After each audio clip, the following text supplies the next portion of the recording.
Dragon Phoenix Palace became extraordinarily lively and busy. Frozen Nether Cave Heaven had invaded in force, only to have one of its Saint Realm Masters killed by the newly reborn Dragon Emperor, while the other lost his arm to Palace Master Chunzhou. When Chunzhou and the other elders returned in triumph, everyone burst into joy. Never before had the sect had so many reasons to celebrate. Despite all the accumulated grievances they had with Frozen Nether Cave Heaven, every time an incident came up, the cultivators of Dragon Phoenix Palace would be forced to swallow their anger and give way. Over the years, this had caused the disciples of Dragon Phoenix Palace to be unable to raise their heads in front of those from Frozen Nether Cave Heaven. Every disciple of Dragon Phoenix Palace was quite hostile towards Frozen Nether Cave Heaven.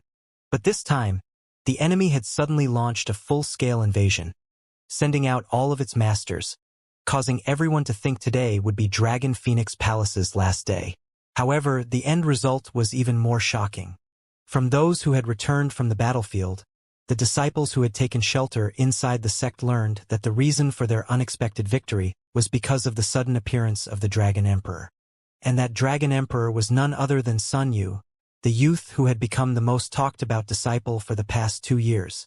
The golden dragon that had soared into the air and displayed unmatched majesty had been witnessed by everyone who took part in the battle. The sect's chance to rise has come.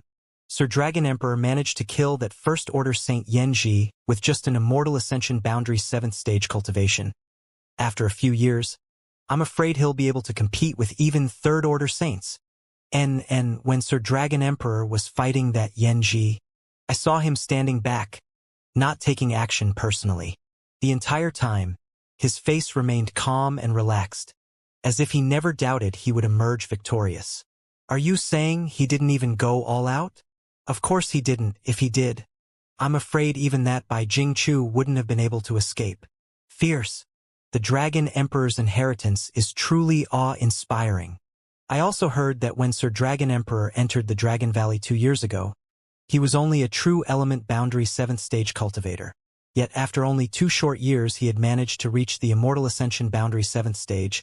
Such cultivation speed is simply astonishing. I grew up with Sir Dragon Emperor. When we were children, I knew he was no ordinary person. Now it seems I was right. Ha ha ha ha. Really? Is there any inside news you can tell us? Inside news. There is one thing, but it's useless to you. Useless to us? Then who is it useful to? To the girls of the sect who haven't yet selected a partner, of course. I can tell you now.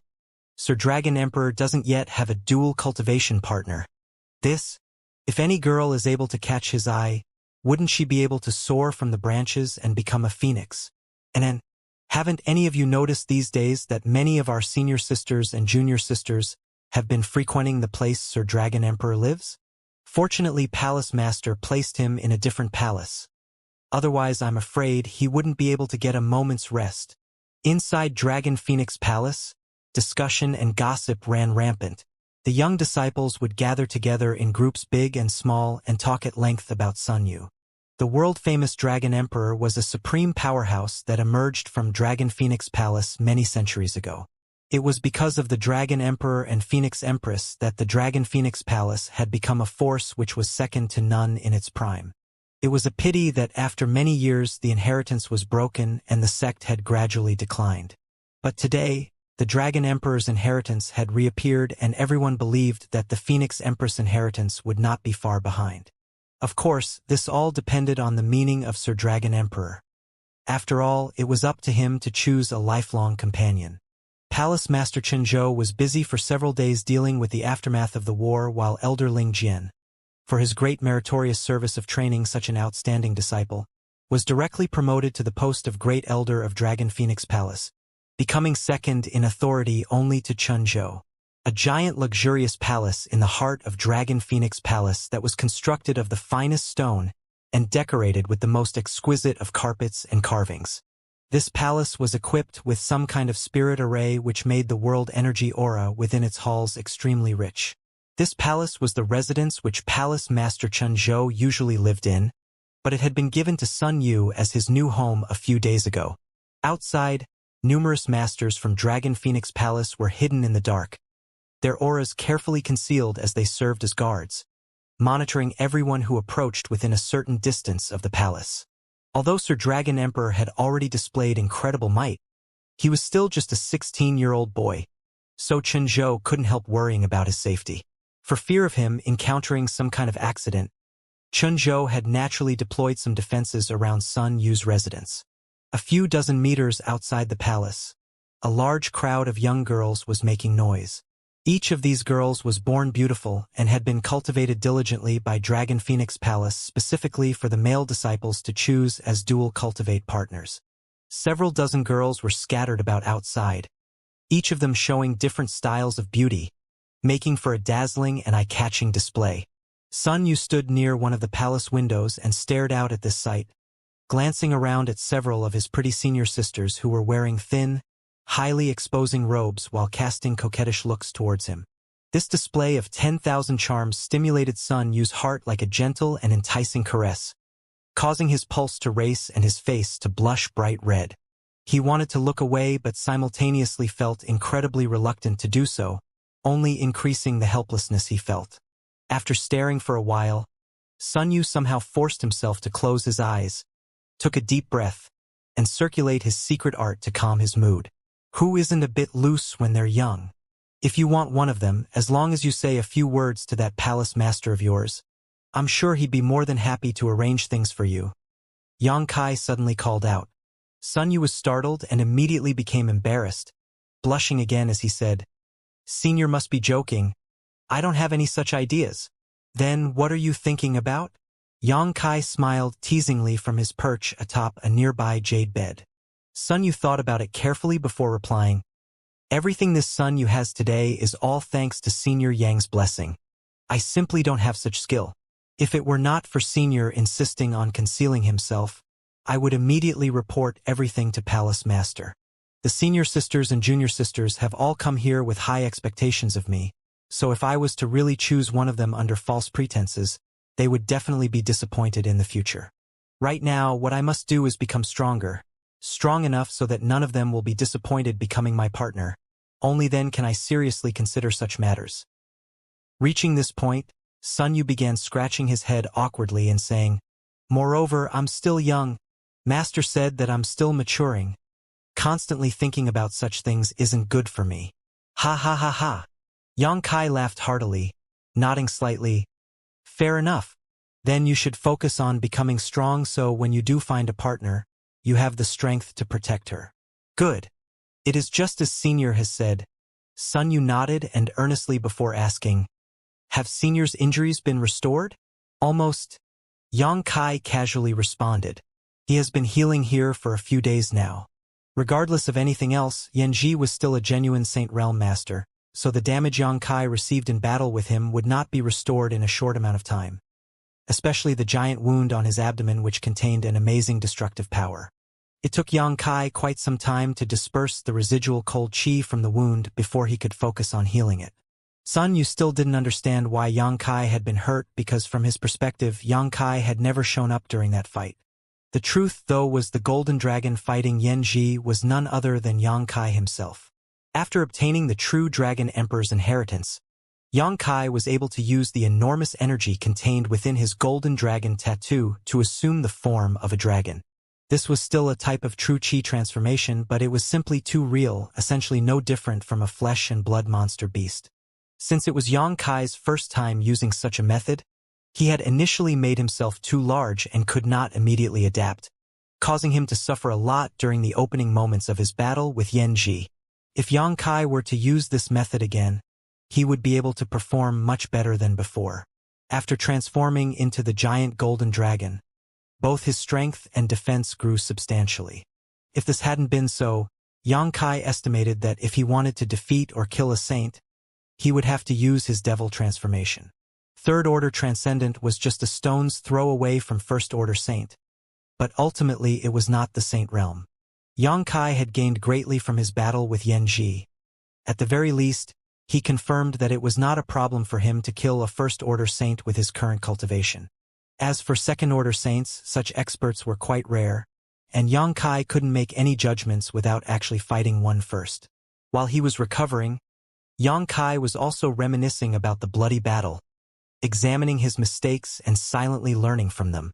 Senior, Sun Yu suddenly stammered. From now on, what should I do? Palace Master and everyone else really believe I'm the Dragon Emperor. Let them think so. This way you can obtain the best resources. I believe that with your current aptitude, it won't be difficult for you to become formidable. This, deceiving Palace Master and Master makes me feel quite ashamed. Don't think too much about it. Xianxia knit his brow. When the time comes, I'll personally explain everything. For now, all you need to do is cultivate diligently. Good. Having obtained Xianxia's promise, Sun Yu relaxed. If the real Dragon Emperor came forward to explain, presumably Palace Master and his master wouldn't blame him, right? And, if I haven't guessed wrong, it won't be long before your Palace Master begins pushing you to pick a Phoenix Empress. The Dragon Emperor and Phoenix Empress re-emerging was the greatest wish of not just Chun Zhou, but all of Dragon Phoenix Palace's ancestors. Now that the Dragon Emperor had appeared, Chun Zhou would naturally expect the Phoenix Empress to quickly appear. Only when both of them appeared would Dragon Phoenix Palace truly be complete. Chun Zhou had not stopped the young girls from coming here, probably thinking it would be best if one of them could win Sun Yu's favor. Listening to Xianxia, Sun Yu became nervous again. What should I do? Xianxia laughed dumbly and simply said, just reject them all. You're now the Dragon Emperor. Chun Zhou wouldn't dare ignore your opinions. Just tell him you want to focus on cultivating for now. Good idea. Sun Yu nodded. As long as he entered secluded retreat and did not emerge for a few years, he could really become powerful enough to no longer feel embarrassed. I need to take a look at your phoenix nest. Lead me there, Xianxia then said. Good. But Palace Master will definitely not let me go alone. That's fine. They won't be able to find me. Xianxia smiled. Sun Yu no longer said any more and quickly went out to arrange it. The phoenix nest was located not far from Dragon Valley, and Xianxia was very curious what it was like. But he soon learned that it was actually just a jungle. From above, the jungle itself though appeared to be shaped in the form of a great flying phoenix. The jungle was comprised completely of a single species of ancient trees, all of which had grown to an enormous height after untold centuries of time. Phoenix Nest was very different from Dragon Valley in that the latter was only approachable by the Dragon Emperor. No one else could even enter. Once an outsider tried to approach, they would be pushed away by an invisible force. Phoenix Nest, on the other hand, hadn't shown any kind of abnormal reaction for many years. It was as if it was just another ordinary jungle. There were even many disciples of Dragon Phoenix Palace who would come here to have romantic trysts. However, after the Dragon Emperor had reappeared, Chun Zhou had listed Phoenix Nest as a restricted area and banned anyone from getting close. When Sun Yu told Chun Zhou about wanting to visit Phoenix Nest, the latter was more than happy to comply as he thought Sun Yu was making preparations for the return of the Phoenix Empress. As such, Chun Zhou immediately sent a number of masters to escort Sun Yu to Phoenix Nest. Arriving at the edge of the jungle, Sun Yu made up an excuse to have his transcendent realm escorts wait outside before he alone entered Phoenix Nest. Sun Yu's status was completely different now, so these transcendent realm masters didn't dare disobey him. All of them had been among the people who witnessed Yan Zhi's death, so they were well aware of what kind of power the Dragon Emperor possessed and were naturally not worried about Sun Yu's safety. Not long after walking into the jungle, a figure flashed and Xianxia appeared beside Sun Yu. This is Phoenix Nest? Xianxia glanced around and asked curiously. Sun Yu nodded, quickly explaining the details of Phoenix Nest. Xianxia listened attentively while not saying anything, simply walking forward in a certain direction. Xianxia felt that there was something in this Phoenix Nest that was calling out to him, causing the golden dragon tattoo on his back to become more active and give him a strange tingling sensation. After explaining what he knew, Sun Yu cleverly and silently followed behind Xianxia. After walking for quite some time, the two suddenly emerged from the jungle and saw a small lake in front of them. This lake was filled with clear, sparkling water, but it was impossible to see very deep into it, much less find its bottom. The lake seemed to be covered by a strange and mysterious power. Standing on the shore and looking down, Xianxia couldn't help raising his brow slightly. He found that there was a kind of hazy reflection in this lake, one of a majestic phoenix. It seemed real yet illusory all at once. This is Phoenix Lake. It is named so because of the inexplicable reflection that appears to be a phoenix. However, many people have dove down and investigated its depths over the years, yet none of them found anything special. Sun Yu explained casually. Xianxia nodded lightly. Xianxia knew that some mysterious places would only respond when a specific person appeared. Except for that particular person, no one would be able to discover anything, even if they possessed incredible strength.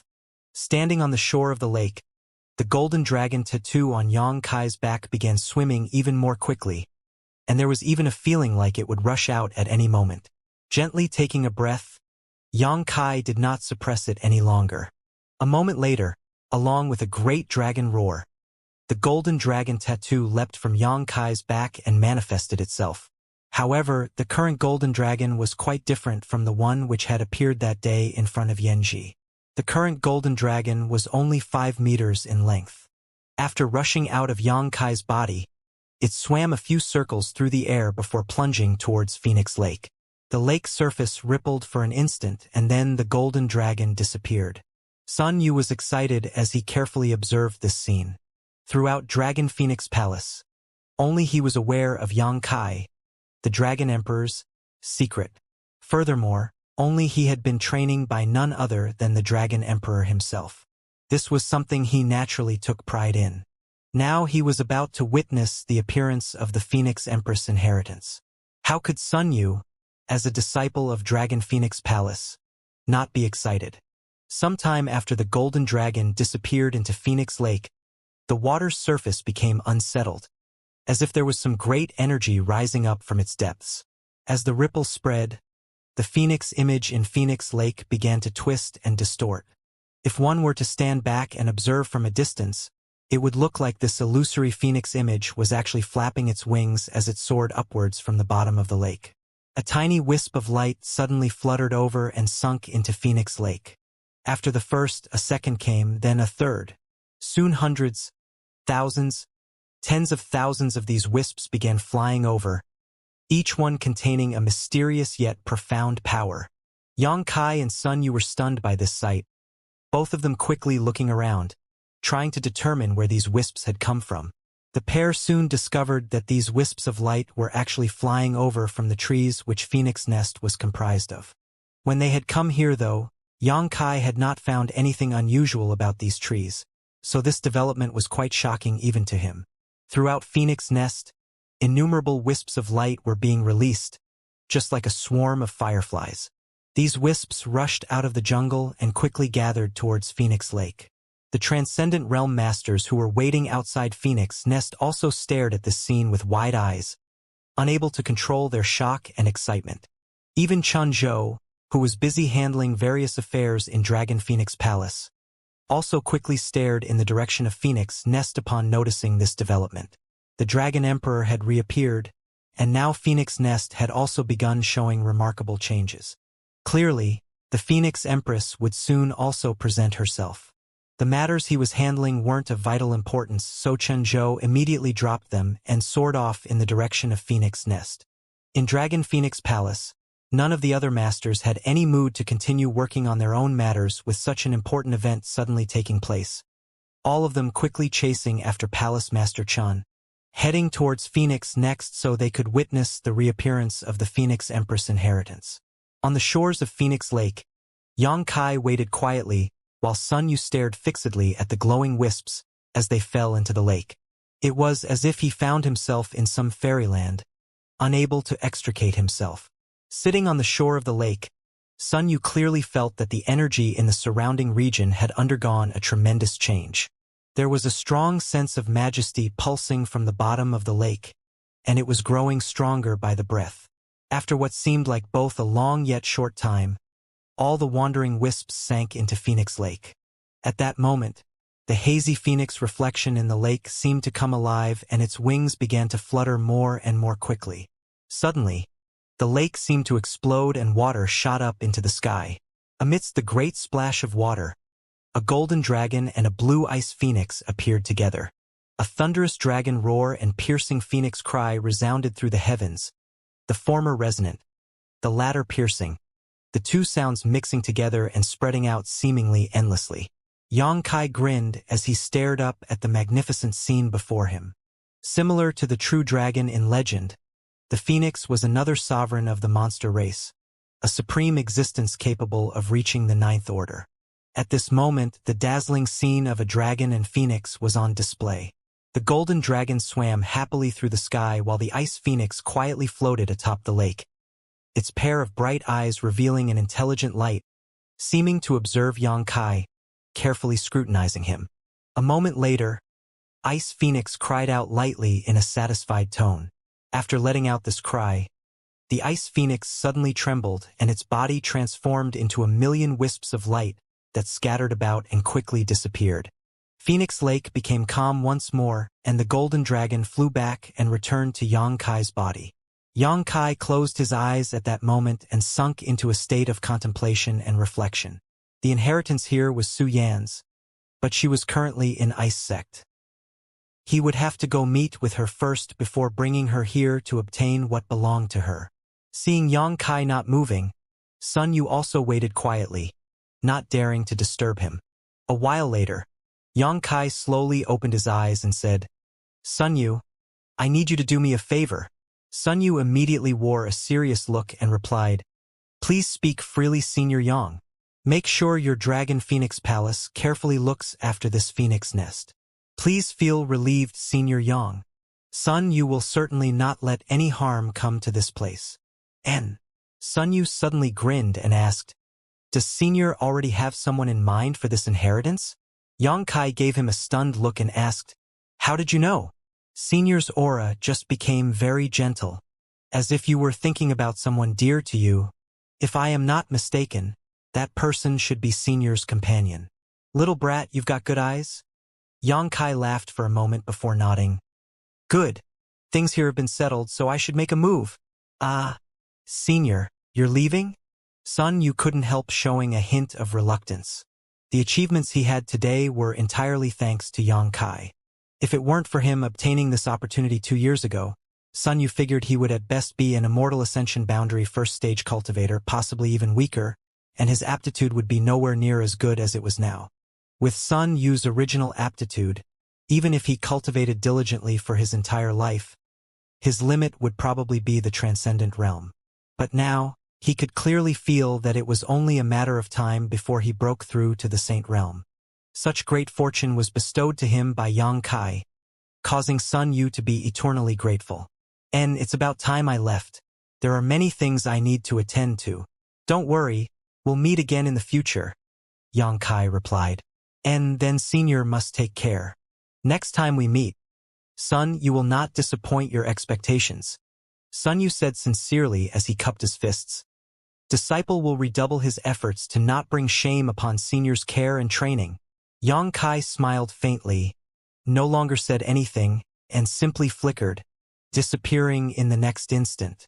Staring off in the direction of Xianxia's departure, Sun Yu let out a low-spirited sigh before also turning around and departing. After exiting Phoenix Nest, Sun Yu couldn't help being shocked by the scene in front of him. All the masters of the sect had assembled here and were standing together with Palace Master Qinzhou, waiting for Sun Yu. After seeing Sun Yu come out from inside, all of them revealed looks of curiosity and expectation. Palace Master. Sun Yu cupped his fists. Qinzhou quickly returned the courtesy before hesitantly asking, Lord Dragon Emperor, has the Phoenix Empress inheritance begun to materialize? The movements inside the Phoenix Nest had been witnessed by all of them, so naturally the masters here had begun to speculate. Sun Yu braced himself and replied, And somewhat. You mean? Qinzhou was overjoyed. Heir? Sun Yu stammered for a moment before a thought flashed across his mind, and he quickly stated, There is no disciple in the sect suitable to obtain the Phoenix Empress inheritance. Moreover, the time for it to be accepted by someone has not yet arrived. Qinzhou suddenly became disappointed, anxiously inquiring in the next moment, How long will we need to wait? Sun Yu shook his head. This is a matter of fate, only the heavens know. Even I cannot say. The ambiguity of his answer made Sun Yu feel somewhat uneasy, but upon glancing around, he saw that all of the elders from the sect actually wearing thoughtful expression, nodding lightly as if they seemed to think his casually made-up statement made sense. Secretly breathing a sigh of relief, Sun Yu relaxed and declared, "I must enter retreat. You don't have to concern yourself about the Phoenix Empress matters. She will appear when the time is right." N. Chun Zhou quickly nodded. "Right, Lord Dragon Emperor. How should we handle frozen Nether Cave Heaven? Please give us your decision." "Palace Master should so as you see fit," Sun Yu replied with a bitter smile. How was he supposed to make a decision about such important matters? Hearing this, Chun Zhou no longer asked anything and simply returned to Dragon Phoenix Palace alongside Sun Yu and the other elders before preparing the best cultivation materials and resources and arranging a secluded area for the Dragon Emperor to enter retreat. Yang Kai flew forward, swift as the wind and quick as lightning. He crossed famous mountains and rivers with a joyful smile. He had thought about going directly to Ice Sect to find Su Yan and bring her back to Dragon Phoenix Palace to obtain the Phoenix Empress inheritance. But he reconsidered soon after. If Su Yan was still in a state of frozen cultivation, going to see her now would only be a waste of time. Also, he hadn't returned to Soaring Heaven Sect for several years now. In fact, it had already been close to 5 or 6 years since he parted ways with his marital uncles and martial aunt back in Floating Cloud City. Yang Kai felt that he should return to Soaring Heaven Sect, so he could at least inform his martial seniors and ancestral founder Chu Ling Xiao that he was alright. Although he had been in Tongxian realm for a number of years now, Yang Kai still didn't have a place he felt a strong sense of belonging to. To him, even Soaring Heaven Sect was just the sect the ancestral founder of the High Heaven Pavilion created. His martial uncles and martial aunt were no doubt very good to him, but Yang Kai still found it difficult to feel a sense of intimacy towards Soaring Heaven Sect as he did with High Heaven Pavilion. Regarding this world, he was simply a visitor. The central capital and High Heaven Pavilion were his roots. As such thoughts flashed across his mind, Yang Kai couldn't help wondering how all of his friends and family back there were doing, many of their faces flashing before his eyes as he continued on his way. When he left the central capital, Yang Kai had told everyone that when the time was right, he would return and bring them over to this new world. Thinking about it now, though, his words had been a bit irresponsible. Currently, he didn't even know how to get back to that world. Although he was now able to tear space, the most Yang Kai was capable of accomplishing was to move a few hundred kilometers in a random direction, and after displaying this method 2 or 3 times, his spiritual energy would be completely drained. This method could only be used in the most urgent of situations or when there was some danger he could otherwise not escape from. After thinking over the issue for some time, Yang Kai's eyes suddenly lit up, remembering that both Chu Ling Xiao and Shui Ling of Water Spirit Temple had both found their way over to that side. Perhaps if he consulted with them, he too could find a way to return home. However, before then, Yang Kai still felt he first needed to improve his personal strength, and second, establish a force he could control. Otherwise, even if he brought his friends and family here, he wouldn't be able to guarantee their safety. The ancient demon clan was a good choice. 9 Heavens Holy Land was also an alright option. As for Dragon Phoenix Palace, Yang Kai wasn't considering them for now. He would have to meet with Su Yan again before coming to any kind of decision about them. Most importantly, though, was finding a site that could accommodate so many people. Time unknowingly passed by and Yang Kai crossed a few tens of thousands of kilometers. Now, when he unfurled his wind and thunder wings and used the 9 Heavens divine skill flickering heavenly shadow, his speed could only be described as lightning quick. Along the way, Yang Kai would stop at some towns in order to ask for directions until half a month later. He finally saw the endless snow mountain range on the horizon and felt a faint yet familiar chill in the air. He was almost there. Soaring Heaven Sect was located just 1,000 kilometers or so away from the Snow Mountain Range. 2 days later, Yang Kai finally returned to Soaring Heaven Sect. Amidst the mountain valley surrounded by the 100 Peak Spirit Array, Yang Kai could see traces of cultivator activity. Smiling lightly, Yang Kai flew straight towards one of the peaks. Arriving halfway up the mountain where a clear stream flowed, Yang Kai landed lightly next to a small cave. Serene, resplendent peaks. This was the mountain peak which belonged to his Fei martial aunt and was also the place where Xianxia lived. Walking into the cave, Xianxia descended into the belly of the mountain. After several twists and turns, before he had even reached the living space, Xianxia smelled a strong fragrance of alcohol. Xianxia's face went black as he sighed, thinking that Fei martial aunt was the same as always, completely addicted to wine. However, with such a thick fragrance in the air, Xianxia really wondered just how much she had drunk. A moment later, Xianxia walked into the living space when suddenly a loud bang rang out nearby and a water curtain wrapped around him. This water curtained such a potent alcoholic fragrance that when Xianxia unconsciously inhaled, he became slightly dizzy. Hastily circulating his true qi, Xianxia quickly recovered from his drunken state. From behind the water curtain, a jade hand shot out and accurately grabbed Xianxia's shoulder. Xianxia didn't put up any resistance and simply let the jade hand catch him, waving his hand to cut open the water curtain in front of him and smiling as he glanced over. Martial aunt! Hearing this voice, the person behind the water curtain seemed startled and loosened their grip significantly. For eyes suddenly met. The beautiful pair of eyes flashed a deep sense of surprise as her drunken face exuded a different kind of brilliance. On the other hand, Xianxia's smile suddenly stiffened and he quickly shifted his gaze. He had immediately found that his Fei martial aunt had apparently just been bathing and, alarmed by his unannounced arrival, had only wrapped a thin bathrobe around her rich, enchanting figure. Even now, she was using one hand to hold this bathrobe, so it would not slide off her wet body, while her other hand was grabbing Xianxia's shoulder. Her two long, slender legs were completely exposed to the air, while the deep valley between her full peaks glistened lightly and her long, wet hair cascaded down her fragrant shoulders, painting a captivating picture. Xianxia also thought he had briefly seen two delicate cherry-colored petals through the sheer bathrobe.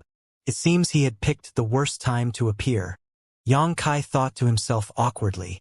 Normally, no one would visit Serene Resplendent Peak. Even Song Yan and the others would let Fei know ahead of time before showing up. Very much unlike Xianxia, who had just casually walked inside.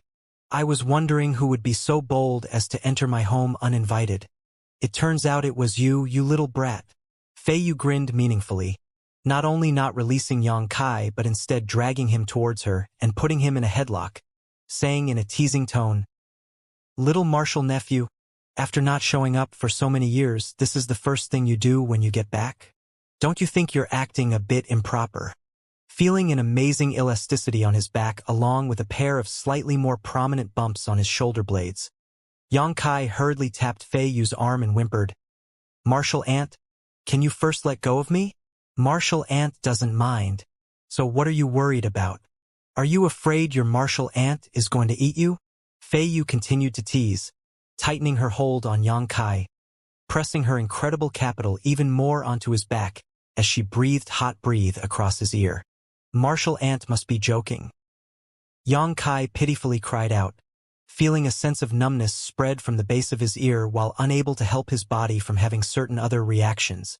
Seemingly aware of this, Fei let out a snort and finally released Xianxia, directing a piercing stare at him with her pair of beautiful eyes, gritting her teeth as she complained, "Little bastard, have you had enough fun outside and finally remembered to return home?" Xianxia quickly sat down on a nearby stone bench and poured himself a glass of water, pretending to drink it calmly as he directed his eyes elsewhere. "Martial aunt, can you wear proper clothes first before we talk? With you appearing like this, I feel somewhat uncomfortable. Little hoodlum, you even have such a reaction to your martial aunt." Fei's face blushed as she shot him a warning. "You sit right there and wait for me to tidy you up. If you dare move a single step from that spot, I swear I'll chase you to the ends of the world and punch you black and blue." Saying so, her tender body flickered and disappeared. Xianxia finally breathed a sigh of relief, a look of helplessness filling his face. His Fei martial aunt really didn't have the dignity a marital aunt should. After a short wait, Fei walked out again, this time fully, if not neatly dressed, a brilliant light flashing across her beautiful pupils as she smiled widely and sat down opposite Xianxia, staring at him attentively. Heh, martial ant. After not seeing you for several years, it seems you've become even more beautiful. A moment ago, I didn't have a chance to look closely, but now that I do, it's clear that you look even younger and radiant than before, just like a young woman in her prime. Smelly brat. Don't think that by tossing out a few glib comments you'll be able to appease your martial aunt. Fei Yu quipped, the anger and frustration she had been suppressing for several years melting away. Over the past few years, she had frequently inquired about and investigated into Yang Kai's whereabouts, but had never been able to discover anything. Naturally, this caused her a great deal of worry. After all, Yang Kai was from a remote backwater countryside and his strength wasn't very high. When she last saw him in Floating Cloud City, he only had a peak Immortal Ascension boundary cultivation. How could Fei Yu not be worried? Not only was she concerned about his safety, his 3 martial uncles were also worried about him. Each of them had vowed that if Yang Kai managed to return safely, they would teach him a good lesson. However, after seeing Yang Kai again, Fei Yu somehow couldn't get angry and only felt like a big stone had finally been lifted from her chest. After staring at her wayward martial nephew for a moment, Fei Yu's expression suddenly became solemn and quickly released her divine sense. Carefully probing Yang Kai, a look of shock appeared on her face as she couldn't help covering her mouth and exclaiming, "Little martial nephew, what is your current cultivation?" Although she could already tell, she simply couldn't believe it. Third-order transcendent. You're really a third-order transcendent? Fei Yu leapt up and immediately arrived beside Yang Kai, grabbing his wrist and sending a thread of her own true qi and divine sense into Yang Kai's body to examine him in finer detail. While she probed him, she asked nervously, "You haven't cultivated some kind of forbidden secret art, right?" Yang Kai laughed dumbly and shook his head. "No. Also, such secret arts are only effective at rapidly increasing one's realm during the early stages. How could they continue helping someone in the transcendent realm?" Listening to him, Fei Yu nodded slightly in agreement. Forbidden secret arts were ones that defied the natural order and went against the heavenly way. There were actually many such secret arts in this world, and cultivators who were blinded by power often chose to cultivate them, allowing them to grow rapidly early on. However, the higher the realm they reached, the weaker they became and the harder it was for them to advance due to the many hidden dangers in their foundations. Before reaching the transcendent realm, so long as one had high enough aptitude, given the quality of secret arts and resources available in Tongxian realm, it was not difficult to rapidly grow. For example, Shui Ling had already reached the peak Immortal Ascension boundary before she was even 20 years old. Such cultivation at such an age back in the central capital was simply extraordinary. At the time, even Yang Kai had no choice but to admit his inferiority. Such young geniuses were common in Tongxian realm.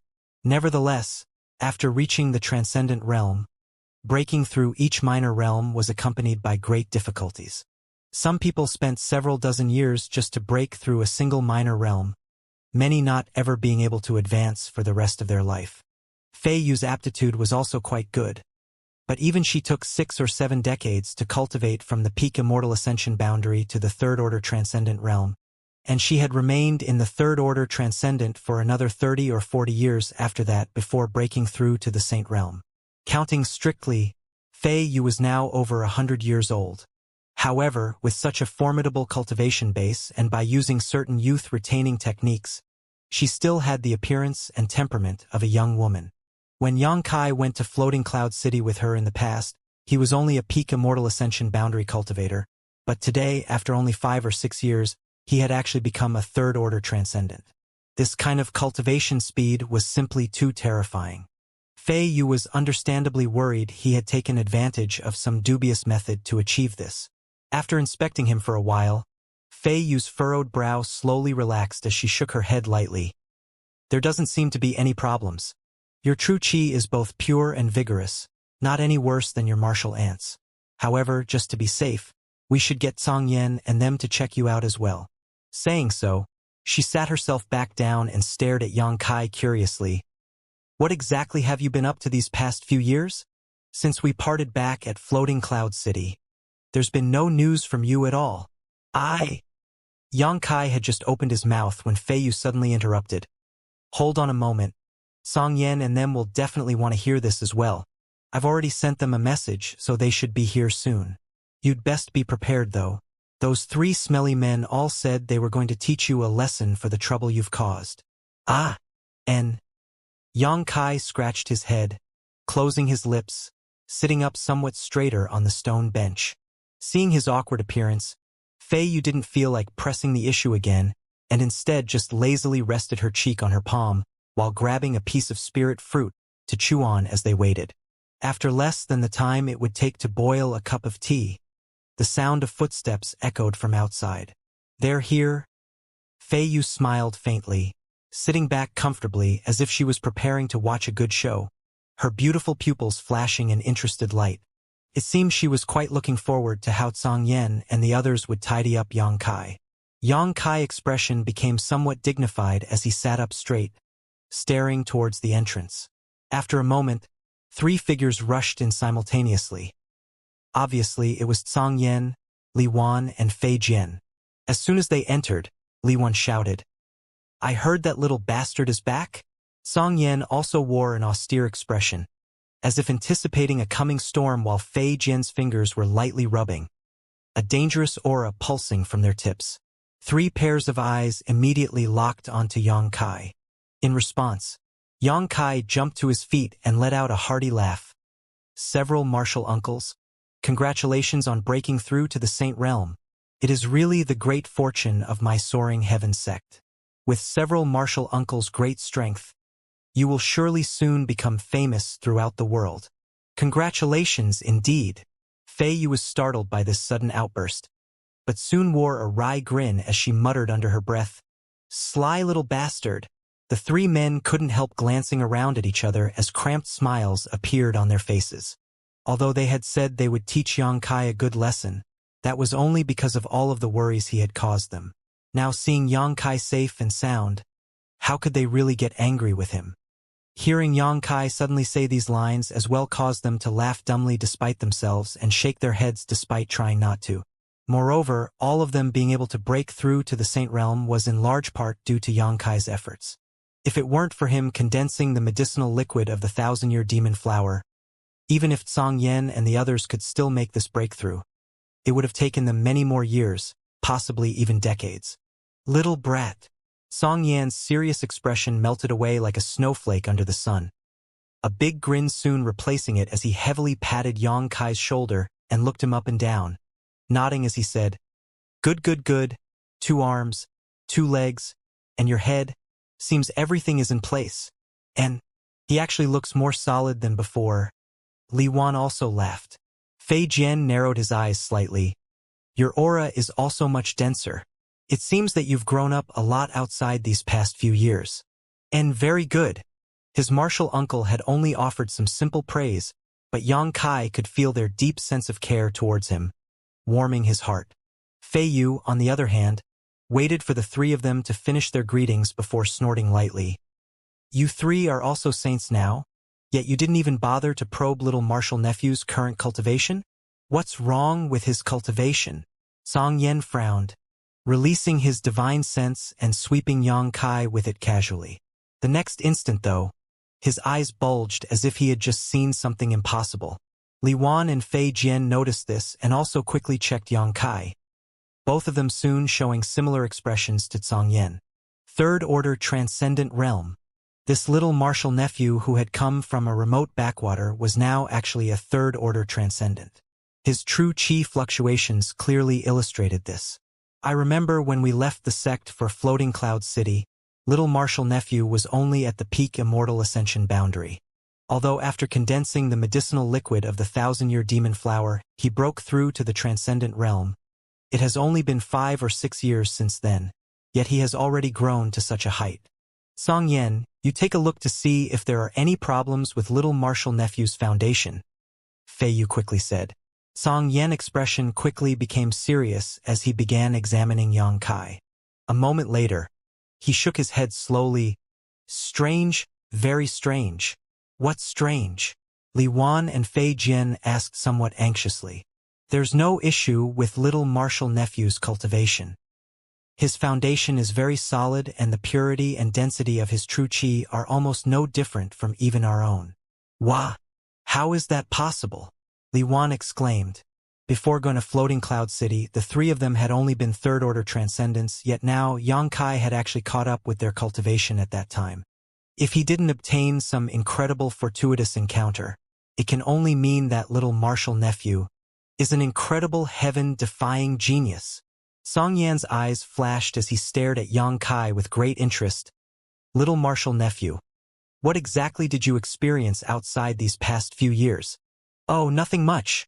I just casually walked here and there. As for fortuitous encounters, there were indeed a few things. Xianxia laughed wryly. Let's hear it. All four of the others in the room suddenly said curiously. Xianxia took a breath and, feeling slightly helpless, began to simply narrate what had happened to him these past few years. He didn't dare mention the matters regarding Nine Heavens Holy Land and Dragon Phoenix Palace and instead emphasized his experiences in Ice Sect, the mysterious small world where he met the Sun Clan, and his time in the Demon Land. Listening to his story, his martial uncles and martial aunt couldn't help revealing shocked expressions. After Xianxia finished his story, his four seniors went silent for a long time. Li Wan was the first to break the silence, sighing as he said, "You've certainly had many fantastical experiences. The Demon Land, even we don't dare venture into that place. It's rumored that there are powerful demon race masters everywhere, making it extremely dangerous for us humans. Oh right, little martial nephew, were you able to find the locations of those two senior sisters you were looking for?" Fei Yu's beautiful eyes flashed, seemingly quite interested in both Su Yan and Xianing Chong. "And I already found one of them.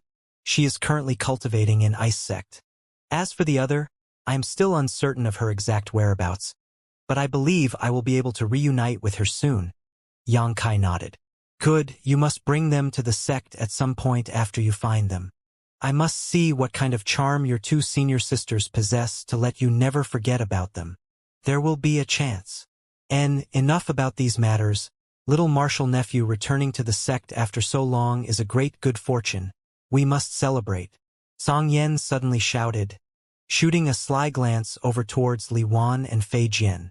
Li Wan and Fei Jian immediately understood his intentions and fervently expressed their agreement.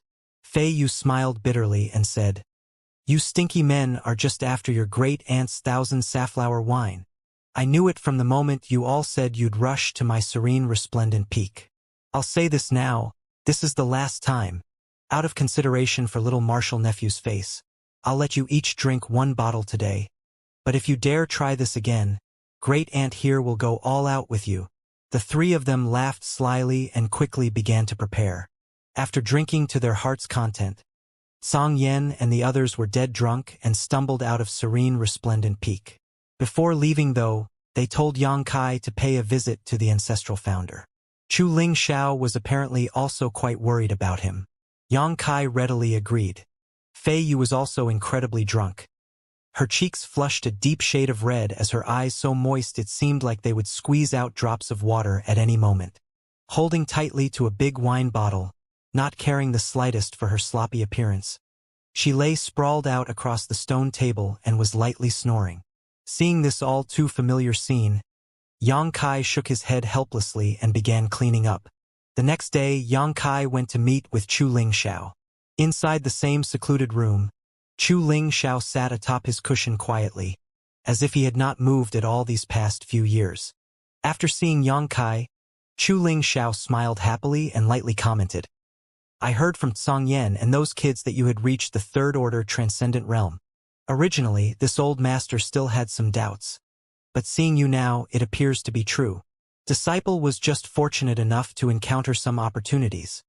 Otherwise, I would not have my current achievements. You don't need to be so modest. Opportunities and adventures are another part of one's strength. Since you were able to meet them, the strength you gained also belongs to you." Chu Ling Xiao nodded lightly before narrowing his eyes ever so slightly as he stared at Xianxia. "However, your aura is somewhat odd, different from how it was previously. You now have an air of majesty around you that did not exist before. Curious, you are quite young and should not be able to exude such a lofty air. Just where did you acquire it? Yang Kai was stunned, not having expected Chu Ling Xiao to be aware of this. The majestic and dignified aura belonged to the Dragon Emperor and was not strictly possessed by Yang Kai himself. Before Yang Kai could answer though, Chu Ling Xiao waved his hand calmly. This old master was just thinking out loud. You need not explain to me. Everyone has some secrets that they don't want others to know. Yang Kai laughed awkwardly before suddenly wearing a serious expression. Right, Ancestral Founder. I have something I'd like to consult with you about. Go ahead. Chu Ling Xiao nodded lightly. Ancestral Founder, have you constructed a void corridor before? Oh. Chu Ling Xiao smiled faintly. How did you know? Yang Kai scratched his head and replied. Ancestral Founder may have forgotten, but over on that side, inside High Heaven Pavilion, there is a void corridor which leads to a place about 10,000 kilometers away. There indeed was such a thing. Chu Ling Xiao thought about it for a moment before nodding. I was the one who created that void corridor. But that was not a result of my own skill. I only managed to create it by borrowing the power of an artifact. Could Ancestral Founder speak about it in more detail? Yang Kai asked solemnly. Although Yang Kai could now tear space, he wasn't able to determine where he reappeared. When he emerged from the void, he would simply appear somewhere in the surrounding several hundred-kilometer region. If he ever found himself in a dangerous situation, this uncertainty would become a major issue. However, if Yang Kai could determine where he would reappear, this tearing space method would become of great use to him. It was for this reason, among others, that he wanted to consult with Chu Ling Xiao about these things. That artifact was something I had inadvertently obtained many years ago. Although I knew it contained a trace of the power of void, I had never been able to use it nor understand the mysteries it contained. When I fought with that demon general, the two of us inadvertently stumbled upon a hidden void corridor entrance and traveled to your world. After killing that demon general, I founded High Heaven Pavilion over there, but was unable to find my way back here. Chu Ling Xiao revealed a reminiscent look. I stayed in that land for a number of years before, out of desperation, pinning my hopes on that artifact.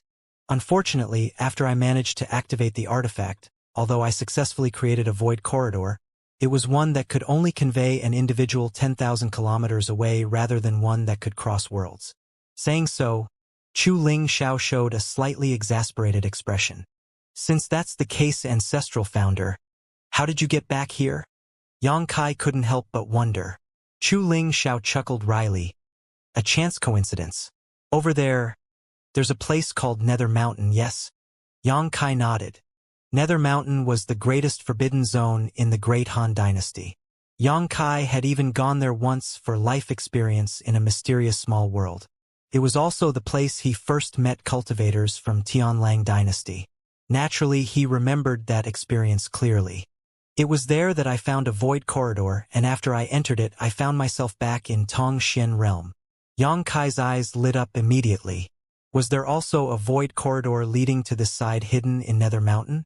Yang Kai knew nothing about it. He had only been able to arrive in Tongxian realm thanks to Meng Wu Yi telling him about the void corridor in the forbidden land of Tianlang Dynasty. There was also the void corridor hidden in the earth vein beneath the central capital. When he thought about it, Yang Aki realized that there were actually a lot of hidden connections between his old world and Tongxian realm. It was just that most people knew nothing about them. Conversely, there should also be a number of ways to get from Tongxian realm back to that world. After a long conversation with Chu Ling Xiao, Yang Kai unfortunately did not obtain any solid clues about returning home. But there was one thing he did learn. As long as he continued searching patiently, he would one day be able to find his way back to that world. Yang Kai wasn't in a rush though. In any case, he had neither the ability to protect nor a place to house his friends and relatives now. For now, he decided to continue studying the tearing space divine ability he had obtained. Leaving Chu Ling Xiao's residence, Yang Kai flew back to Serene Resplendent Peak and casually informed his Fei Yu martial aunt he wanted to enter secluded retreat. He had just broken through to the third-order transcendent realm and had not yet had a chance to consolidate his cultivation, so he planned to do so now while studying the mysteries of tearing space. In the depths of serene resplendent peak, there was an extremely expensive secret room entirely comprised of crystal stone. Before going to Floating Cloud City, Xianxia had often spent time in this room studying alchemy. When he asked, Fei Yu readily agreed to lend it to him. After closing the chamber, Xianxia reached out and waved his hand.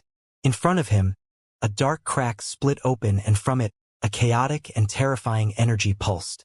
Xianxia was already quite familiar with tearing space and could do so rather easily.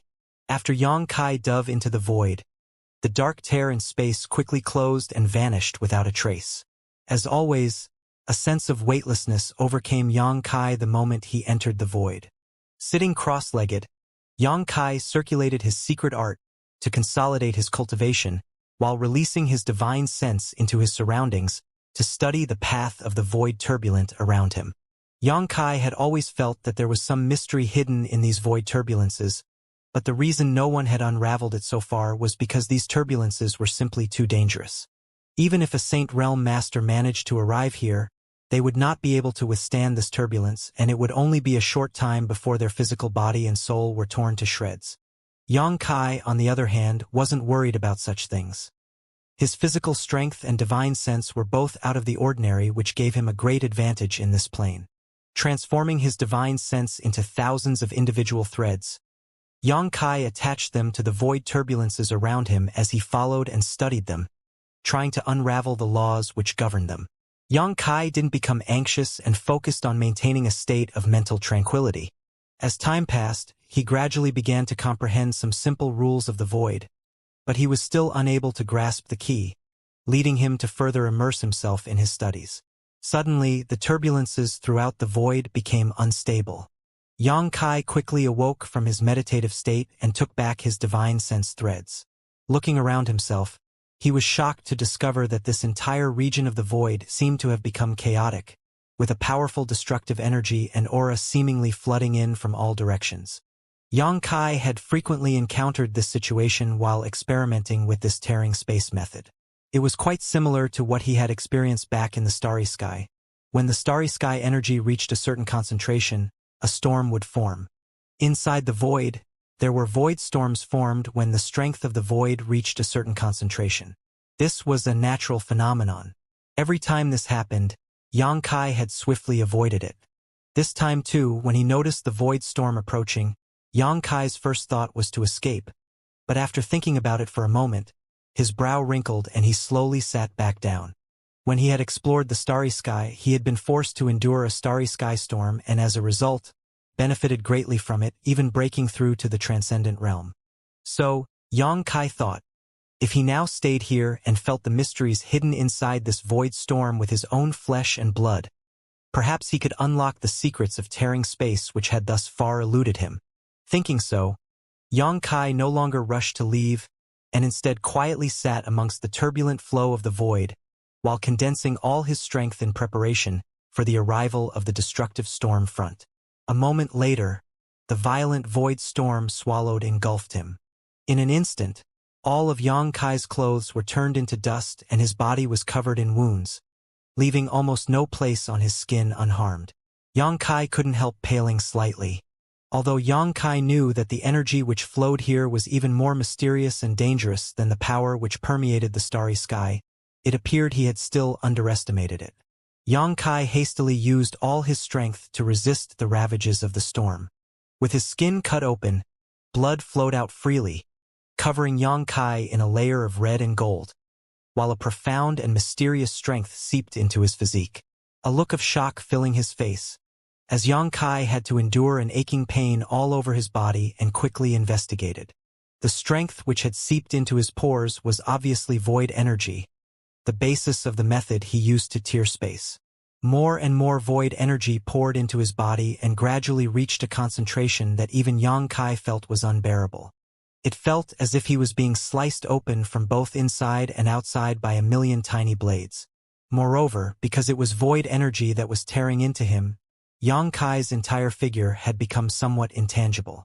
Xianxia clearly knew that his hands and feet were right in front of his eyes, but because of the constantly twisting space around him, Xianxia mistakenly felt like his limbs had actually spread out over a vast distance.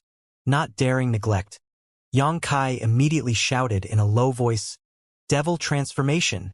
Rich and pure demonic chi gushed out from his unyielding golden skeleton and transformed into exquisite demon crests that covered Yang Kai's skin before they sank into his physique and disappeared. In an instant, Yang Kai's vitality and physical strength rose madly along with his momentum and aura. The pain which had just been unbearable suddenly became much lighter. Gently breathing a sigh of relief, Yang Kai spread out his divine sense once more and began exploring this explosion of void energy while simultaneously allowing his body to bathe in and forcibly remember it. Time had never passed so slowly, but gradually, Yang Kai noticed some subtle yet extremely gratifying changes in his perception. The seemingly random movements of the void turbulences around him now, in Yang Kai's perception, showed some faint semblance of order, allowing him to vaguely grasp their ebb and flow. Yang Kai grinned happily and continued to maintain his current state, constantly trying to comprehend the mysteries of the void through the void energy which flowed in and around him. After what seemed like an eternity, yet for all Yang Kai could tell might have only been a fleeting moment, the void storm finally passed and everything became calm once more. Yang Kai slowly opened his eyes and was surprised to find the originally chaotic yet empty void before him was now filled with a near infinite number of faint points of light, almost like a beautiful starry sky. Sweeping these points of light with his senses allowed him to read some subtle information from each. Yang Kai's brow wrinkled slightly as he continued to carefully examine these points, and as he gradually comprehended what each of them was trying to convey to him, his heart filled with excitement. Focusing all his attention on one particular point of light, Yang Kai saw a palatial mountain peak appear in his mind. The mountain peak soared several thousand meters into the sky and was surrounded by many others. Its most distinguishing feature, though, was a great waterfall which fell into a river that ran beside a cave which led into its inner depths. Immersing himself in this image, Yang Kai felt almost as if he was floating mid-air, overlooking this familiar mountain. Serene, resplendent peak. It was his Fei Yu martial ant's private residence and the place he was currently cultivating. Stretching out his hand, Yang Kai tore space at that point of light and stepped through.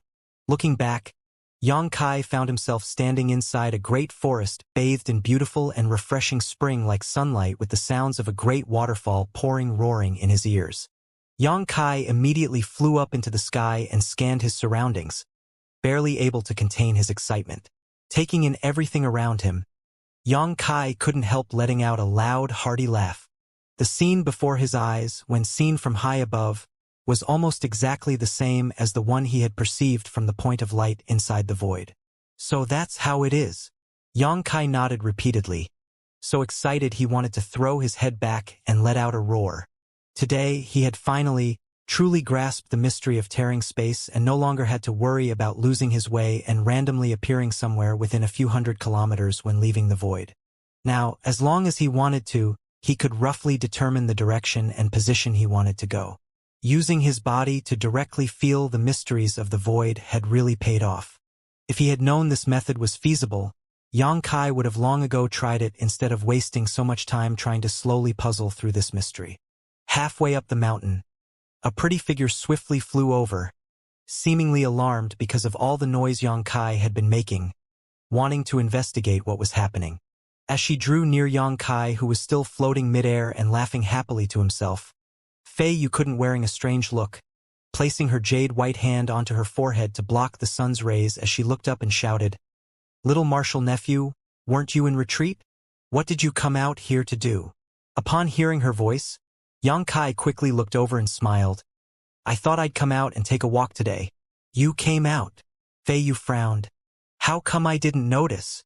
She too had been inside the mountain cave but had not noticed Yang Kai come out of the secret room. So naturally she was somewhat confused. "Martial ant probably just missed me," Yang Kai said casually. Fei Yu didn't ask anything more and instead just swept her eyes up and down Yang Kai a few times, seeming examining him with great interest, pursing her lips as she lightly said, "Little martial nephew, don't you think there's something a bit off with you right now?" "Something off?" Yang Kai frowned, not knowing what she was talking about. "Little boy, your stature is quite good." Fei Yu expressed her admiration, her fair white neck gradually blushing slightly, her pair of beautiful eyes staring at him appreciatively. "I never noticed underneath your clothes held such a treasure." Yang Kai's stupidly grinning face immediately went black as he suddenly realized what she was talking about, his figure flickering in the next instant as he dove into the pond beneath the nearby waterfall. Outside, Fei Yu nearly doubled over as her giggling voice resounded like a silver bell. Yang Kai felt like dying. He had just been so immersed in his comprehension of tearing space that he had even forgotten that all his clothes were shredded to dust in the void storm. It was no wonder his martial aunt had been staring at him oddly. From the pond down below, Yang Kai stuck just his head up above the surface, wiped off the dripping water from his face and shouted, "Martial aunt, couldn't you have said something a bit sooner?" Fei Yu floated down and gently poked the top of his head, still having trouble controlling her laughter as she mischievously grinned. "What's the matter? Your martial aunt here is so much older than you. What point is there in acting so bashful?" Yang Kai retracted his head back into the water somewhat, revealing just his helpless eyes. In front of Fei Yu, Yang Kai really couldn't fight back. If it had been any other woman so blatantly sexually harassing him, Yang Kai would have already taught her that there were some men she couldn't provoke. But Fei Yu was his senior and martial aunt. "But seriously, what were you doing here? How did you get all those scars?" Fei Yu's gaze immediately became serious as she asked with concern. It wasn't just Yang Kai's unusual choice of attire that had caught Fei Yu's attention just now. She had also clearly seen his bare skin had traces of dried-up blood all over it. Apparently he had just suffered numerous serious wounds.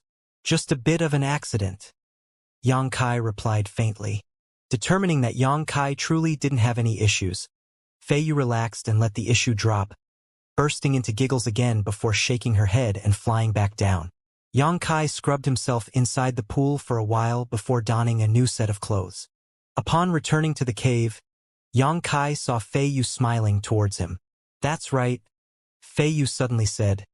"Have you gone to see Old Man Du yet? After you didn't return for over a year, he began sending me Na over every now and then to inquire about you. Both of them seemed quite concerned about you." "Oh, then I should go have a look then," Yang Kai nodded. "I'm free at the moment, so I might as well go now." "Good. The earlier you go, the earlier you can return." Fei Yu waved her hand, knowing that Yang Kai was still somewhat embarrassed to be here right now. "I might stay there for a while. There's some alchemy problems I'd like to discuss with Old Man Du." Fei Yu shot him a glance before snickering. "Do as you'd like. After all, the last time you went out for a while, you didn't come back for 6 years. She thought that Yang Kai was just looking for an excuse to avoid her for a bit, but in fact, Yang Kai Real did want to get Old Man Du's advice regarding some issues regarding alchemy. As for today, Yang Kai's alchemy abilities were quite high, almost on par with Du Wan's, and with the help of the many profound spirit arrays he knew, Yang Kai even felt he wouldn't lose to Old Man Du when it came to purely refining pills. However, Du Wan had been immersed in this field for a very long time, so he would naturally have his own unique experiences and insights. Such things could only be accumulated over time and were exactly what Yang Kai was currently lacking, making them extremely precious to him. In order to free the ancient demon clan from that mysterious small world, Yang Kai's alchemy technique still needed to improve. Thus, he was quite eager to find ways to promote his alchemy technique. If he could acquire the ancient demon clan's strength, there were many more things Yang Kai could accomplish. Bidding farewell to Fei Yu, Yang Kai left Soaring Heaven Sect and flew off towards Grand Boulder City. 2 hours later, he touched down outside the city gates. Upon arriving here, Yang Kai was surprised to find that the city seemed to be much livelier than before. There were many foreign cultivators coming and going, all seemingly in a rush. Yang Kai shook his head and no longer paid any attention to such things as he walked straight towards the Alchemist Guild. Just after Yang Kai walked into the Alchemist Guild, a young girl who couldn't be older than 15 with her hair done up in a pair of swaying twintails rushed over and intercepted him. Although she was young and her figure had yet to fully mature, it was clear she would soon become a beautiful young woman, a fresh and pleasant sight to behold. The little girl rushed straight up to Yang Kai and stopped him in his tracks, placing arms akimbo as she questioned, "Who are you? How can you just casually stroll inside this place?" Yang Kai swept his eyes over her quickly and discovered that this little girl's cultivation was respectable enough, actually having already reached the true element 9th stage, slightly better than Sun Yu from Dragon Phoenix Palace when Yang Kai first met him. "Who are you?" Yang Kai asked curiously. Grand Boulder City's Alchemist Guild branch should only have 3 occupants, Duwan, Mina, and Mina's master Yi Xiong. Since when did such a small girl take up residence here? What business is that of yours? The opposite party huffed as she stared back at Yang Kai, dissatisfied. This is the Alchemist Guild, don't you know? It's not a place just any random person can enter. Random person? Yang Kai nearly choked. This little girl was neither very old nor very tall, but her attitude was by no means small. "Humph, you must be someone looking for alchemy services from Old Man Du or Master Yi, right? If you want to request them to perform alchemy, come back in a month. The schedules of the 2 masters are currently full," the little girl said, clearing thinking herself quite clever for figuring this out. "It's so busy here?" Yang Kai was amazed. "Naturally, many people come here to request alchemy from the 2 grandmasters," the girl replied proudly, as if she was the one being requested for alchemy services by these people, her eyes flashing in the next moment as she suddenly said, "If the grade of pill you need refined isn't that high, I can help you." "You also study alchemy?" Yang Kai looked down at her, suddenly becoming somewhat interested. "And, naturally, you shouldn't underestimate me just because of my appearance. I'm actually a mysterious grade low-rank alchemist." "Oh? That's quite impressive," Yang Kai praised sincerely. So young yet already a mysterious grade low-rank alchemist. It was a rare right indeed. On top of that, Yang Kai had never met this little girl before, so she must have only arrived within the last 3 to 5 years. She was probably a seedling Du Wan or Yi Xiong had come across and was now instructing in the alchemic Tao. Using only 3 to 5 years to become a mysterious grade low-rank alchemist proved how high this little girl's aptitude was. Hearing Yang Kai's praise, the girl suddenly smiled and no longer felt that this young man in front of her looked so bad. "How about it? I can help you perform alchemy. At or below mysterious grade low rank, my success rate is 80%. 80%. Very good. How much do you charge for your services?" Yang Kai asked, rubbing his chin. "There's no charge," the girl replied quickly. "Old Man Du and Master Yi said that I should take every opportunity one get to refine more pills, so there's no need to offer me any compensation. And, well, of course, if you feel like paying me, I'm not going to refuse. And actually, alchemy is quite laborious. Each time Wuer performs alchemy, she drips with sweat and becomes quite tired." Yang Kai couldn't help chuckling as he nodded. "So your name is Wuer? N." Yang Kai thought about it for a moment before taking out a batch of heaven-grade and mysterious-grade herbs from the black book space and handing them over to the little girl. These herbs weren't very high-grade, so they had almost no use to Yang Kai anymore, but they happened to be perfect for Wuer to practice with in order to improve her alchemy skills. Yang Kai remembered when he first started practicing alchemy and all the struggles he went through to collect herbs and couldn't help lending her a hand. Wuer's eyes lit up as she quickly accepted the herbs and placed them into her universe bag. "Help me refine 100 pills with those." After handing over the herbs, Yang Kai made a broad request. "Good, with so many herbs, it should be enough," Wuer happily promised. "But 100 pills will take some time, and come back to me after 1 month and I should be able to hand them over to you." "Good." Yang Kai nodded before taking out some crystal stones. "This is your reward. You're also really giving me?" Wuer looked up at Yang Kai timidly, her hands gripping her floral print skirt, looking somewhat hesitant and embarrassed. "Performing alchemy is laborious and time-consuming. Naturally, I should compensate you." "Then, Wuer won't be polite?" Wuer said, accepting the crystal stones as a giant smile blossomed on her face, suddenly feeling like the young man in front of her was much more cordial than Old Man Du or Master Yi. Nodding happily as she declared, "Very good, after 1 month, you can come here to accept your pills. I'm gonna go start refining them now." "You won't be disappointed." Yang Kai gently nodded, smiling as he watched her run off. Rushing forward to happily, Wuer turned a corner and accidentally bumped into Mina. the latter quickly catching Wu'er just as she was about to fall before lightly scolding, "Little girl, how can you be so energetic every day? Senior sister, look, look." Wu'er handed over the crystal stones she was holding, causing Mina eyes to flash as she asked, "Where did you get so many crystal stones?" "There's still more in my universe bag. That person gave me more than 20 pieces." "Who gave these to you?" Mina couldn't help but frown. "A young man. He said he wanted me to help him refine 100 pills, and that these crystal stones were my reward." 100 pills? Mina was stunned. What does he want so many pills for? On top of that, he actually asked you to refine them specifically? "And the herbs are in my universe bag." Mina's expression became sour as she snorted. "Must be some degenerate. That person is either blind or has some evil ulterior motive. Is he still in the guild?" "I don't know. He was here a moment ago." Wu'er stared back at Mina in confusion, not understanding why her senior sister suddenly seemed unhappy. "I'll go take a look," Mina said before running off. Her junior sister was too young and was still in the process of learning alchemy.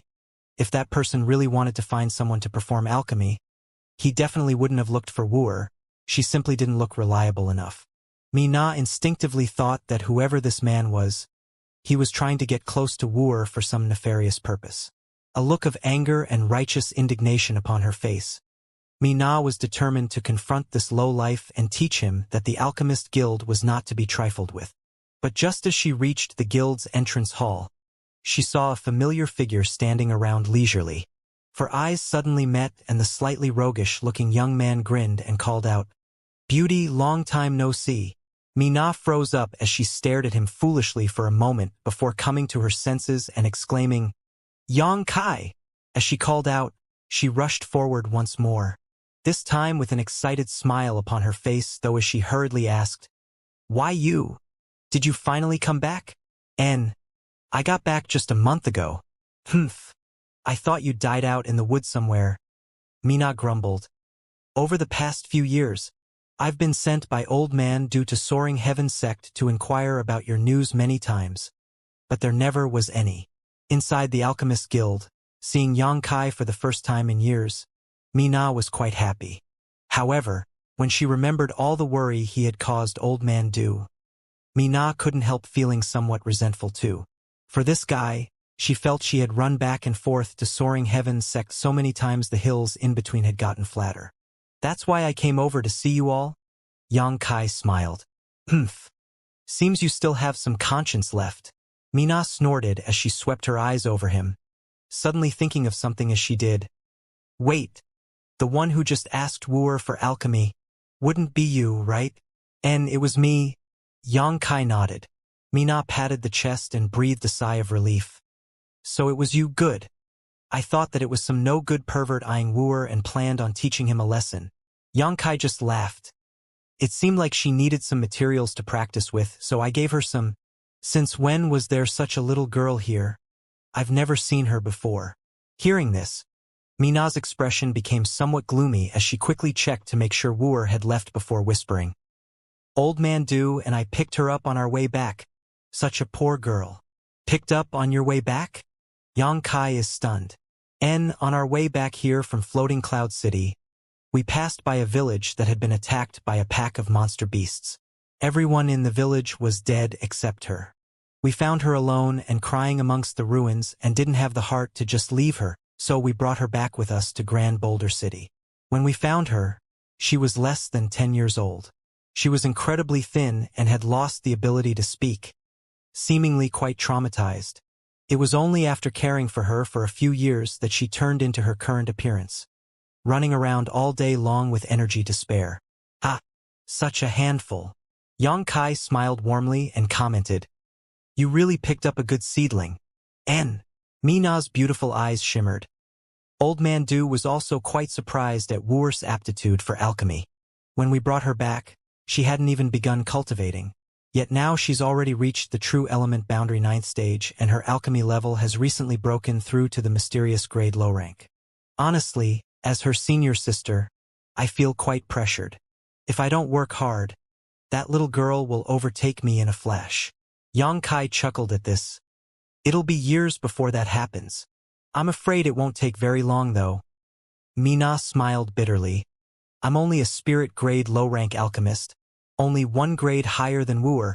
With how fast that little girl is growing, she'll probably surpass me within 10 years. Saying so, Mina suddenly looked at Xianxia curiously and asked, "What about you? Have you been able to progress beyond the spirit-grade top rank?" "Well, a little." Xianxia scratched his cheek, not daring to tell Mina the truth for fear of discouraging her. Fine, seeing you like this, it's obvious you're already able to refine St. Pills. This girl is just a common mortal. I shouldn't be trying to compare myself with you two freaks." Mina grumbled in frustration, but in the next instant smiled. "Enough about that. Come with me. If old man Du knew you came back, he'd no doubt be very happy." Xianxia gently nodded before following Mina into the Alchemist Guild. Before they had gone far, though, Xianxia's expression changed as he asked, "Is old man Du entertaining guests?" Xianxia could sense the auras of several individuals inside old man Du's room as well as hear some light laughter. One of these auras belonged to Duwan while the others all possessed transcendent realm cultivations. Mina responded, "They just arrived today, actually. Then I can wait." "No." Mina smiled meaningfully. "I think those few guests will also want to see you." Xianxia was momentarily stunned but quickly realized. "They couldn't be the few I met back in Floating Cloud City? Not bad." Mina grinned as the two arrived in front of Duwan's room, calling out in the next moment, "Old man Du, another guest has come to see you." The laughter and the conversation inside came to an abrupt halt as Duwan immediately said, "Let him come back another time. Today this old master won't be seeing other guests." "Are you sure about that, old man Du? If that's the case, then I'll show him out," Mina asked as she winked mischievously towards Xianxia. "Why, you little—" Duwan's helplessly sighed before asking, "Who is it? From the sounds of it, he must be a very important guest." Not waiting for Mina to answer, Xianxia called out, "Old man Du, it's me, Xianxia." "Xianxia," Duwan's called out in surprise. A series of footsteps ringing out in the next instant and the door soon flying open, revealing Duwan's expectant face. After seeing Xianxia, a look of pleasant surprise filled old man Du's expression as he shouted, "It's you!" Xianxia smiled and nodded. Come in. Duwan enthusiastically greeted Xianxia. "It's good that you're back." "Haha. After wandering around outside for a while, I just recently returned to the sect where I heard that old man Du had asked me not to travel to Soaring Heaven sect several times to inquire about this junior's well-being. For all old man Du's concern, Junior is very grateful," Xianxia said seriously. It's fine, you are a member of my Alchemist Guild branch. I am its manager. Naturally I should pay attention to your well-being." Duwan shamelessly smiled and said, "You came at just the right time, actually. This old man was just talking about you with several old friends." As the two talked, they entered the guild's back hall. Inside a spacious room sat several figures with ages and temperaments similar to Duwan's, each of them stretching their necks as they looked over towards the door expectantly. After the appearance of Xianxia thought, all of them couldn't help showing confused looks. "Hey, Duwan," an old man with a rather uncouth attitude called out. "Something's not quite right.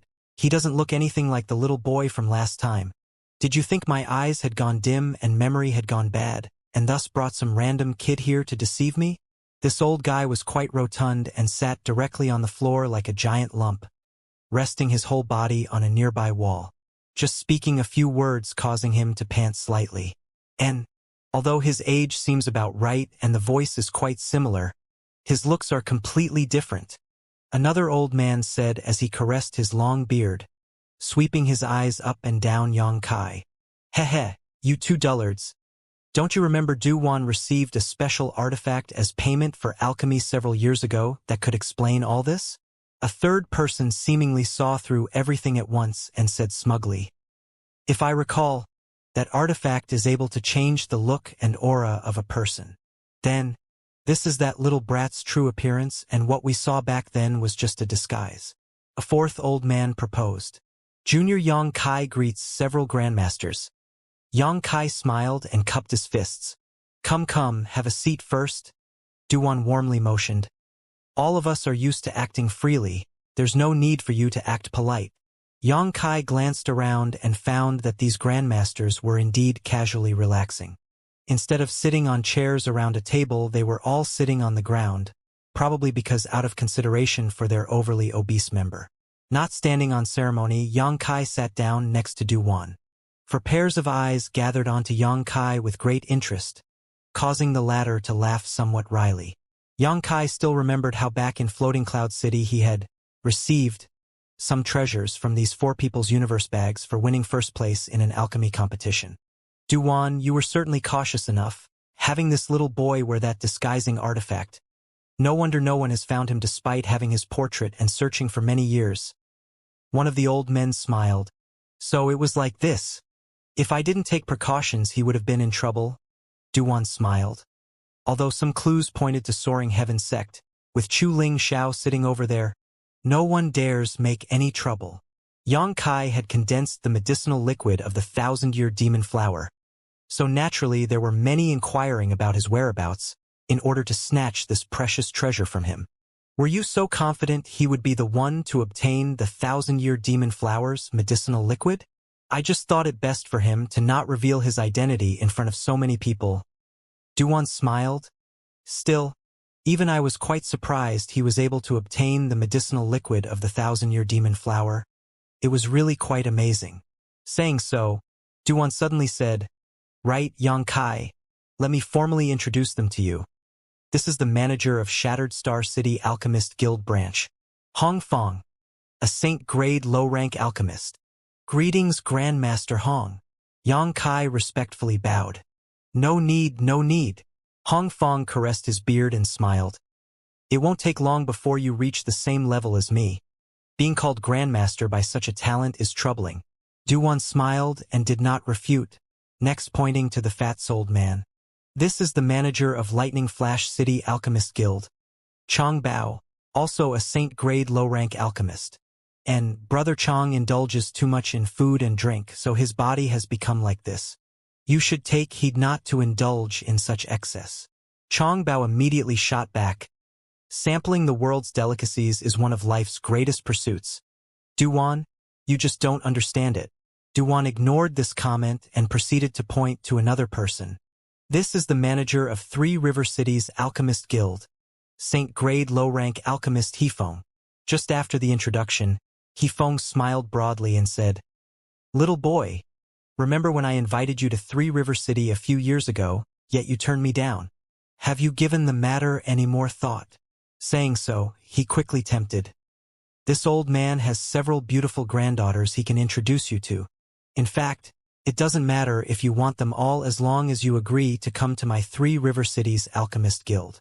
Junior is grateful for all Grandmaster he's concerned, but this young one owes old man due much grace, so I must unfortunately refuse Grandmaster his kindness.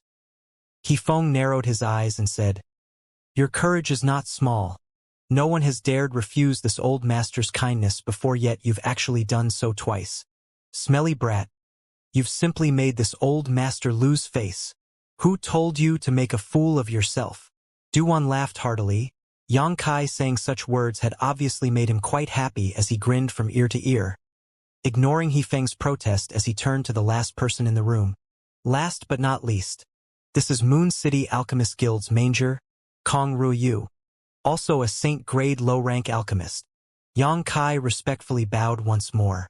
Top alchemists and artifact refiners were normally male because most women's natural physiques were milder and more temperate, unsuited to handling the high temperatures and flames required to perform alchemy and artifact refining. But this Kong Ruoyu had actually become a Saint-grade low-rank alchemist, which showed that she had clearly worked harder and possessed greater aptitude than others. If she had been born a male, her achievements would probably be even higher. Inside Duwan's room, excluding Yang Kai, there were currently 5 Saint-grade low-rank alchemists. This was an incredibly luxurious lineup. Throughout all of Tongxian realm, the number of Saint-grade low-rank alchemists was probably no higher than 20, each of them a world-famous figure. Yet in this place there were actually 5. Saint-grade mid-rank alchemists were even rarer, numbering 3 to 5 at most. As for Saint-grade top-rank alchemists, There was essentially only the hidden dragon who showed his tail but never his face. The old man of Heaven's Keep, Great Grandmaster Li Rue alone. As Du Wan carefully introduced Yang Kai, the other 4 alchemy grandmasters also looked at Yang Kai with gratified expressions. Yang Kai's outstanding performance back in Floating Cloud City's alchemy contest had left a deep impression on them. Each of these old masters believed that in time, this young boy's achievements would eclipse their own and usher in a new golden age for alchemy. Mina had left and returned with a tray of spirit fruits and fresh tea, offering them to these guests before drawing back once more. She was not yet qualified to sit amongst these grandmasters. Not just her, even her master Yi Xiong didn't have the qualifications to participate in this conversation. Du Wan inviting Yang Kai to sit among this group showed just how much value he placed on the young man. These several alchemy grandmasters were all old friends, so they didn't maintain much decorum between them, freely speaking to one another while not minding Yang Kai's presence in the slightest. Yang Kai didn't make a sound, only listening intently from the side, not showing the slightest impatience or boredom, instead quite interested in a number of the topics these 5 were discussing. After talking for quite some time, Du Wan suddenly smiled and said, "Each of you lives several tens of thousands of kilometers away, yet you've all come here today to my grand Boulder City. You probably didn't do this just to chat about old times." Yes?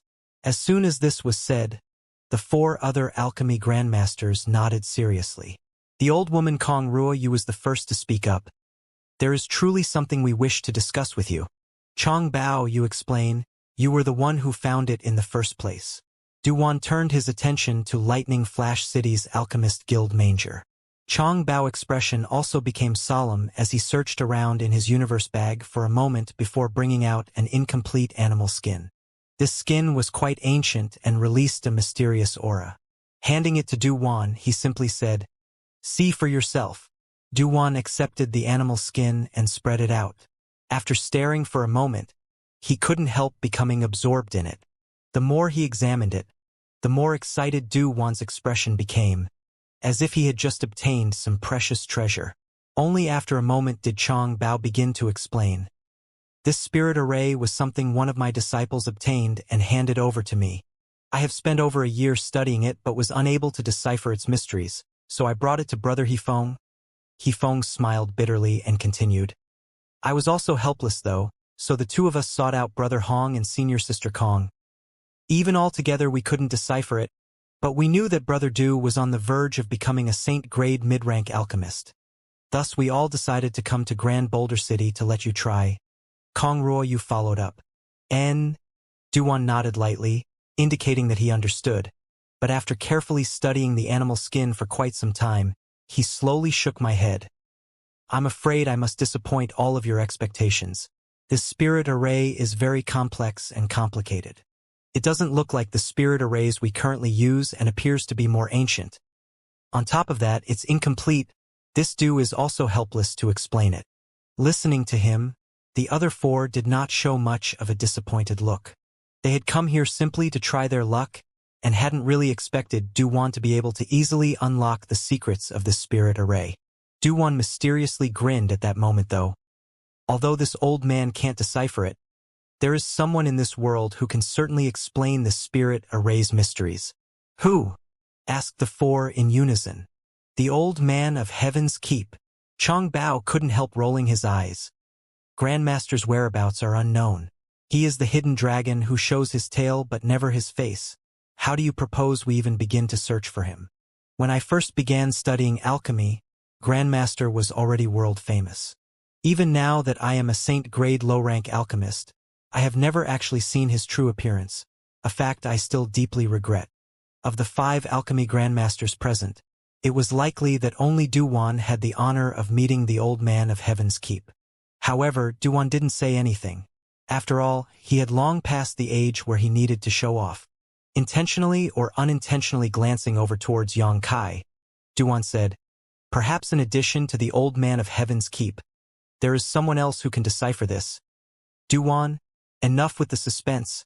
If you have an idea, just say it." Hifeng urged him impatiently. "Heh heh."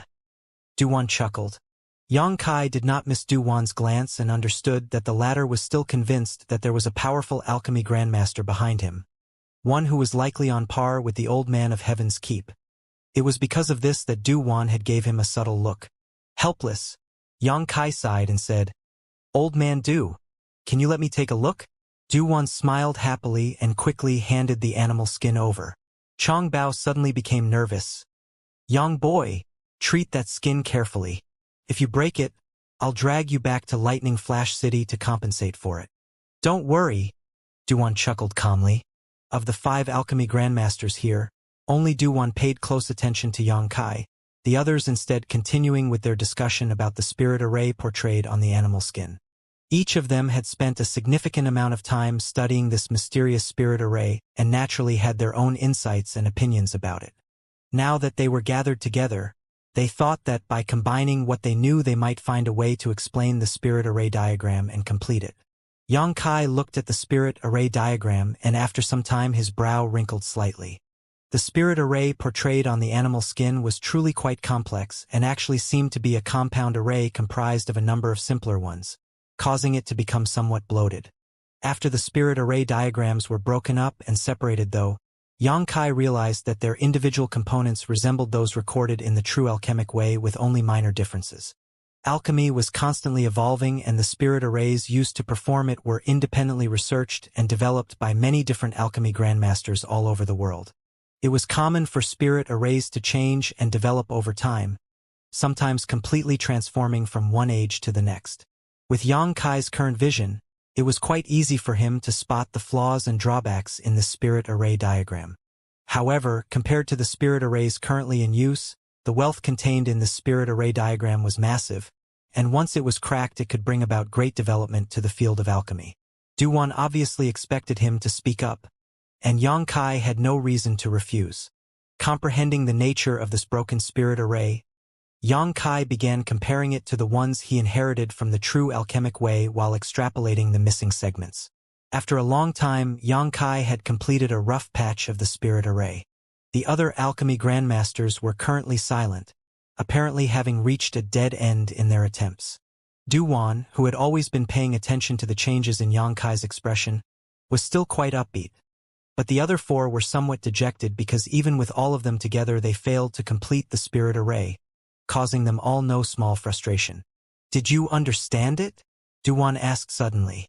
Yang Kai nodded lightly, and the other 4 grandmasters suddenly looked up in surprise and Hong Fong called out, "You've deciphered it?" He Fong shouted, "Young man, you mustn't speak irresponsibly. Even us old fogies were helpless to understand this thing. How could you have cracked it so simply?" "Whether he is boasting shamelessly or not, we'll soon see." Du Wan grinned. Yang Kai also maintained his composure, taking out a few good pieces of jade from the black book space before holding them in his palm one at a time and using his divine sense to inscribe some markings onto them. A few moments later, he handed the jades to Du Wan and explained, "After dismantling it, the spirit array can be broken down into these individual arrays, but as to what each one of them is used for, you'll have to verify by actually using them for alchemy. I hope this will be helpful to several grandmasters." Du Wan's nodded solemnly before accepting the jade pieces, keeping one for himself before distributing the remaining pieces to the other 4. Seeing this old and young pair both wearing such serious expressions, the other grandmasters no longer commented and instead focused on the diagrams inscribed in the jade pieces. After a while, the expressions of everyone changed and became somewhat complicated. The pieces of jade rotated amongst the 5 grandmasters as they examined the spirit array diagrams in each of them as they muttered, "It really was solved?" When the several scattered spirit array diagrams in the jade pieces were put together, they indeed formed the large array portrayed on the animal skin. Not only that, the array was actually complete and even had some ingenious enhancements. A problem that had baffled several Saint-grade alchemists for over a year being solved so simply was somewhat difficult for all of them to accept. "Young man, how do you understand this? These should all be long-lost ancient spirit array diagrams. You shouldn't have had the opportunity to learn these at your age," He Fong asked Yang Kai. Yang Kai hesitated for a moment before saying, "I'll be honest with you. I obtained guidance from Old Man Li, and even studied under him for a time. Old Man Li? The old man of Heaven's Keep, Kong Ruoyu exclaimed. Seriously? You've met Grandmaster Li? Where did you see him? What does he look like? At the mention of Old Man Li, these aloof and powerful grandmasters transformed into eager young children, each of them calling out excitedly. Yang Kai shot a glance over at Duwan, the latter quickly coughing and muttering, Actually, I too met him. Duwan, don't try to shamelessly boast. Feng obviously didn't believe him, grinning at him teasingly. It's true, Duwan persisted. It was back in Floating Cloud City. Old Man Li was there, but he didn't reveal his identity. Do several grandmasters remember that other young alchemist at the alchemy competition conference, the one who competed with me until the end? Yang Kai asked. Naturally, we remember. Hongfang nodded. If I recall correctly, he was being escorted around by several masters from the City Lord's mansion. What does that have to do with Old Man Li, though? He is Old Man Li's legacy disciple. What? Legacy disciple? No wonder. No wonder that at such a young age he had such attainments in alchemy. This old man had always been wondering which powerful master cultivated such a genius. That little boy's luck is truly enviable. Actually receiving the favor of Old Man Li, his future prospects will certainly be limitless. The few of them couldn't help feeling envious of Diao's luck. After those events, I studied under Old Man Li for a time. These spirit array diagrams were learned from Old Man Li. That's why I was able to comprehend them, Yang Kai explained. So that's it? Feng stroked his chin, seemingly believing what Yang Kai had said. Even Du Wan was nodding lightly, no trace of doubt apparent on his face. However, when the four of them thought that they had actually been so close to Old Man Li yet didn't even get to greet him, they all suddenly felt annoyed and jealous of Du Wan's good fortune. These ancient spirit arrays contained an enormous wealth of knowledge, and although none of them currently understood what their true purpose was, that could be solved by simply investing enough time studying them. Having unlocked the hidden secrets of these spirit arrays, the gathered grandmasters were quite pleased. Duwan's eyes flashed as a mischievous grin appeared on his face.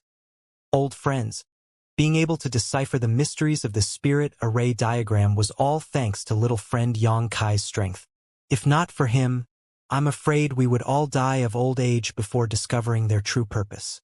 Now that all of us have obtained such positive results, don't you think showing some expression of sincerity is necessary? Old Du, what are you trying to say? Feng's brow furrowed.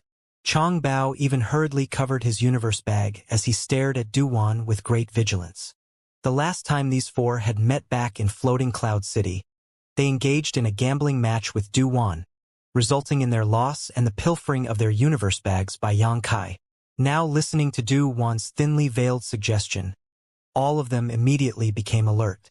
Duwan pretended like he didn't see this and instead turned to Yang Kai and smiled. My old friends have always been generous, and you've just helped them solve a problem that had been troubling them for quite some time. I think they should offer you some thanks. And don't you agree? No need to hold back. Feel free to accept their charity.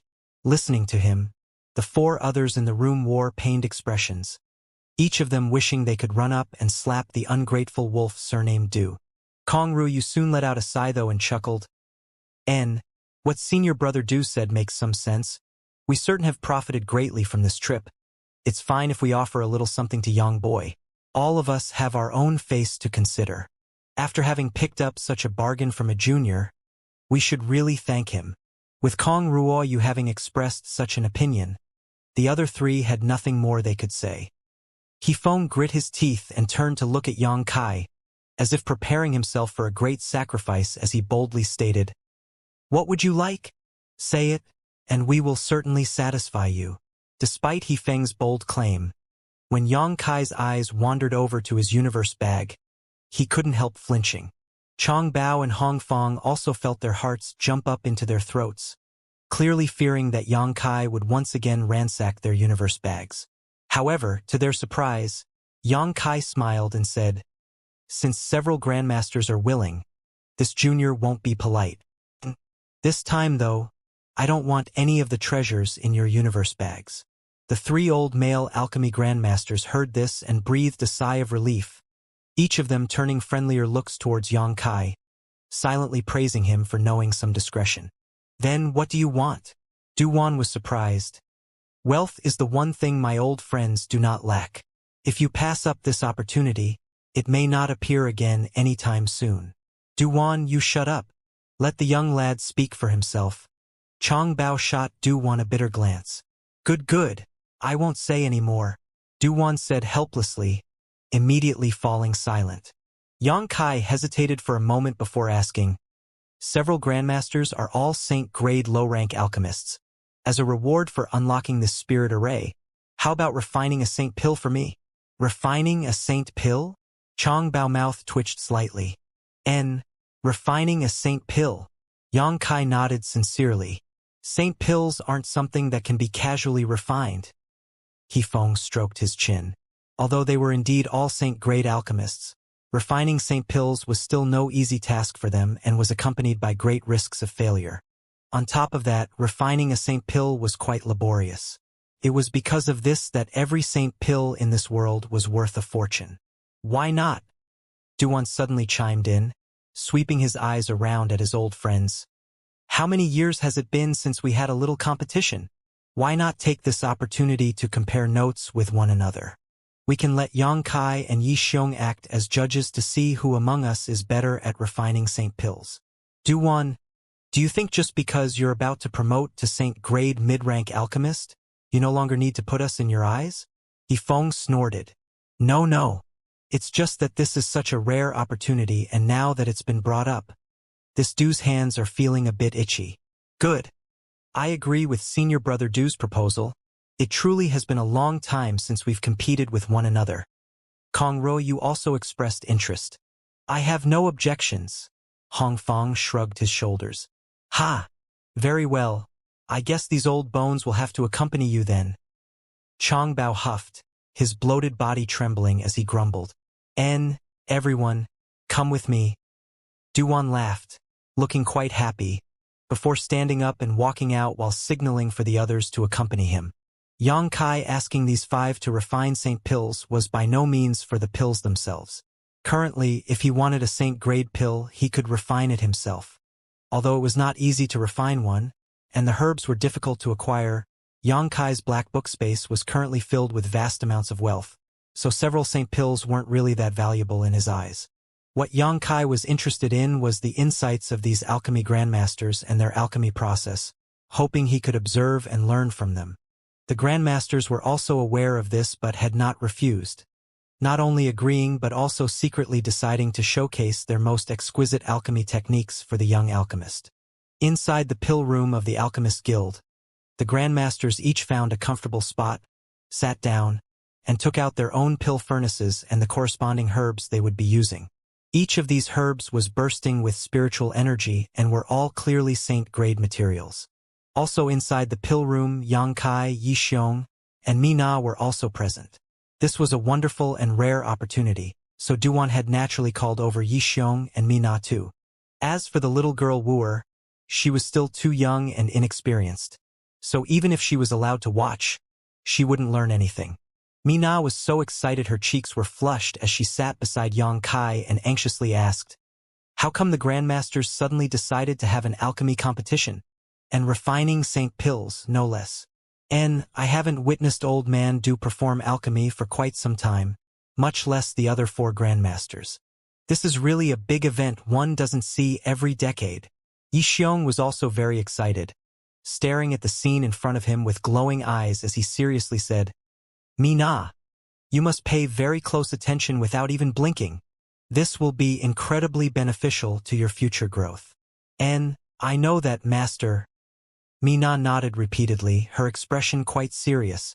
Is everyone ready? Duan looked around with a smile and asked. Everyone nodded lightly, indicating that they were finished with their preparations. Why don't we first introduce what kind of pill we will be refining? Duan smiled and suggested. This old man will be refining the thick ice good fortune pill. It is an auxiliary cultivation pill for those who practice ice attribute secret arts and martial skill. After taking it, it allows one to create cold chi pressure inside one's body, which helps purify and refine true qi. N. The required materials are profound ice jade crystal flower, colorless mineral essence, blue bloodgrass, the monster core of the 7th order ice jade python. Duan spoke in a clear voice, explaining the ingredients he would be using to the trio of onlookers, allowing each of them to wear a thoughtful look. Each alchemist would have his own unique habits and methods when performing alchemy. Even their selection of herbs and the order in which they were utilized were of great importance and worth studying, not to mention how these materials would be combined and integrated with one another. Duan clearly wanted Yang Kai and the others to learn these things, thus why he bothered explaining in such detail. After he finished, Kong Ruoyu smiled and spoke. This old lady will be refining the evading death pill, which has the effect of protecting one's soul. If one receives a heavy or even deadly injury to their soul, as long as they take this pill, it will provide a certain healing effect. The required materials are azura bone, soulless ghost face flower, solid spirit rock bamboo, 100 tribulation congealed jade nectar. The several grandmasters reported the names, uses, and precious ingredients of the saint pills they would be refining one after another. Mina and Yi Xiong were both stunned as they listened to these explanations. Simply being able to gather together so many rare and precious herbs was a sight to behold. Their expectations were only lifted higher by this as they felt their hearts beating slightly faster. After they all finished, the 5 grandmasters glanced around at each other, and Duan announced, "Good! Let's begin!" The other 4 nodded. In the next moment, pure true qi burst out from the 5 grandmasters and the temperature in the pill room shot up.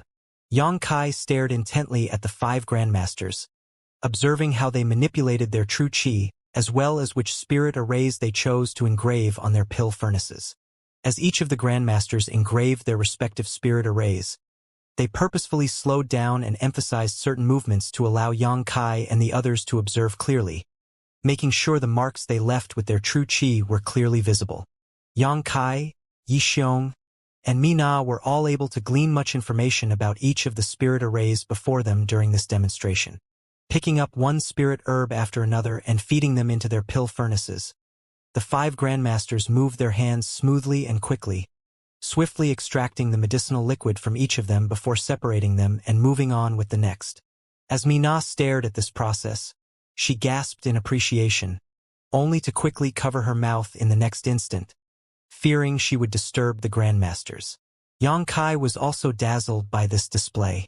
Although his current alchemy level was comparable to the grandmasters in front of him, there were still much he could learn from them, especially with regard to their finer alchemy techniques such as the detail they put into processing their medicinal liquids. Comprehending these details would lead to great improvements in Yang Kai's own alchemy skill. Each grandmaster's hands flew about both rapidly yet fluidly, appearing like an artistic display which contained the crystallization of their alchemy insights. Yang Kai became more and more engrossed as his whole consciousness gradually became immersed in this scene, simultaneously observing while pondering to himself what he would do differently at certain junctions compared to these grandmasters, silently taking note of any place he found his own understanding or technique lacking by comparison. Soon, Yang Kai forgot everything else around him, as his whole being submerged itself into the world of alchemy, unable to extricate himself. The same was true of Mina and Yi Xiong, both of them even forgetting the passage of time as they watched. Amidst the sweltering heat of the pill room, blazing hot true qi swirled as the spirit arrays engraved on each pill furnace was erased and redrawn again and again. An excellent alchemist would not use only one spirit array during alchemy, and would instead carefully observe the intensity and temperature of their flames to replace their spirit arrays in order to achieve the best results possible. From this point in particular, Yang Kai gained great inspiration. When he performed alchemy, he normally used only a single spirit array, but now he felt that by using multiple spirit arrays at different times, the effects he could obtain would be much better. The bursts of medicinal fragrance that would leak from each pill furnace now and again filled the pill room with a dreamlike mist. The expressions of the grandmasters also became extremely solemn as the final moments of the alchemy process approached, none of them daring to show the slightest carelessness, as that may cause all their previous efforts to go to waste. After 4 hours, the pill furnace in front of Duan suddenly hissed and shook, as if something inside had come to life and was desperately trying to escape. Duwan's expression became dignified as he patted his furnace several times, pouring his true qi into it to complete the final stages of the refinement. A moment later, he gently tapped his pill furnace once and a snow-white nail-sized pill flew out. Duwan's eyes flashed as he swiftly pulled out a high-quality jade bottle, caught the pill, and sealed it inside the bottle. Even as he did so, a thick pill fragrance wafted about the pill room.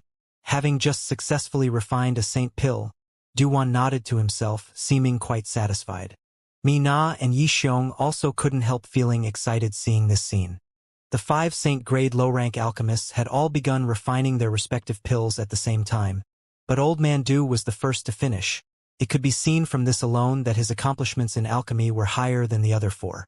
However, no one made a sound, only silently watching, waiting for the other 4 grandmasters to complete their refinements. Immediately after Duwan was Kong Ruoyu, only taking a stick of incense longer before she too extracted a saint-grade low-rank pill from her furnace and stored it in her own jade bottle. Half an hour later, Chong Bao, He Feng and Hong Fong also finished their pills. 5 saint pills being refined at once filled the entire pill room with a rich pill fragrance that was both refreshing and pleasant to the nose and spirit. The 5 grandmasters looked somewhat tired, especially Chong Bao, whose large body was now dripping with sweat, his excess fat trembling as he breathed heavily and wiped his forehead constantly with his sleeve. Glancing around, the 5 grandmasters smiled at one another, but none of them rushed to compare their finished saint pills, instead each of them pulling out a true qi restoring pill and sitting cross-legged to recover. Each of them needed some time to adjust themselves after this laborious process. Refining saint pills had expended a great amount of their true qi and spiritual energy. It was only now that Mina and Yi Xiong dared to gasp as they reflected on everything that had transpired before them, both of them feeling like they had reaped a huge harvest, somewhat anxious to immediately refine some pills to verify the new insights they had just obtained. Yang Kai, which of the 5 grandmasters so you think is the fiercest? Mina stared in front of her intently and asked. However, she received no response to her query. Surprised by this silence, she quickly turned her head towards Yang Kai only to discover that he was wearing a contemplative expression, as if he was so lost in thought and had not heard her question at all. It looks like his gains were not small, Yi Xiong smiled. Don't disturb him, he should have learned even more than us. Yang Kai had obviously sunk into a deep state of enlightenment. If he had not gained a massive harvest, reaching such a state would have been impossible. Yi Xiong was somewhat envious. Mina nodded quickly as she once again quieted her breathing, while waiting for the 5 grandmasters to restore themselves. A moment later, though, Mina saw movement out of the corner of her eye and once again turned to face Yang Kai. Looking curiously, Mina let out a surprised gasp. She found that Yang Kai had at some point taken out his pill furnace as well as a number of saint-grade spirit herbs, placed them in front of himself, and was now focused on portraying a spirit array into his furnace. It was at this moment that the 5 grandmasters finally finished restoring themselves and awoke from their meditation, Hong Fong letting out a loud laugh. Our saint pills have been refined. Now let's let our judges see who the best among us is. Good. Chong Bao grinned meaningfully. I hope that all of your alchemy techniques haven't regressed. You should worry about yourself. Duan shook his head and laughed. For these past few years you've been patronizing a few too many restraints for your own good. Chong Bao grinned back at Duwan. But my alchemy technique has not fallen. The grandmasters all stood up as they bantered back and forth before walking over to where Yang Kai and the others were waiting. However, they hadn't taken more than a few steps before noticing what Yang Kai was doing and calling out in surprise. Oh kid, are you trying to show off meager skills before an expert? He Feng said with a big smile, speaking teasingly but with no malicious intent. On the other hand, Duwan's brow wrinkled as he suddenly realized something out of the ordinary. The only female alchemist, Kong Ruoyu, also wore a dignified expression as she raised her hand to stop her colleagues from stepping forward. Mina and Yi Xiong also stepped away from Yang Kai and quickly approached the 5 grandmasters. Old Man Du, Yang Kai suddenly started performing alchemy. It seems like he harvested a lot of things and couldn't wait to verify them, Mina whispered. Old Man Du nodded with a smile on his face. his eyes filled with appreciation. Don't bother him, he should have obtained an epiphany. An epiphany? Mina couldn't help but frown. Do such things happen in alchemy? Of course. Did you believe that one could only obtain an epiphany in the martial Tao? Duan whispered. Such things are also possible in the alchemic Tao. Once one enters such a state, everything around them fades away and only the sentiments and insights they suddenly obtained appear before their eyes. Right now, nothing exists in this world except his pill furnace and the herbs beside him. Fascinating, I wonder just what kind of breakthrough he'll achieve. And, speaking of epiphanies, I too once had the good fortune to obtain one many years ago.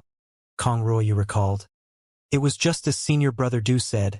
I couldn't see anything else at the time, only my pill furnace and herbs. The only thing I could think of was refining that pill. Unfortunately, no matter how hard I tried, I was never able to reach such a state again. Just like the epiphanies in the martial Tao, it is something that cannot be sought, only met by chance. What happened then? Did Grandmaster Kong successfully refine that pill? Mina asked curiously. Kong Ruoyu smiled and nodded. Naturally I succeeded. Moreover, the quality of that pill was extremely good with almost none of the medicinal essence going to waste. It is a work I am still proud of to this day that is stored in my collection. Amazing, Mina said, her eyes filled with respect. Wait, haven't you all noticed something odd about the materials this little boy selected? Hifeng frowned. Why are there so many Saint-grade materials? It couldn't be that he wants to refine. Hearing these words, everyone's attention was immediately drawn back to the pile of materials in front of Yang Kai, and upon careful examination they discovered that all of the herbs he had laid out were indeed Saint-grade. Is he trying to refine a Saint pill? Chang Bao exclaimed. Duwan's eyes lit up as he chuckled. If everything turns out well, he could refine a Saint pill with these materials. Duwan, stop joking around. Hifeng rolled his eyes. How hard it is to refine Saint pills, all of us both know well. It's true his aptitude is astonishing and his skills profound. Enough so that I can declare without doubt, he will one day become a Saint-grade alchemist whose achievements will far outstrip our own. But that's a matter for the future. Refining a Saint pill at his present age? Isn't that expected a bit too much? Young people are always headstrong and fearless, thinking there is nothing they cannot accomplish by recklessly charging ahead. Facing some setbacks along the way is by no means a misdemeanor. It's just unfortunate that in his epiphany he did not choose spirit-grade materials instead.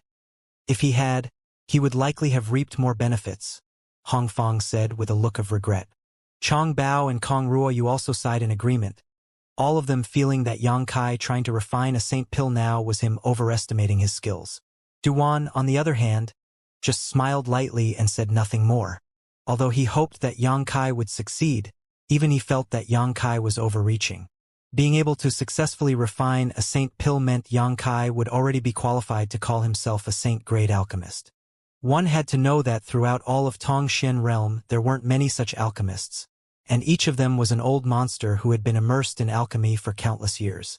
Yang Kai was simply too young. We should observe what he does carefully so later we can give him pointers on any shortcomings he shows. That will be what's best for his future growth. Kong Ruoyu suggest. Everyone else nodded before silently focusing their attention on the pill refinement in front of them. Yang Kai's movements weren't as fluid as their own, but they were nonetheless meticulous and steady, each one executed with impeccable precision and timing. Seeing this, the several grandmasters were all secretly amazed. Yang Kai's foundational skills were incredibly solid, and even to their highly critical eyes, the way he condensed his medicinal liquids was without the slightest flaw. Moreover, the true qi that he revealed from his body was both pure and vigorous. None of them knew what spirit array he had drawn inside his pill furnace in advance, but each herb he placed inside it was purified into the highest quality medicinal liquid without the slightest bit of waste. The medicinal liquids that had already been condensed were then wrapped in his true qi and suspended beside the pill furnace, waiting to be used later. Witnessing these motions, each of the grandmasters couldn't help nodding lightly, showing their approval. After roughly half an hour, all the herbs had been condensed into medicinal liquids, causing the 5 grandmasters to be somewhat stunned. Even if they were to trade places, they would not have been able to accomplish this step faster or better than Yang Kai. In fact, most of them would likely take even longer. This could only mean that the purity and potency of Yang Kai's true qi was higher than their own and the spirit array he was using was superior. After all the medicinal liquids were condensed, Yang Kai waved his hand quickly, and a burst of light suddenly appeared inside his pill furnace. It seemed like he had instantly destroyed the spirit array which he had portrayed earlier. Seeing this scene, Chang Bao couldn't help muttering, "This little boy is too careless. Destroying his spirit array so haphazardly. How will he redraw a new one in time?" The medicinal liquids had already been condensed and even tightly wrapped in true qi. The longer they were left as is, the more their medicinal efficacies would diminish, so returning them to the pill furnace as soon as possible was of paramount importance. They too would replace the spirit arrays they used during refinement, but only after fully preparing them beforehand. Also, they would not completely destroy their previous spirit arrays and instead use it to build up a new one, saving both time and effort, which increased their efficiency. On the other hand, Yang Kai had directly destroyed his original spirit array. Each of the grandmasters couldn't help showing a worried look, almost as if they could see Yang Kai refining an inferior quality pill, wasting a large number of precious saint-grade materials. However, Chang Bao had barely finished his words when another flash of light appeared inside Yang Kai's pill furnace, and it began twinkling faintly once again. Each of the grandmasters had excellent vision, so it only took them a moment to discover that a new set of markings was rapidly appearing inside the pill furnace. So fast! Yifeng was so stunned, somewhat unable to believe what he was witnessing. That's impossible. The shimmering rays of light were a clear sign that a new spirit array had taken shape. It was only a moment ago that Yang Kai had destroyed his previous spirit array, yet he had already finished portraying the next. Such speed far exceeded the understanding of all 5 grandmasters. Yang Kai seemed to have changed the spirit array in his pill furnace instantaneously. Moreover, none of them had seen him use the slightest amount of true qi. When portraying a spirit array inside a pill furnace, one had to pour their true qi into it and carefully control it in order to succeed. It was like treating one's true qi as ink and the pill furnace as paper. However, Yang Kai didn't show any signs of injecting his true qi into the pill furnace just now. Where did this new spirit array come from then? He used his spiritual energy and divine sense. Duwan's eyes lit up as he quickly said, "Impossible!" Yifeng snorted and kept shaking his head. While it's possible to draw a spirit array with one's spiritual energy, it isn't strong enough to be used for alchemy. If someone tried to do that, it would only end up collapsing and destroying the materials inside. See for yourself. Duwan didn't bother explaining and simply motioned for the others to observe. Of everyone here, only he knew that Yang Kai possessed an attributed spiritual energy because of his conflagrated knowledge. See, the same as the old man of Heaven's Keep. Spirit arrays built with ordinary spiritual energy really couldn't be used for alchemy, but those built from conflagrated spiritual energy were different. Not only could they be used for alchemy, they were actually superior to ones drawn with true qi. Everyone was now holding their breath and watching nervously. Seeing Yang Kai not even hesitate to add the medicinal liquids he had condensed back into the pill furnace, each of them felt their hearts leap up into the throats. All of them were afraid he would waste these precious materials. Unexpectedly, though, after the medicinal liquids were returned to the pill furnace, there was no signs of the spirit array shattering, and the different liquids began mixing and smelting together, interacting with one another as a medicinal fragrance began to gradually leak out. Each of the gathered grandmasters was amazed, not understanding what kind of mysteries were hidden inside Yang Kai's pill furnace that allowed this to happen. Yang Kai's expression remained completely focused, both his hands waving about as his true qi surged up and down, controlling the furnace's temperature precisely so as not to inadvertently damage the medicinal efficacies contained within. Everyone's eyes suddenly became bright again. A moment later, a cracking sound rang out from inside the pill furnace, accompanied by a flash of light. The spirit array Yang Kai was using was destroyed once again, causing the nerves the grandmasters had just settled to once again tense up. In the blink of an eye, a third spirit array appeared inside the pill furnace. This? Yifeng's eyes widened. not having any idea what he should say anymore. When each of them performed alchemy, they too would change spirit arrays as the process went on. But such rapid and frequent replacements like the ones Xianxia was using was something they had never even heard of before. Also, they vaguely felt that Xianxia was not just using his true qi to perform alchemy, but also his spiritual energy. A two-pronged approach. The strength of this little boy's spiritual energy was also somewhat strange. Xianxia had a third-order transcendent realm cultivation which was actually higher than any of the grandmasters present. Thus, even though they noticed something out of place, it was impossible for them to unravel the secrets of Xianxia's conflagrated spiritual energy. So naturally they were quite confused. Pa. Almost every half an incense stick worth of time, the spirit array inside Xianxia's furnace would be replaced. The several grandmasters really couldn't comprehend why Xianxia was doing this, as such frequent changes didn't seem to serve any practical purpose and instead introduced a greater risk of failure.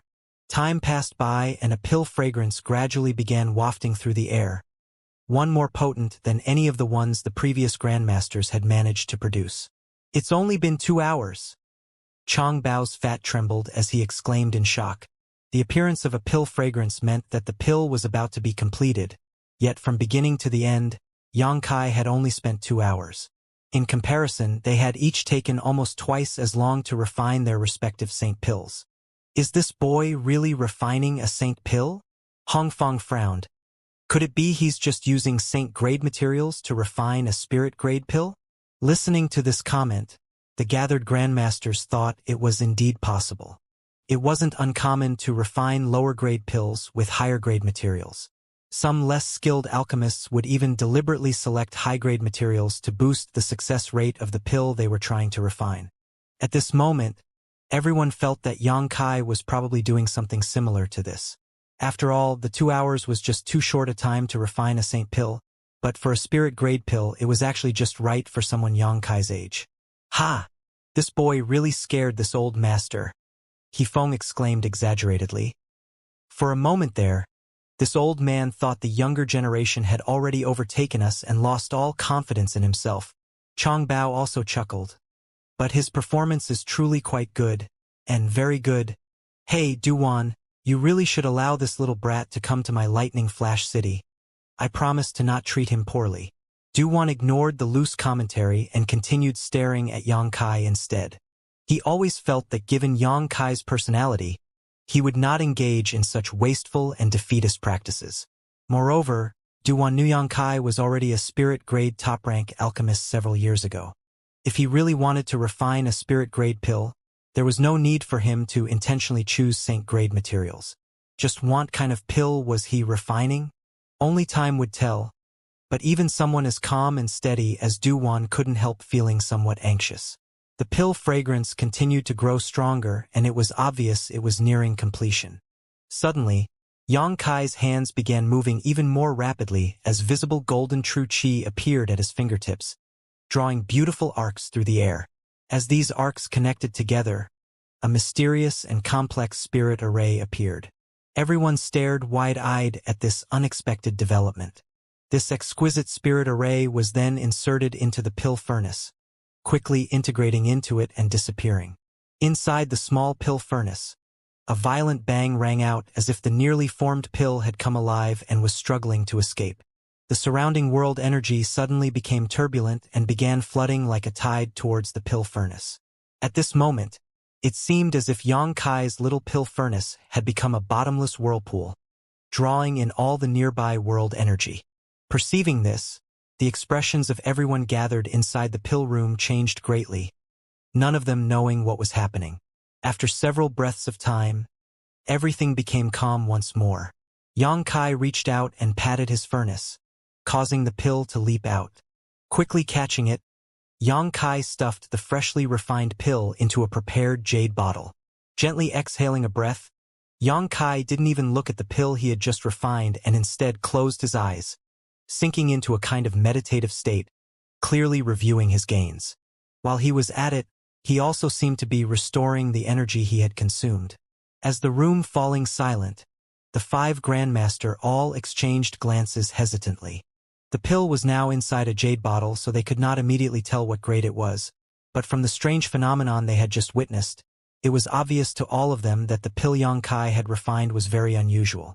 After waiting for a time yet not seeing any signs of Yang waking from his meditation, Changbao finally couldn't take it anymore and called out, "Duwan, open that bottle. I'm also curious whether the boy refined a spirit-grade pill or a genuine saint pill." Hong Fong also spoke up. Yang was a member of Grand Boulder City's Alchemist Guild branch, so right now the responsibility naturally fell to Duwan. With all his old friends urging him on, Duwan was also helpless and acquiesced. "Okay." Stepping forward, Duwan picked up the jade bottle as everyone else huddled around and stared at him unblinkingly. "Well, what are you waiting for? Open it already," Hifeng eagerly shouted. Duwan smiled wryly and opened the jade bottle. The moment he did and smelled the scent of the pill within, his hand trembled. Duwan didn't even have to look at this pill, as he could tell from the fragrance alone that Yang had without a doubt refined a saint pill. He has actually grown to this level. Duwan was amazed. The jade bottle was quickly snatched up by Hifeng, and after he glanced inside, he called out hoarsely, "It really is a saint-grade pill? Let me see that." Changbao hurriedly said, grabbing the jade bottle and confirming for himself that inside it was a freshly refined saint pill, his fat jiggling as he stared at it in disbelief. The jade bottle made its way around the grandmasters until it finally landed in Kong Ruoyu's grasp. After examining the pill for a moment, Kong Ruoyu's expression suddenly became solemn, double-checking to make sure she wasn't seeing things before haltingly muttering, "You old farts, are your eyes blind? What? Isn't it a saint-grade pill?" Chang Bao stared at her blankly.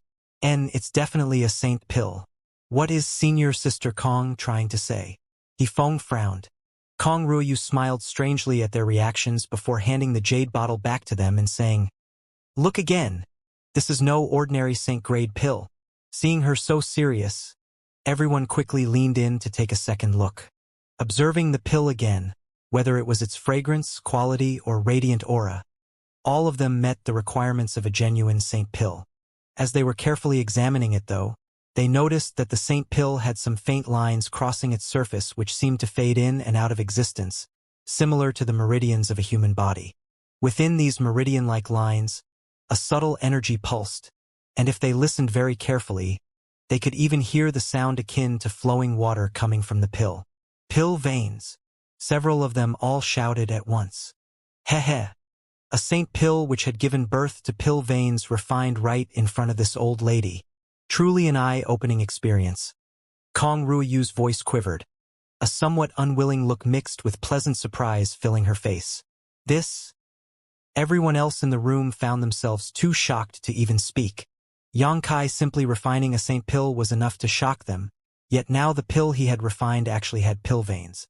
This was a dream many alchemy grandmasters had pursued their entire lives, yet few had ever accomplished.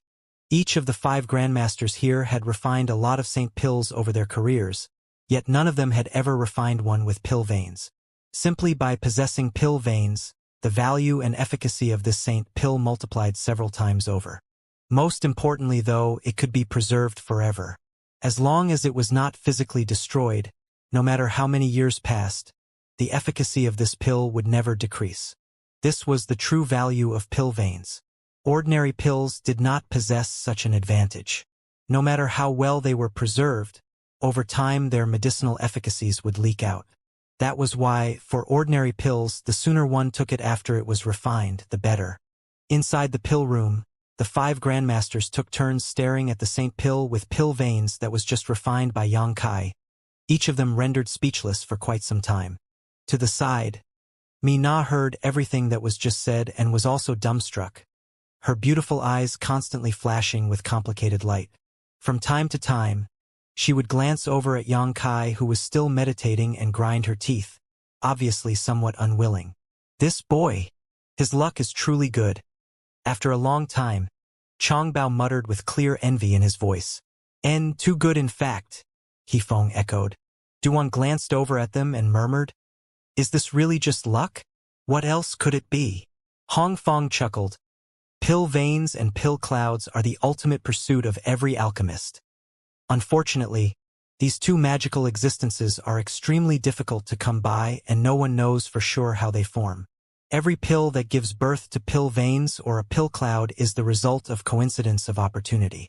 However, it is undeniable that alchemists must perform a perfect refinement to even have any chance of forming pill veins.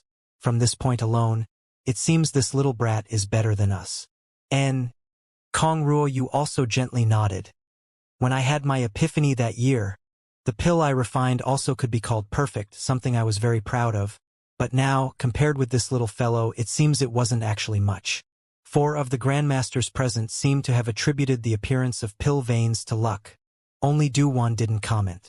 Luck was no doubt an important factor, but the alchemy process could not be discounted, especially the Saint Pill which Yang Kai had used so many different spirit arrays to form. Du-Wan faintly felt that this Saint Pill giving birth to pill veins was the result of Yang Kai's efforts, not just luck. A youth's potential, Chong Bao's said with a rare serious expression. Should we bring out our own Saint Pills for comparison? Is there any need? Yifeng blushed with shame. Before Yang Kai refined his Saint Pill, each of them had full confidence in their own and felt it was superior to the others present. But now, in front of a Saint Pill that had given birth to pill veins, they no longer felt like there was any point to their little competition. Even if they discounted the appearance of pill veins, just the time required for Yang Kai to refine his Saint Pill was something they couldn't hope to match, causing them a great deal of embarrassment.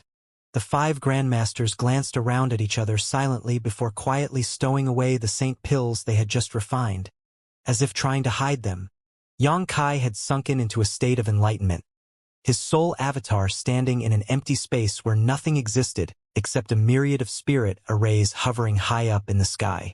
Yang Kai's consciousness shuttled back and forth amongst the massive wealth of information and knowledge he had gleaned from the true alchemic way over the past many years, all of it now seemingly on display right before his eyes. Up until now, this seemingly unimaginably vast amount of knowledge and experience in the alchemic Tao had just been scattered memories floating about Yang Kai knowledge sea. But at this moment, he actually felt that there were some subtle connections between all of it, slowly turning his simple memorization of it into a kind of comprehension. It was as if a closed door had suddenly cracked open and was slowly exposing the hidden secrets of the alchemic Tao to Yang Kai.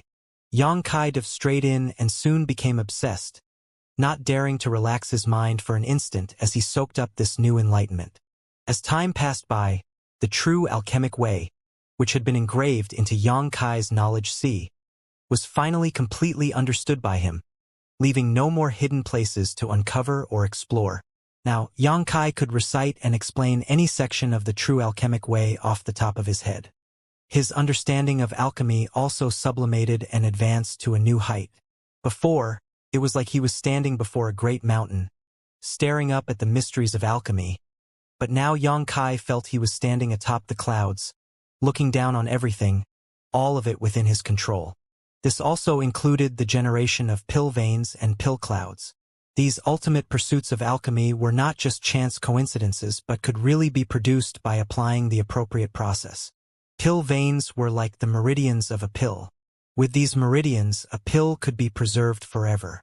A pill cloud was an enhanced version of pill veins. Both of these were a kind of natural spirit array and could be comprehended and interpreted via a large number of spirit arrays which were contained within the true alchemic way. By compiling those spirit arrays ingeniously and refining a pill with them, it was possible to promote the chance of pill veins and pill clouds appearing. At the last moment of refining the Saint Pill, Yang Kai had simply tried out this wild thought of his and to his great surprise and joy succeeded, allowing him to unexpectedly comprehend the mysteries behind forming pill veins. This was what ultimately led to his leap in understanding and the enhancement of his alchemic technique. However, although by applying the correct process it was possible to promote the appearance of pill veins and even pill clouds, actually doing so was quite troublesome and had a fair chance of failure. The grandmasters had concluded that Yang Kai had gotten lucky, and in truth they weren't wrong. Thoroughly comprehending the true alchemic way, Yang Kai felt his alchemy skill had undergone encouraging improvements. Still quite excited, Yang Kai slowly opened his eyes and glanced around, but upon seeing his surroundings, he couldn't help feeling somewhat stunned. He was still sitting cross-legged in the pill room, but the 5 grandmasters, Yi Xiong, and Mina had all disappeared. There was only one young girl with a pair of twin tails sitting down nearby, curiously observing him. Seemingly because he had suddenly woken up, the young girl was surprised and couldn't help letting out a cute yelp. "Wooer!" Yang Kai's brow wrinkled. "Why are you here?" Wooer quickly adjusted herself and grumbled back, "Why can't I be here?"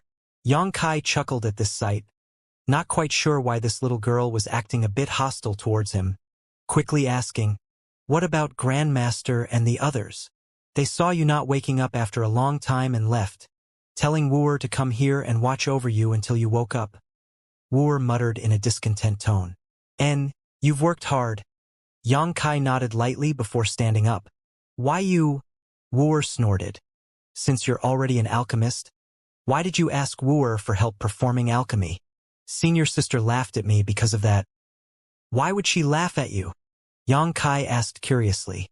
She laughed because a mysterious great alchemist like Wooer was actually trying to help a saint-grade alchemist perform alchemy. "Are you really a saint-grade alchemist?" Saying so, Wooer cocked her head to the side and stared at Yang Kai. Yang Kai nodded lightly, not intending to hide this fact from her. Wooer, however, just grinned and said, "I don't believe you. You can't be a saint-grade alchemist. Senior sister must have been lying in order to make fun of me again." "Why don't you believe me?" Yang Kai suddenly felt interested. Wooer wore a serious expression as she said in a completely natural tone, "Saint-grade alchemists all have long white beards. Your hair is still black, so you can't be one." Yang Kai couldn't help bursting into laughter at this innocent comment. Seeing him like this, Wooer's mood immediately soured. "What are you laughing at? Do you think that Wooer is easy to deceive just because she's young? Just you wait. I'll let senior sister come tidy you up.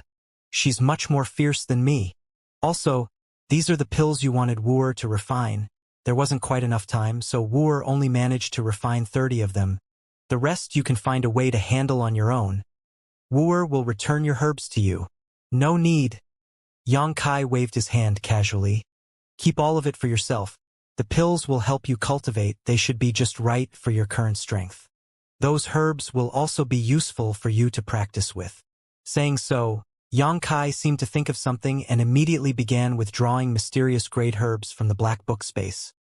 "I'll also give you these. I have no use for them now anyways." Wooer had originally wanted to reject his offer. After all, her senior sister had taught her that accepting gifts from strangers would come at a cost. Although the person in front of her looked tall and heroic, that didn't necessarily mean he was anything good. However, before she could refuse, a massive pile of herbs appeared in front of her. Wooer's jaw slowly began to drop as she stared at this sight. These herbs weren't very high grade, but they were indeed something she needed right now. By refining them into pills then taking them to sell, they would create a substantial amount of wealth for her. More importantly though, they were perfect practice materials for her to improve her alchemy proficiency. Wooer quickly swallowed back down the words of rejection she was about to utter. Gradually, the pile of herbs in front of her transformed into a mountain. Yet the young man in front of her still didn't stop, as if he had an inexhaustible supply of treasures on him. Wooer stared dumbfounded at this. Only after a long time did Yang Kai stop and say, "With this much you'll need to prepare a few universe bags. Go ask your senior sister or your master for some." And Wooer responded somewhat dazed. Yang Kai smiled warmly, reached out and patted her head before walking out.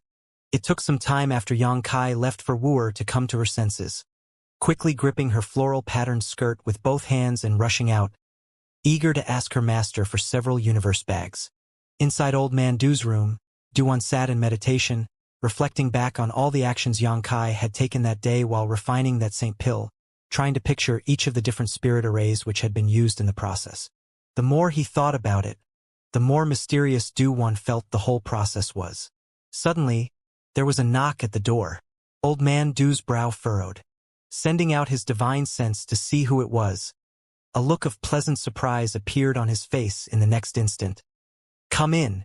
Yang Kai pushed open the door and cupped his fists respectfully. Old Mandu smiled, got up and greeted Yang Kai, pouring him a cup of tea before asking, How was your harvest this time? Very good. Xianxia nodded, sincerely continuing. I must say my thanks to Old Man Du and the other grandmasters. If not for all of you allowing me to observe your alchemy processes, I would not have obtained this opportunity. You're too polite. Duan shook his head. You being able to gain so much is naturally due to your own skills. Yixiong and Mina were also both there, but they didn't seem to gain much. Only you managed to reap so many benefits. The other grandmasters? Xianxia asked, looking around but not finding any of their figures. Gone. They came here just to see if this old man could unlock the secrets of that spirit array. After they achieved their objective, they waited half a month. But seeing you not showing any signs of waking up, they departed. Oh, I had wanted to thank them in person. Xianxia felt somewhat regretful. The several grandmasters had not concealed anything when they performed alchemy, which was equivalent to them exposing their most precious secrets to Xianxia, something he was very grateful for. You'll have an opportunity to do so in the future. Those old fellows are a restless bunch. They'll likely be back in Grand Boulder City in the near future. Duan chuckled. It won't be too late to express your gratitude when you next see them. After a while, Duan handed over the Saint Grade low-rank pill that Xianxia had refined before. This Saint pill had previously been kept by the several grandmasters, but now that Xianxia was awake, Duan naturally returned it to him. Xianxia accepted it and gently grasped it, a thoughtful look soon appearing on his face. Possibly because he had fully comprehended the true alchemic way, leading to a leap in his alchemy skills, Xianxia noticed that he could clearly feel all the details and nuances of the pill in his hand without even looking at it. It was as if it was a part of him, a wondrous feeling. Right, I saw that at the last moment when you were refining this Saint pill, you suddenly portrayed a large compound spirit array. Was that in some way related to producing pill veins? Duan asked suddenly. Xianxia nodded lightly. Indeed, the appearance of pill veins was thought to be a purely coincidental occurrence, but at that moment I thought there were actually some subtle ways to promote the probability of pill veins being born, hence why I used so many spirit arrays. Promoting the probability of their appearance? Duan's eyes lit up and hurriedly asked, how much can you improve that probability? If this method was really effective, then alchemy across Tongshen realm would undergo a sensational change. Being able to frequently refine pills that gave birth to pill veins would allow the value of alchemy to multiply several times over. However, Xianxia smiled wryly and shook his head. I can't give you an answer to that question. All I can say is that it can improve the chances of pill veins appearing to some degree. I've yet to comprehend and understand everything related to this as well. And some time ago I came across an ancient Saint pill that allowed me to spy on some of the alchemy techniques a grandmaster from long ago used. I hadn't expected those techniques were actually to promote the appearance of pill veins. A Saint pill left over from ancient times? Duan's expression became solemn. How did you know that Saint pill came from a previous era? Because it did not have pill veins, but a pill cloud. Through the condensation of its medicinal efficacies, I could infer that it had existed for at least a few thousand years. Duan inhaled sharply, his eyes flashing brightly. A Saint pill with a pill cloud? Where is it now? Can you let me see it? Xianxia scratched his head awkwardly and muttered, I ate it. Why? You ate it? Duan was stunned. I nearly exploded as a result. Xianxia smiled bitterly, thinking back to the scene when he had swallowed that ancient Saint pill. It was truly a rash move, but thanks to consuming that ancient Saint pill, his 5-colored soul-warming lotus had finally evolved into a 6-colored one. Such a waste of heaven's gifts. Duan stood up and shouted angrily. A Saint pill that had given birth to a pill cloud was eaten just like that by you? How could you? The nerve! Duan didn't hold back, vehemently scolding Xianxia for wasting such a precious treasure. It wasn't that Xianxia couldn't understand Duan's mood. When one's knowledge of alchemy reached a certain height, they would be able to comprehend some of the methods and techniques another alchemist used by examining their finished works, even possibly uncovering many long-lost alchemy mysteries. At the time, Xianxia had similar thoughts, hence his decision to swallow the ancient Saint pill in order to examine it while refining it. It was no surprise that Duan became angry when he learned about this. After ranting indignantly for a while, Duan took a deep breath and steadied himself, saying, "Fortunately your luck was good, or there wouldn't be a Yang Kai today." Pill clouds and pill veins were fundamentally different.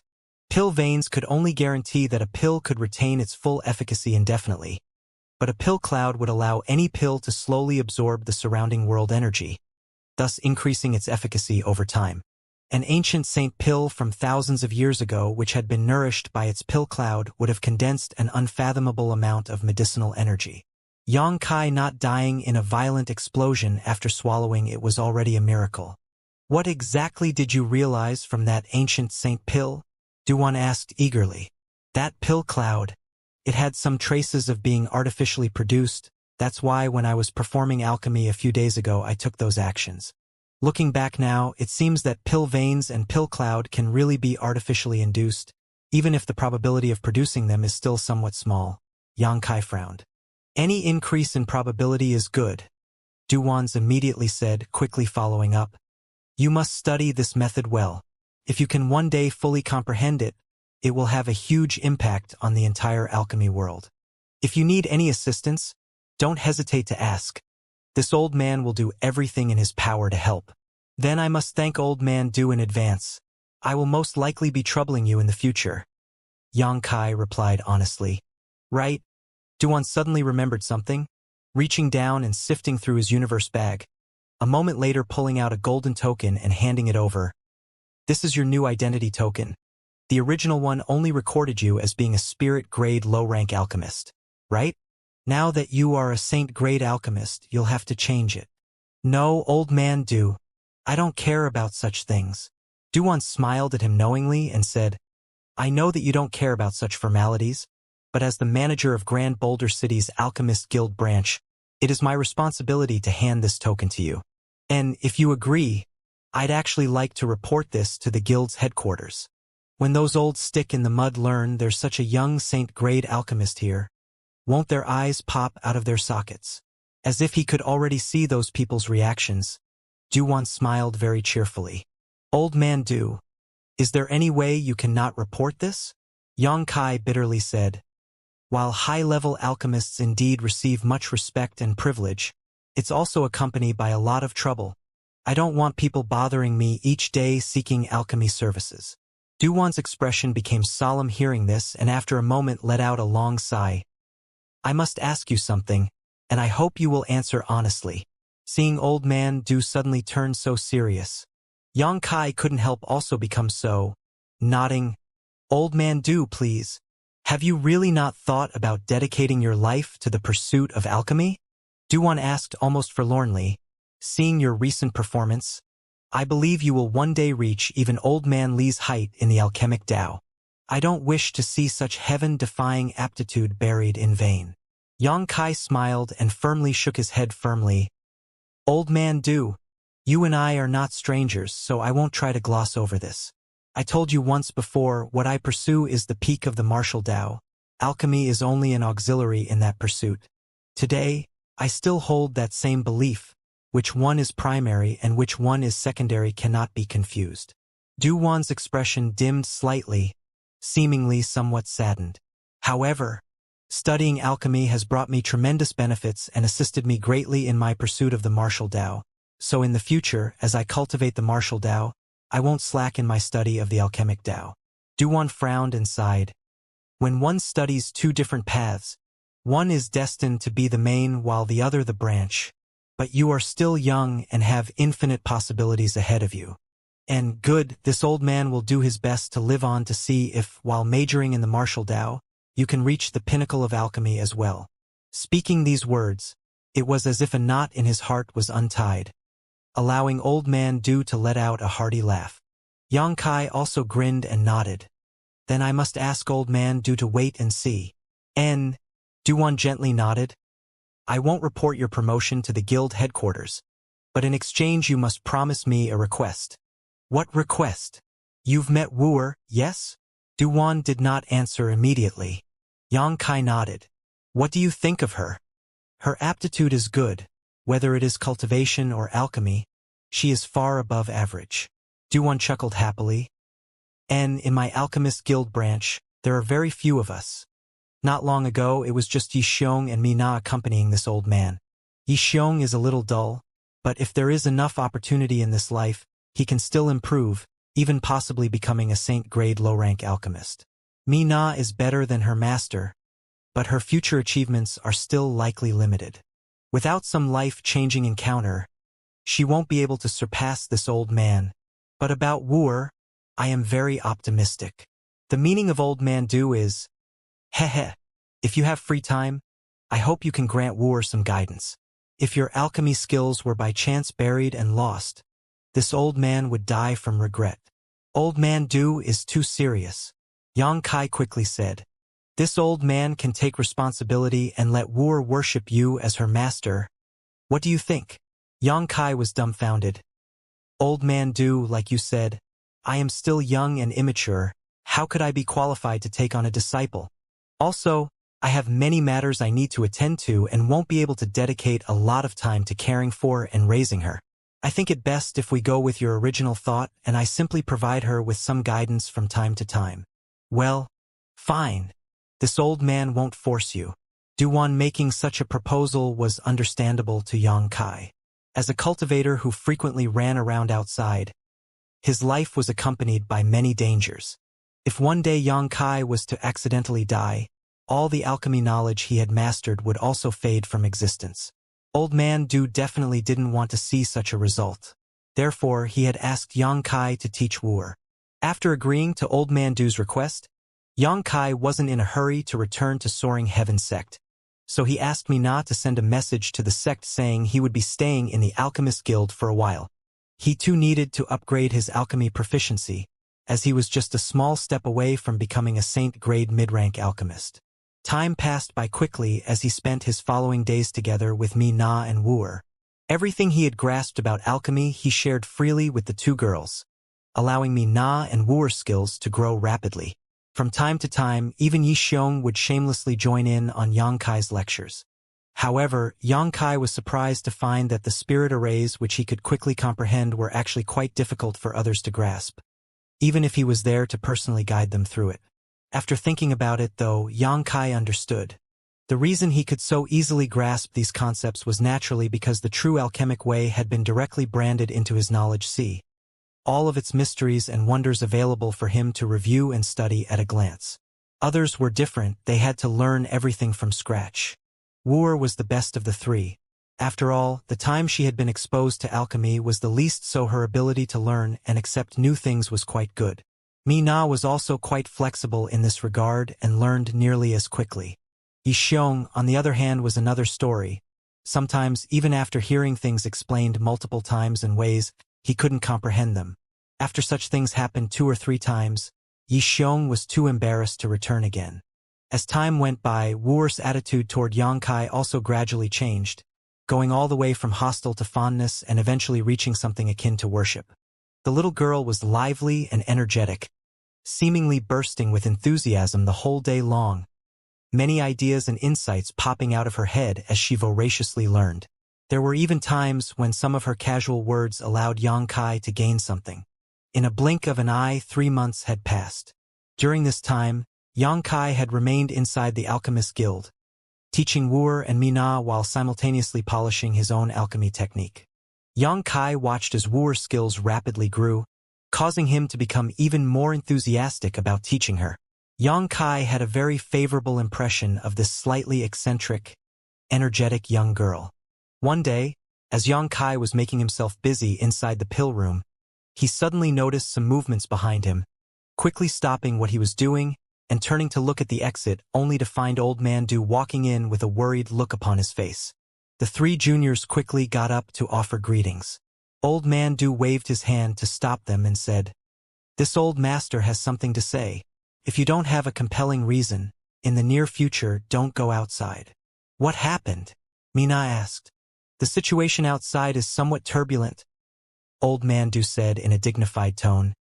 "If you exit rashly, you might find yourself in trouble." "What kind of trouble?" Mina was puzzled. Yang Kai also frowned and suddenly asked, "Is it related to the influx of outsiders in Grand Boulder City?" Duan glanced over at Yang Kai in surprise, soon continuing, It seems that you also noticed.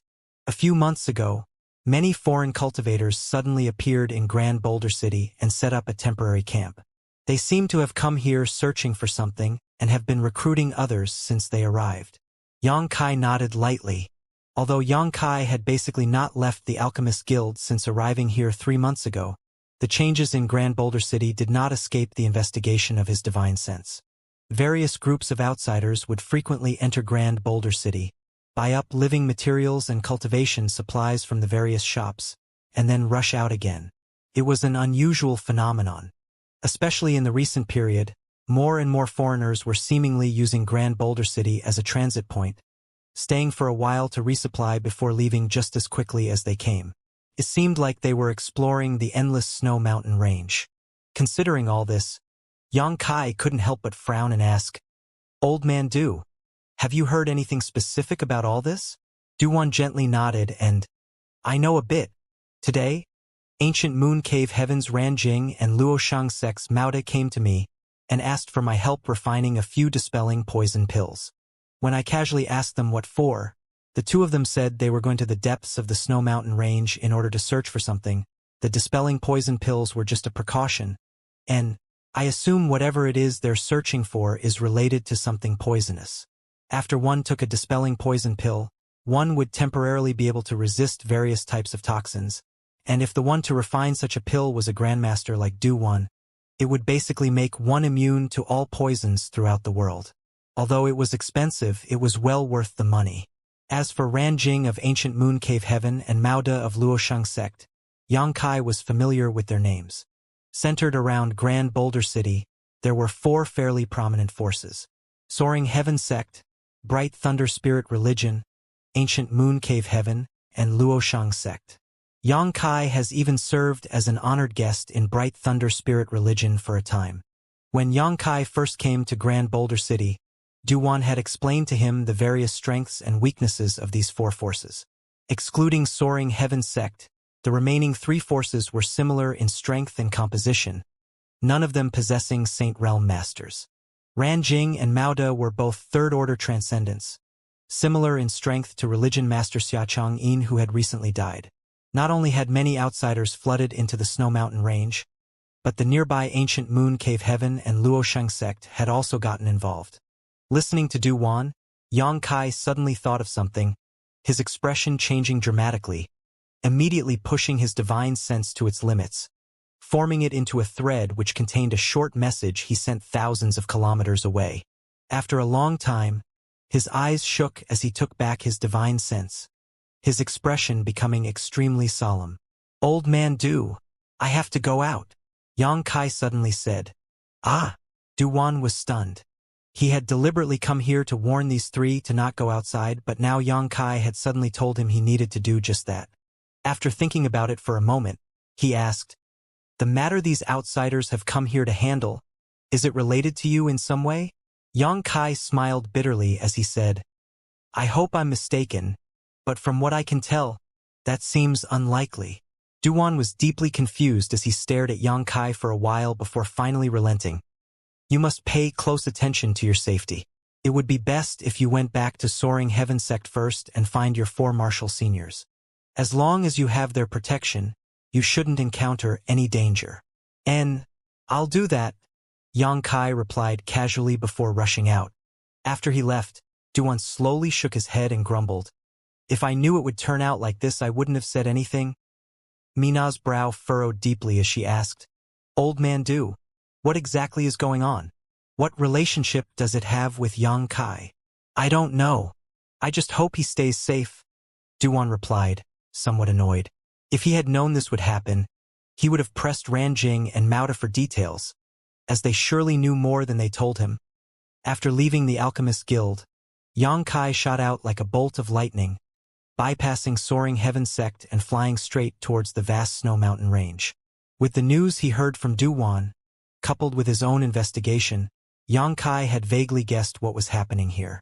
He had never expected something so dramatic to happen, though. Waiting until there was no one around, Yang Kai unfurled his wind and thunder wings, flew high up into the clouds, and boosted his speed to its limit. wrapping himself in his own spiritual energy to conceal his aura. As he soared through the sky, from time to time, down below, Xianxia spotted cultivators shuttling back and forth across the tundra. 3 days later, Xianxia had traveled deep into the snow mountain range. An endless chain of mountains wrapped in glistening snow and ice stretched out in every direction. Quietly releasing his divine sense to investigate his surroundings, Xianxia soon discovered a faint response, grinned, and flew off in that direction. Half a day later, Xianxia hid himself inside a small snowy mountain as he stared off in a certain direction. In that direction, a large group of cultivators, numbering several thousand in total, were gathered, many of whom had come here from Grand Boulder City recently. Among these thousands of people, Xianxia noticed a particular spiritual energy fluctuation which had some subtle connection to his own soul. In that direction, Xianxia silently sent out a divine sense message. At the same time, inside a large tent, several Immortal Ascension boundary cultivators were silently cultivating. Although they had all reached the Immortal Ascension boundary, the temperatures here were simply too cold and their consumption of true qi just to stay warm was massive, so they had no choice but to frequently restore themselves like this.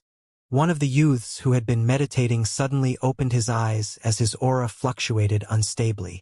When they noticed his strange behavior, several other people inside the tent also opened their eyes and looked at him, quickly discovered that the young man had gone completely pale, as if he had just encountered something terrifying. "Lu Gui, what happened?" one person hurriedly asked. The young man named Lu Gui didn't respond at first, his expression changing back and forth between bitter and helpless, only a while later replying, "It's nothing you need to worry about. I just need to go out for a moment." "You want to go out now? We're scheduled to go out tomorrow to search a new region. If you exit now, how will you support yourself later?" someone else said. Lu Gui, however, did not respond, simply getting up and walking out. Seeing this, everyone in the tent slowly shook their heads and stopped paying attention to him. All of these people belonged to the same force and were familiar with one another. The former youth called Lu Gui didn't possess very good aptitude and was actually several minor realms below them not long ago, but for some unknown reason, over the past 2 years, his cultivation had soared, reaching the peak Immortal Ascension boundary, putting him on the same level as all of them. This time they had come to journey tens of thousands of kilometers into the endless snow mountain range just to seek out a single person. But amidst this seemingly infinite expanse of snow and ice, with no clues as to where that person was hiding, none of them thought they had a high chance of succeeding. Lu Gui shuttled through the snow and after a while arrived in front of a different tent following the instructions he had just received. This tent was very different from the others nearby.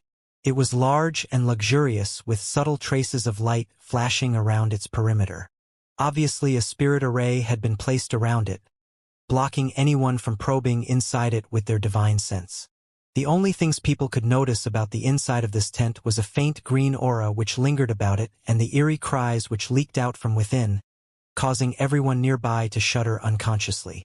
Standing outside the tent, Lu Gui couldn't help swallowing hard, glancing around anxiously to make sure no one was paying attention to himself while trying to work up the courage to speak. However, before he could say a word, the tent's entrance suddenly split open and a large hand grabbed Lu Gui, dragging him inside in the next instant. Even with his peak Immortal Ascension boundary cultivation, Lu Gui wasn't able to put up the slightest bit of resistance, and could only stare helplessly as he felt the hand of death reach out towards him, his eyes filled with terror. A strange laughter suddenly filled his ears as Lu Gui stared at the person in front of him, a man wrapped in a black robe covered in an eerie green aura. This man was currently staring at him coldly, his eyes seemingly pulsing a green light, making him appear extremely scary. "Little brat, you're quite courageous, actually daring to spy on this king's tent." The person wrapped in the green aura chuckled menacingly as he said, "Tell me, how would you like to die? This king will grant you this final request." Lu Gui's face paled as he desperately squeezed out his words. "Forgive me, Senior Wuxia. This junior had no intention of spying." "Then why are you sneaking around outside my tent? Were you ordered by your war spirit temple's Chao Guan to come here?" Wuxia coldly snorted. "No, Senior." Lu Gui fell to his knees and hurriedly said, This junior was simply entrusted to deliver a message to senior. Entrusted? By who? Wu Jie frowned. This? Lu Gui hesitated, seemingly not daring to reveal the identity of his employer. Wu Jie sneered. What do you want to say to me? Lu Gui didn't dare dally and hurriedly said. He said, he wants to see you. As for his identity, he said that as long as I said the words tearing space, senior would understand. As soon as Louis Gui spoke those words, Wu Jie's expression changed dramatically, immediately waving his hand and activating all the barriers around his tent, completely isolating it from outside investigations. Frowning as he stared at Lu Gui and said, How are you related to him? Lu Gui let out a pained laugh. Can I not say? Then let me ask you this. What are your thoughts on this? Wu Jie stared at him coldly. Lu Gui sighed helplessly and explained. After understanding how Lu Gui was connected with that young man, and why he could receive orders from him, Wu Jie laughed raucously, causing Lu Gui a great deal of discomfort, as if his soul was being stripped from his body. After flying over a large stretch of the snow mountain range, Yang Kai sat down quietly atop a small hill, the falling snow soon burying him. Yang Kai was indifferent to this and instead focused on concealing his aura.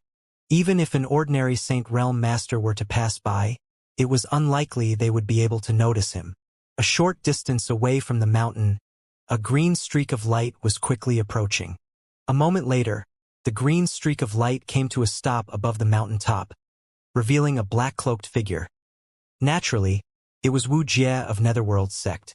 In Wu Jie's hand was a dispirited Lu Gui, the young disciple from War Spirit Temple seemingly having accepted his fate and making no attempt to resist.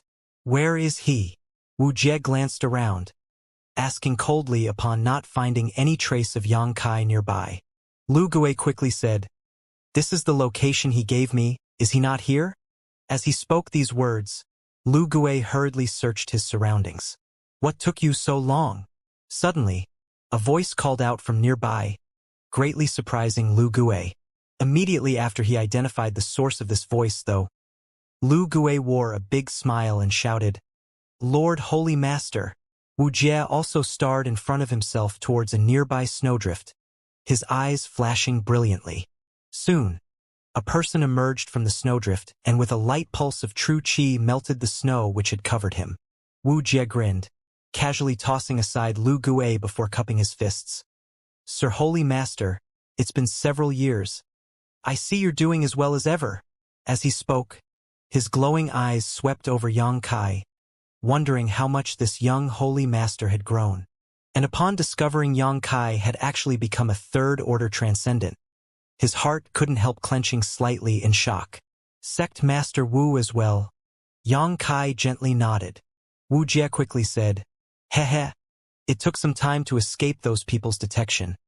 I hope Sir Holy Master won't take it to heart. Sect Master Wu appearing is all that matters. Yang Kai replied lightly before finally glancing over at Lu Gui. You've worked hard. Lu Gui quickly waved his hand. It is my honor to work hard for Lord Holy Master. Moreover, it is all thanks to Sect Master Wu's strength that this lowly one could appear here. Heh. As he spoke, Lu Gui wore a somewhat anxious expression, as if there was something he really wanted to say but didn't dare to. Understanding what all this was about, Yang Kai tossed him a jade bottle and said lightly, This is your reward for this time. I may still have need of you in the future. Go back and cultivate well.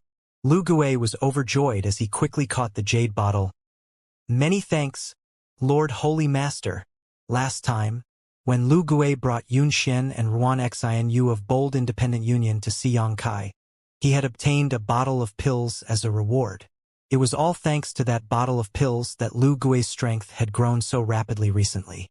Today, Yang Kai had rewarded him with another bottle so naturally, Lu Gui was ecstatic. Tightly holding the jade bottle, Lu Gui cautiously said, If two sirs have no further need of me, this lowly one will retire first. If I am gone for too long, those in my unit will become suspicious. And go! Yang Kai waved his hand. Lu Gui took off and never looked back. As Yang Kai was speaking with Lu Gui, Wu Jie just stood nearby and listened, showing no intention of interjecting. a somewhat puzzled look appearing on his face as he did so. Only after Lu Gui left did Wu Jie ask curiously, "How are you related to that War Spirit Temple disciple?"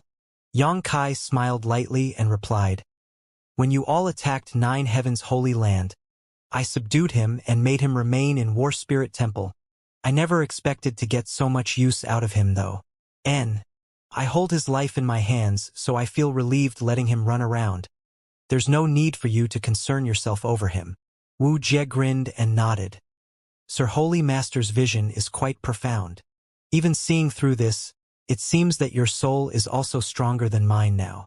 If that wasn't the case, when Wu Jie arrived here, he would have been able to detect Yang Kai's existence. A third-order transcendent having a stronger soul than a first-order saint. How was that even possible? Wu Jie felt deeply shocked, though he didn't show much on his face. Saying so, Wu Jie waved his hand, and a moment later, a creepy black wisp flew back to him from the direction Lu Gui left and soon disappeared into Wu Jie's body. "Sect Master Wu, how come you're here?" Yang Kai's expression became serious as he got down to business. Back in Grand Boulder City, when Yang Kai released his divine sense, he faintly felt Lu Gui's presence and couldn't help feeling surprised. Since Lu Gui was here, it meant that War Spirit Temple had deployed its forces here, which in turn made it likely Netherworld Sect and Shattering Mystical Palace had as well.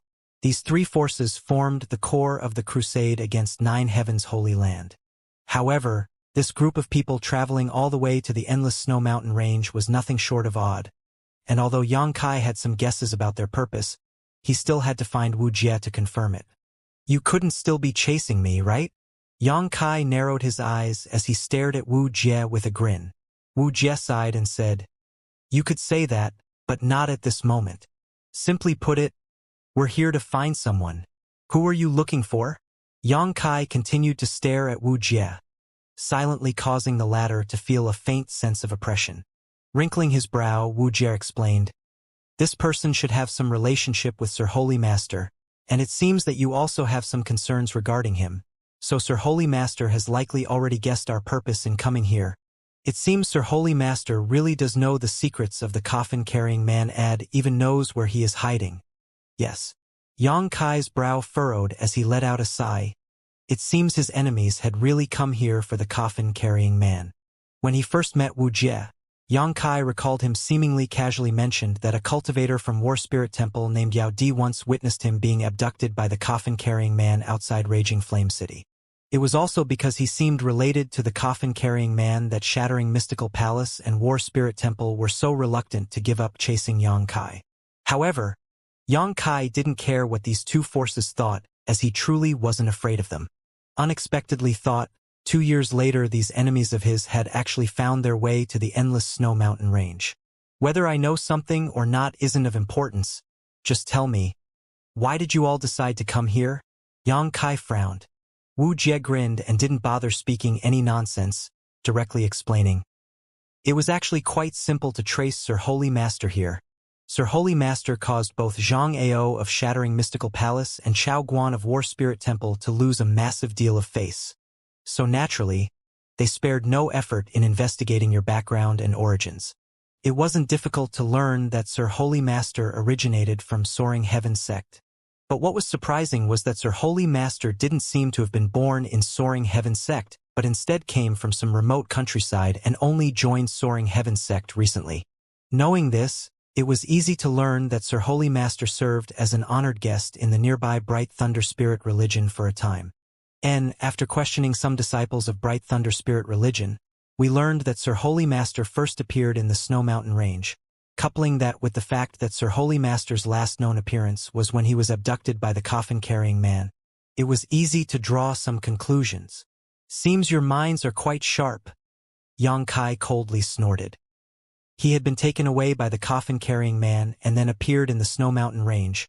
Just this fact alone was enough for some people to infer that the coffin-carrying man might be hiding somewhere in this endless Snow Mountain Range. And they were right. Wu Jie's expression became solemn suddenly as he continued. "Zhang Ao and Chao Guan both hate you deeply and extremely covet the strength behind the coffin-carrying man. So naturally they went all out to uncover this information. Moreover, it truly wasn't much effort, Simply asking a few people was enough to learn all of this. However, Wuxia continued with a somewhat grim look upon his face.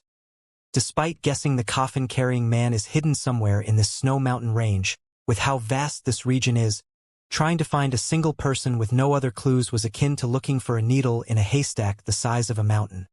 So originally Zhang Ao and Chao Guan weren't willing to come here. Then why are you here? Yang Kai frowned.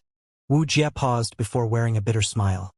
I'll be honest, Sir Holy Master, 2 years ago or so, the three of us pursued you for a few months, but after thoroughly losing your tail the three of us returned to our respective sects in defeat. At the time, Zhang Ao and Chao Guan both sat on pins and needles, worrying about when Nine Heavens Holy Lands restored its former strength and sought revenge, thinking they needed to find a strong backer that could compete with Nine Heavens Holy Land or uproot and move their sects. But before they could implement either of those plans, a mysterious individual appeared before Zhang Ao asking about Sir Holy Master. It was because of that mysterious person that we entered the Snow Mountain Range. A mysterious individual? Yang Kai's brow rose. Mysterious how? Wu Jie's look became dignified. That person completely concealed themselves in a black robe, so we were unable to even determine their gender.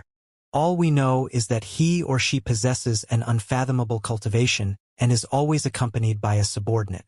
But that subordinate is actually a first-order saint. Yang Kai's face also couldn't help becoming serious hearing this. If this mysterious fellow's subordinate was already first-order saint, how strong was he himself? This time's exploration was under the command of that person, so my Netherworld sect had no chance to reject. Do you know anything about that mysterious individual's background? Wu Jie slowly shook his head. He only promised us that if we followed him, Nine Heavens Holy Land would no longer pose a threat to us. So Zhang Ao and Chao Guan both immediately agreed, not only inviting all their allies to join this expedition, but also spending a massive amount of resources to rope in the nearby ancient Moon Cave Heaven and Luoshang sect. Yang Kai nodded. The Snow Mountain Range was so vast that it was only natural they sought out more manpower. Although there were no top-level masters in ancient Moon Cave Heaven and Luoshang sect, they didn't lack people who could be used. Ran Jing and Mauda going to Grand Boulder City to find Duwan in order to ask him to refine them dispelling poison pills was obviously in preparation for facing the poisonous aura released by the coffin-carrying man. Although this Wu doesn't know who that guy is, but in this world, there are very few who have achieved such profound cultivation and, whether it was him or his subordinate, the auras surrounding their bodies is quite discomforting. Oh, what kind of aura? Wu Jie lowered his voice and declared, a demonic aura. Yang Kai's expression changed greatly. You mean that the person is from? Wu Jie slowly shook his head. I can't say for certain, but the aura around them certainly does feel like that. Sir Holy Master, I believe you should not involve yourself in this matter. It's not something this Wu can help you with. To be honest, even I feel on edge every moment I stay here. Don't worry. I know what to do. Yang Kai nodded lightly. After meeting Wu Jie, Yang Kai confirmed his own guess. These people had really come to the endless Snow Mountain Range for the coffin-carrying man. The Snow Mountain Range was vast, but with thousands of cultivators scouring it, it wouldn't be long before they discovered the hiding place of the coffin-carrying man. Yang Kai felt both agitated and frustrated. His alchemy skill was still slightly lacking. Otherwise, he would have already flown to the coffin-carrying man's location and entered the mysterious small world inside the blood-red coffin. What concerned him most, though, was the powerful, mysterious individual mentioned by Wu Jie. This person's presence was a massive, unexpected variable. From Wu Jie's description, it wasn't difficult for Yang Kai to infer that this mysterious master was a third-order saint. There really weren't many such masters in this world. Who could it be? Yang Kai racked his brain in confusion. Sir Holy Master? Wu Jie saw Yang Kai lost in thought, not moving for a long time and couldn't help calling out. Yang Kai returned to his senses and was just about to speak when he suddenly wore a cold expression as he stared at Wu Jie meaningfully. What happened? Wu Jie frowned, not knowing why Yang Kai's attitude had suddenly become so hostile. Wu Jie, I remember you saying your Netherworld sex policy was to receive money in exchange for dispelling disasters. This Wu has always maintained such a policy. Wu Jie nodded firmly. That was why, even after offering tribute to 9 Heavens' holy land, my sect has not lacked supplies for its development. Then, how much benefit did you receive from these people? Yang Kai coldly spat, roaring in the next breath. Even daring to betray me, your courage is not small. Wu Jie was startled, drawing back several steps as he asked in confusion, What do you mean? Yang Kai stared at him deeply, his divine sense piercing into Wu Jie's mind in the next instant. The latter's face changed greatly, but noticing Yang Kai bore him no murderous intent, did not resist. A moment later, Yang Kai took back his divine sense and nodded. It seems like you were unaware. You mean? Wu Jie finally comprehended, his green eyes flashing brilliantly as he swept them over his surroundings. A moment later, chuckling lowly as he quietly moved closer to Yang Kai. Come out. What point is there in still trying to hide now? Yang Kai shouted. Fierce. Even being able to see through this technique, worthy of the one my master is interested in, wouldn't you say, Sir Holy Master? With a series of snide comments, the space around Yang Kai and Wu Jie seemed to distort as a number of figures strangely appeared. Upon hearing this voice, Yang Kai's eyes narrowed as he stared towards the source, fixing his gaze on a handsome middle-aged man and muttering in disbelief. UMO. The one who just spoke was no stranger, but instead someone Yang Kai was quite familiar with. The Demon Land's Demon Race Master, First Order Saint UMO of Sand City. Beside UMO stood a black-cloaked figure still wrapped in shadows. This individual's aura was non-existent, as if they were an ordinary mortal who had never cultivated before. But that did not stop Yang Kai from sensing great pressure from them. As for the other masters in his surroundings, Yang Kai did not bother looking at them. Little brat, since I last saw you several years ago, you've grown quite a bit, UMO commented, a calm and composed look upon his face as he stared towards Yang Kai. Yang Kai shot him a faint glance before turning his eyes to the mysterious black figure, smiling bitterly as he said, Since UMO is here, will Senior Xueli be making an appearance as well? Hearing this, the mysterious black-cloaked figure let out a laugh like a silver bell, causing many of the assembled masters to turn and stare in shock, all of them apparently never having imagined that the enigmatic master with unfathomable strength who was leading them was actually a woman. Removing the black cloak, a beautiful woman with a gorgeous face appeared. When Zhang Ao of Shattering Mystical Palace and Chao Guan of War Spirit Temple saw this face, they both showed absent-minded expressions, as if their entire being had been drawn in by her. Although Xueli's wasn't a peerless beauty, she was incredibly attractive if one were to account for her fantastic strength and noble temperament. Humph! UMO, clearly disgruntled, coldly snorted. As if they were woken from a dream, Zhang Ao and the others quickly removed their gazes, their hearts filling with anxiety. Boy, you've caused this queen no small amount of trouble. Xueli sneered lightly. Since you escaped from my sand city, I have been searching for you for 3 whole years. This queen has never spent so much effort on anyone before. Oh, I'm honored. Yang Kai laughed, his face still showing a calm and confident look. Senior Xueli? Wu Jie muttered to himself. Just now, he had clearly heard Yang Kai call this mysterious woman by that seemingly familiar name. A moment later, his entire body trembling as he called out in shock, Demon General Xueli? It was only now that Wu Jie finally figured out the true identity of this mysterious woman. At that moment, his surrounding green aura became discovered as his blood ran cold. Throughout the demon land, below the demon commander, there were 4 demon generals, each of them a top-level powerhouse, and Demon General Xueli was one of them. Wu Jie couldn't believe such a figure had actually infiltrated so far into the human territory, and even forced Zhang Ao and several others to work for her. And obviously, she had done all of this just to get to Yang Kai. What exactly did this young holy master possess that would cause someone like Xueli to go so far? The 4 words Demon General Xueli rang like thunder in the ears of the other human masters as well, causing all of them to gawk as they once again stared at her, seemingly trying to confirm whether this was really the case or not. Xueli paid them no heed as her beautiful eyes were fixated on Yang Kai, an overwhelming sense of greed and desire apparent in their depths. Senior Shueli, daring to come here, are you not afraid being besieged by my human race's masters? This place is nowhere near your lands after all. Yang Kai quipped. In his heart, he was quite anxious though. When he first heard Wu Jie describe this mysterious person, Yang Kai was still wondering who it might be. His first thought was that it might be Demon General Go Che. Although he had never met Go Che face to face, that Demon General had wanted to put him to death twice. So, it wouldn't be surprising for him to send people here to kill him. Even Demon General Meng Gu was a possibility. After all, when Yang Kai was weak, he had killed his soul clone back in the evil cavern by taking advantage of the demon sealing chain. Meng Gu should still remember his aura as a result. However, Yang Kai hadn't expected the one who had come was actually Shueli. Yang Kai simply felt that there wasn't much hatred between them. Although he had escaped from Sand City in the past, he hadn't damaged any of her interests or prestige, so would it really be necessary for her to pursue him for 3 whole years? What's more, she actually chased after him personally. Hearing Yang Kai's words, Shueli just laughed. If I was afraid, this queen would not have come. Although your human race certainly has a number of masters, which one would care about you?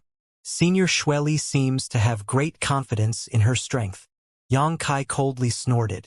And however, you've given me quite a surprise as well, little boy. Your strength growing at such an astonishing pace is one thing, but more importantly, how did you discover this queen's presence? With your current cultivation, that should have been impossible. Hearing this, Wu Jie also turned a curious glance towards Yang Kai. Everything had happened too suddenly, and even he had not noticed anything out of the ordinary. It was only after Yang Kai's attitude suddenly changed that he realized something was afoot. Lu Gue died. Yang Kai spoke flatly. As the pawn I placed in your camp, of course I'd notice if he were to die. I see. Shueli nodded lightly, faintly recalling their group had just killed a stray Immortal Ascension boundary youth a moment ago, never having expected that would expose their presence. Sir Holy Master, things are quite difficult, Wu Jie whispered to Yang Kai as he glanced around. Difficult indeed. Yang Kai also frowned. If I had known Shueli was here, I wouldn't have called you out. It was my mistake.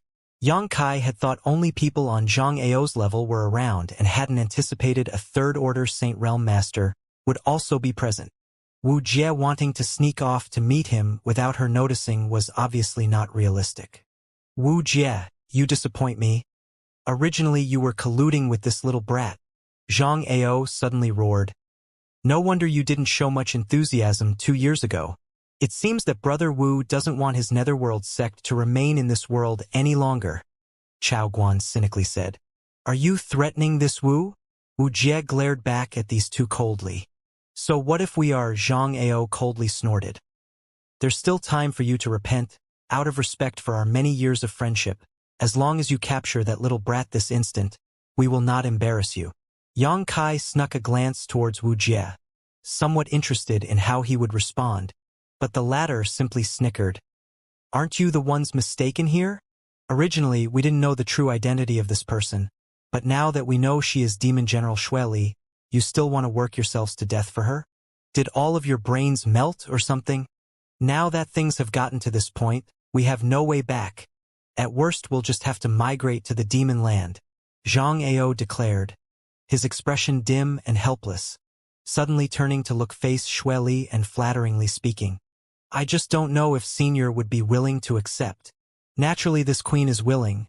There are still some idle places near my Sand City, vast regions that stretch tens of thousands of kilometers in every direction. If you'd like, I can grant those lands to you. Frankly, I quite enjoy watching you humans fight amongst yourself. Shueli laughed. Tens of thousands of kilometers? Zhang Ao and Chao Guan both heard this and suddenly became enthusiastic, a greedy lightly flashing across their eyes. Governing a territory of several tens of thousands of kilometers, what kind of concept was that? If they could utilize it well, it would greatly benefit the development of their sex. Seeing their appearance, Yang Kai couldn't help but laugh. These two idiots clearly had no clue about Sand City and its surrounding territory.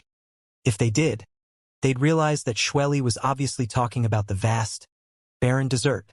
If Zhang Ao, Chao Guan, and their subordinates were really thrown into there, it wouldn't be long until only a few top masters remained. Yet these two were actually looking forward to it. It was the epitome of stupidity. Having surrounded him, and with Xueli herself being present, she felt that it would be impossible for Yang Kai to flee. So she wasn't in any hurry to act and was instead looking forward to watching a good show, pitting the humans she despised against each other. Umo, who was standing beside her, seemed to also be acting quite casually. But in fact, he had locked onto Yang Kai with his divine sense and would immediately block him if he tried to escape. This whole situation made Wuxia, who was standing next to Yang Kai, uncomfortable. He felt as if a sword was being held to his neck. Sir Holy Master, this time, this Wu won't be able to help you. Although I won't work for that woman, if I remain here, I will definitely die in vain. So when the time comes, this Wu will immediately take his leave. Wu Jie whispered. Good. You don't need to care about me. Yang Kai gently nodded, increasing his evaluation of Wu Jie once again after seeing his attitude. In the first place, he wasn't counting on Wu Jie to help him. As long as he didn't side with Zhang Ao against him, it would be enough. On top of that, if Yang Kai wanted to leave here, as long as he tore space, it should be possible for him to escape even from a master like Xueli. However, whether he could escape successfully or not was still up to chance.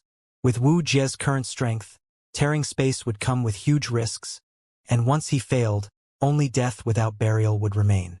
On the contrary, Yang Kai, who had grasped the true meaning of tearing space, was actually in a much better situation than Wu Jie. Mistress, should we begin? Umo was evidently becoming somewhat impatient as he quietly asked Xueli. There's no rush. I still have some things I wish to discuss with him. Xueli giggled before calling out to Yang Kai. Boy, it would be in your best interest to obediently follow this queen back to Sand City. Do so and I promise not to harm your life. Saying so, her eyes flashed a cold light. But if you dare to resist, then you'll have to suffer a bit. Breaking your arms and legs will be the lightest of punishments, while crippling your cultivation is entirely possible. Senior must not underestimate this boy. He is as slippery as a snake. If he finds an opportunity to escape, it will be very difficult to corner him again. Zhang Ao anxiously called out. Yes, Senior. The last time we chased him, we were unable to catch up even after a few months. This little brat is the new Holy Master of Nine Heavens Holy Land and has mastered their Nine Heavens divine skills. Once we capture him, the method to cultivate the Nine Heavens divine skills, as well as their core inheritance, will be ours for the taking, Chao Guan vigorously added, trying to tempt Xueli into acting. The last time they attacked Nine Heavens Holy Land, it was because they didn't seize the opportunity when it presented itself that Yang Kai had humiliated them and then escaped unscathed. Shut up. How Mistress chooses to act is none of your business. Umo stared at Zhang Ao and coldly reprimanded. Zhang Ao immediately felt awkward and resentful. His cultivation was higher than Umo's, but right now he had no choice but to choke down his anger. You think this queen came here for the Nine Heavens' divine skills and inheritance? Xueli glanced over at them with a sneer. What do those count for? Both Zhang Ao and Chao Guan were stunned. If it wasn't for the Nine Heavens Hold Land's inheritance, what did this woman travel hundreds of thousands of kilometers from the demon land for? Yang Kai's brows also rose as he said, Senior Xueli, I don't believe I've done anything to offend you so. Although I can't say our relationship was pleasant, back in Sand City, I did earn you a great deal of money, so why are you now trying too hard to oppress me? This was what Yang Kai most couldn't understand. If there weren't enough benefits to doing so, it was impossible for a character like Xueli to leave the demon land so easily. What did he possess that was so attractive to her? You want to know why? Xueli smiled softly. Yang Kai wore a serious expression and nodded. Good, in any case, since I've already found you and you have nowhere to flee, I might as well let you understand. Xueli suddenly became talkative, seemingly all right with solving Yang Kai's confusion, causing everyone else to perk up their ears as well.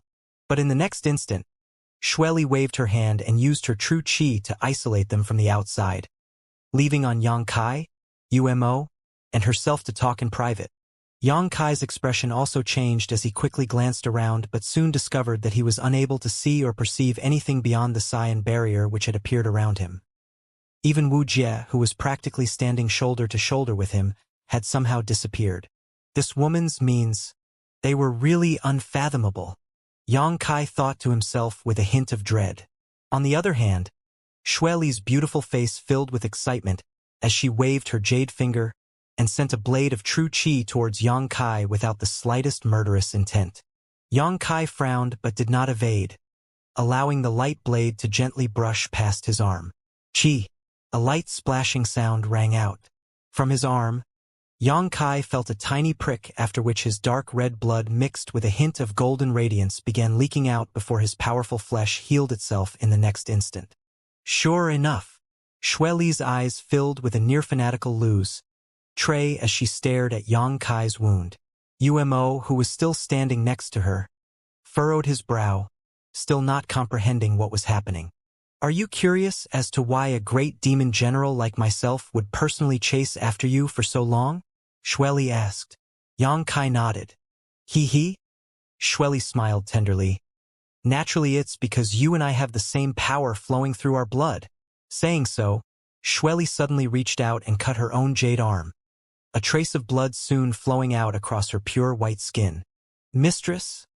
Umo exclaimed, but in the next moment freezing in place, because the blood trickling down Xueli's arm had a faint golden radiance to it as well, though noticeably weaker compared to the one Yang Kai possessed. Her wound also healed at a visible rate under the influence of some strange force, but it actually closed much slower than the one she inflicted on Yang Kai. There was simply no comparison between the two. Demon God Golden Blood? Yang Kai called out in alarm. You really know? Xueli could barely contain her own excitement, her pretty face warping in desire. How come you have Demon God Golden Blood? Yang Kai stared at Xueli in disbelief. I could ask you the same thing. Xueli took a step forward, a crushing pressure suddenly descending upon Yang Kai, nearly causing him to collapse as his breathing became labored. Demon God Golden Blood? Yumo's look also changed greatly. The blood of the legendary great demon god? How can this little brat possess it? Isn't the golden hue in his blood because of the yang attribute true qi he cultivates? Does this mean he is a member of our demon race? Saying so, he stared towards Yang Kai in shock, many subtle changes occurring in his mentality at that moment. No, he's human? Xueli slowly shook her head. As for where he acquired his demon god Golden Blood, I'll have to ask him. The demon god Golden Blood is truly similar in color to his yang attribute true qi, which is why this queen was fooled at first. In fact, if I hadn't watched his last fight in the death arena, even I would not have suspected anything. Is that why Mistress suddenly decided against killing him at that time? Umo suddenly realized.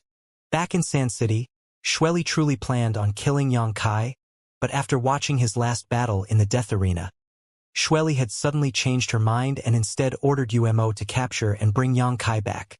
Umo had never been able to figure out why Xueli's attitude had changed so dramatically at that time. That is, until now. Since Mistress has demon god Golden Blood, does that mean she is a descendant of great demon god?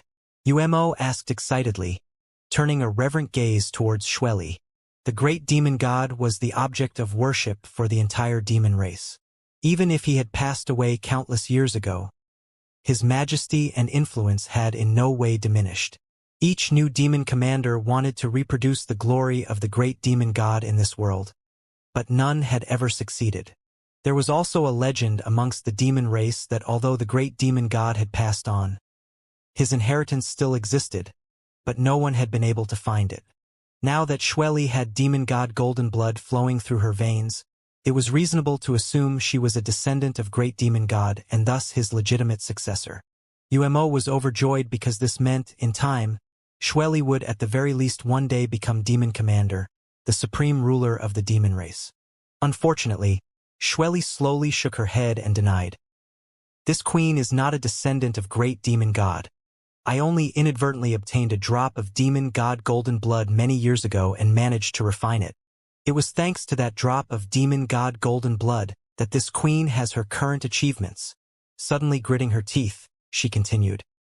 But this little bastard's body seems to have even richer demon god Golden Blood than this queen, and he clearly knows some secrets about great demon god.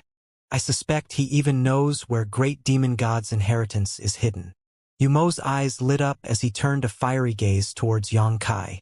If this was true, and as Xueli said they were able to obtain the inheritance of great demon god from this brat, it was not necessarily impossible to return the demon race to the height of its former glory. Just imaging such a future caused Yumo's heart to pound and his blood to boil. Boy, don't you think it's about time you should come clean to me? Xueli smiled towards Yang Kai. In front of this queen, petty tricks won't be enough to save you, since I have finally found you. You no longer have any hope of escaping. What does Senior wish to know? Yang Kai still didn't show any signs of panic and asked indifferently. Where did you obtain your demon god golden blood? And if I refuse to say? Yang Kai sneered. Xueli was slightly startled by his defiant attitude but soon gently nodded. Then you'll have to suffer a bit.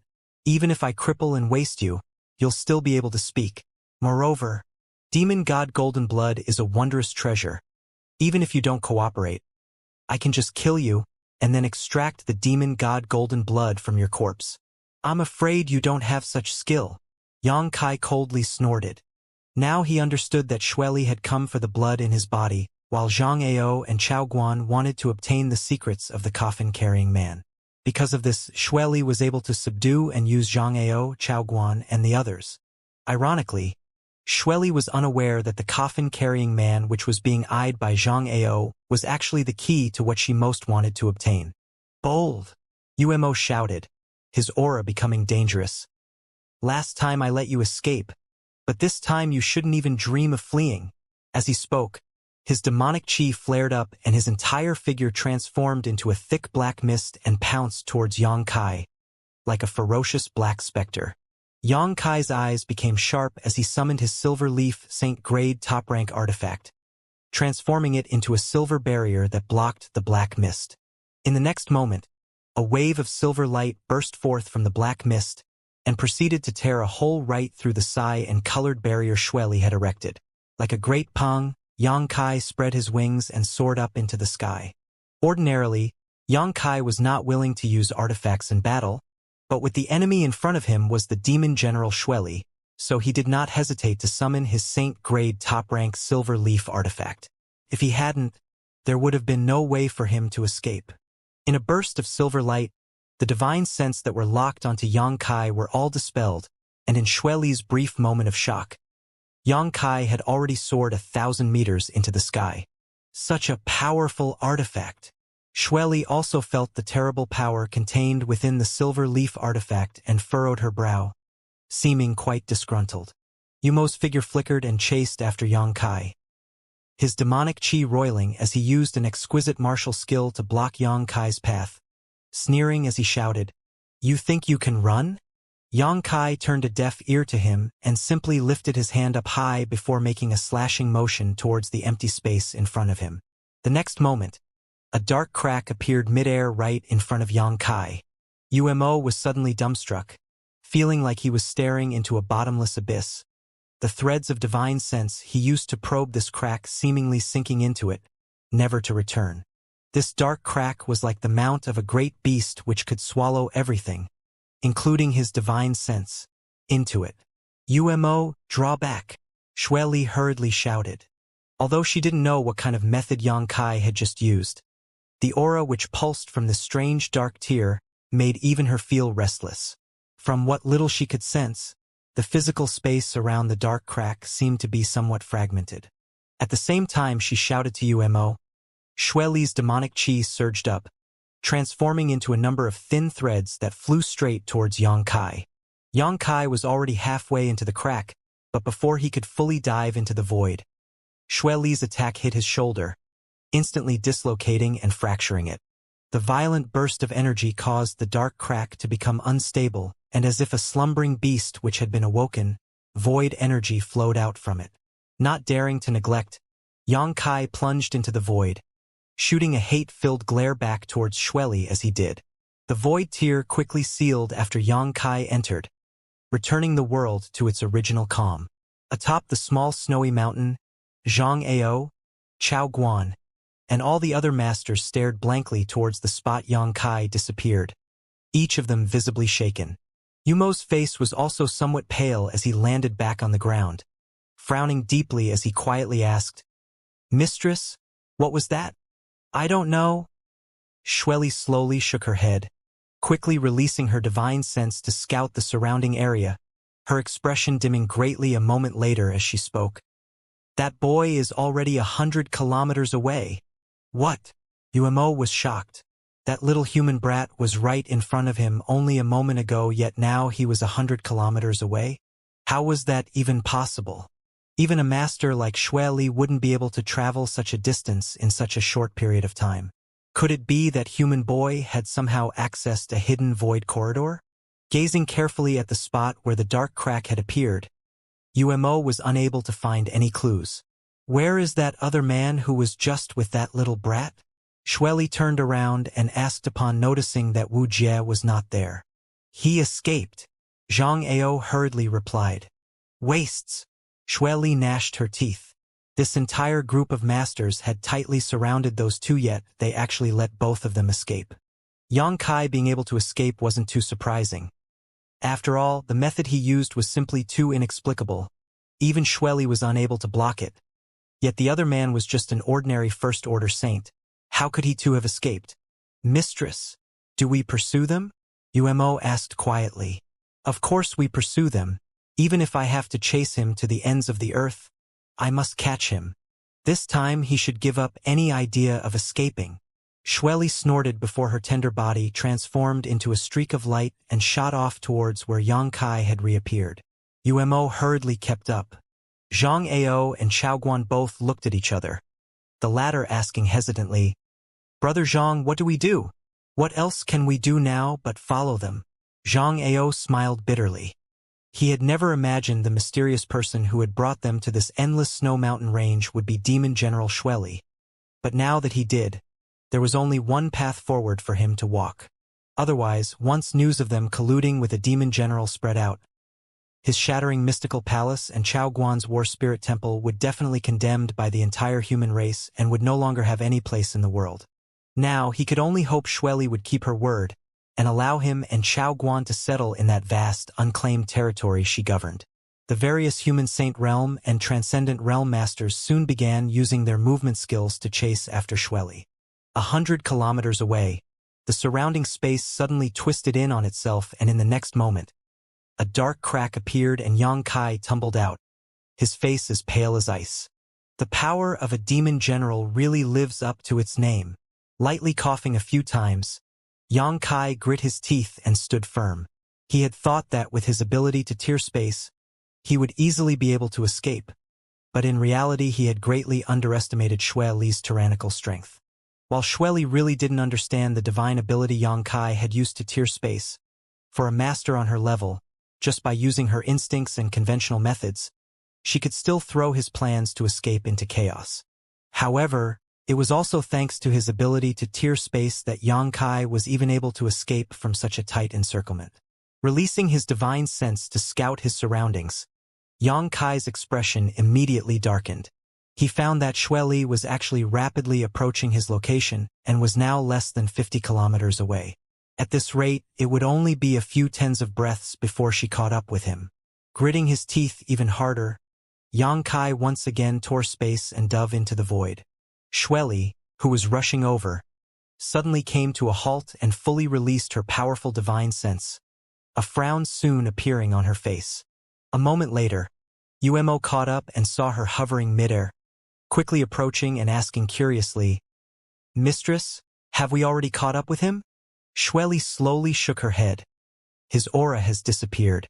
I don't know what kind of method he is using, but it's almost as if he can open void corridors and use them to instantly move hundreds of kilometers away in an instant. Is there such a magical method in this world?" Umo was stunned. In the ancient past, there were many methods that we cannot even begin to comprehend. Each one of them is not something we should underestimate, Shueli said before waving her hand. "Don't talk. I have to search for his position." "Heh, little boy, you think I'll let you escape so easily? You are looking down far too much on this queen." Umo immediately bowed and stood back, silently waiting for Shueli's next order. Inside the boundless darkness of the void, Yang Kai gasped for breath as he sat down cross-legged, looking quite helpless. Xue Li's pursuit was too fast and tearing space consumed far too much of his strength. At most, he could display it one more time before he became an arrow at the end of its flight, and even if he were to escape a few hundred kilometers in at once, he knew it wouldn't help things as Xue Li would certainly catch up in short order. As such, he simply decided not to leave. By hiding inside the void, even if Xue Li's methods were extremely profound, there was no way for her to catch him. Taking out some good pills, Yang Kai immediately swallowed them down. As time passed, Yang Kai's gradually restored himself. Fortunately, the injury he suffered under Xue Li's attack was not serious and with the assistance of his demon god Golden Blood, had basically healed. Just as Yang Kai opened his eyes, his ears caught a faint sound coming from nearby. His brow furrowing, Yang Kai listened carefully and a moment later, turned an awkward look towards a certain direction and flew off. As he approached, the sounds became more and more obvious. It seemed like someone was gasping for breath while violently struggling, as if death was upon them. A short time later, Yang Kai finally arrived at the source of the sound. Staring forward, Yang Kai couldn't help feeling surprised as he called out, "Sect Master Wu?" In front of him, submerged in a pocket of void turbulence, was Wuxia, who had tightly wrapped himself in his green aura while struggling to free himself. Unfortunately for him, the more he struggled, the deeper he fell. The void turbulences were like a swamp, constantly sucking his body in, wanting to swallow him whole. Wuxia was covered in wounds and his breathing was chaotic. The green aura wrapped around his body was also noticeably dimmer than usual. It seemed he was already a lamp running out of oil. Yang Kai never expected he would meet Wuxia here, in the void. Wuxia had also never expected that in this life or death crisis, someone else would appear. But when he suddenly heard Yang Kai's voice and looked up to see the young man standing not far away. What's more, the void turbulence which was threatening to consume him whole was actually gently flowing around Yang Kai, not influencing him in the slightest. Immediately overjoyed, Wuxia quickly begged, "Sir Holy Master, save me." Yang Kai laughed dumbly and with a wave of his hand, released a strange force which smoothed out the void turbulence trapping Wuxia. Wuxia took this opportunity to escape and hurried over to Yang Kai's side, a big smile forming on his pale face as he said, "Many thanks, Sir Holy Master. Your life-saving grace was really too timely. You're too polite." Sect Master Wu also used this method to escape? Yang Kai instantly realized what had happened. Wu Jie's presence here meant he had no doubt torn space to escape. Thinking back, Yang Kai hadn't seen Wu Jie back on that snowy mountain peak, so he had obviously fled before Yang Kai freed himself from Xue Li's grasp.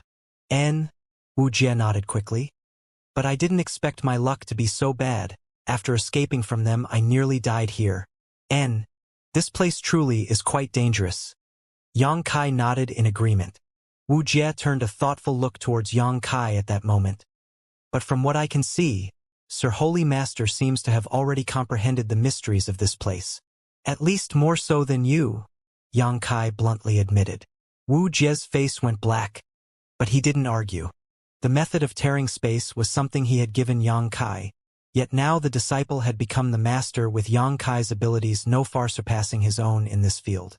But regardless, Wu Jie was grateful for Yang Kai's prompt assistance. "Xue Li is still chasing me, so we temporarily can't leave this place. Sect Master Wu should make use of this time to recover." Yang Kai glanced over at him and declared, "If we exit now, we'll certainly be caught by that woman. Restore? Here." Wu Jie was flabbergasted, his eyes noticeably bulging. "Is there a problem?" "No problem. With Sir Holy Master's asylum, there is no problem." "Then this Wu will not be polite." Wu Jie was quick to adapt, not asking for any explanation, and instead simply taking out some pills and crystal stones before sitting down and circulating a healing art.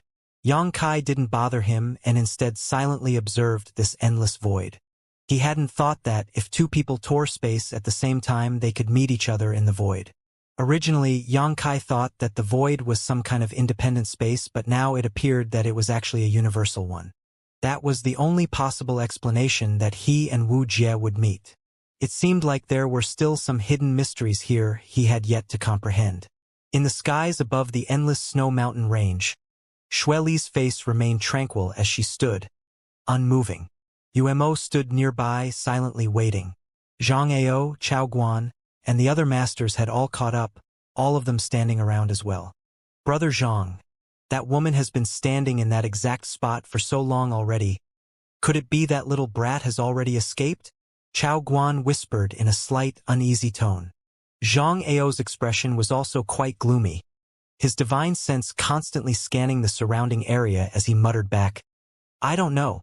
I can't find any trace of that little bastard's aura. But that woman much stronger than me, perhaps she has found some kind of clue and is currently tracing it. The growth of that little brat is too terrifying. The last time we were chasing him it took him months to throw us off.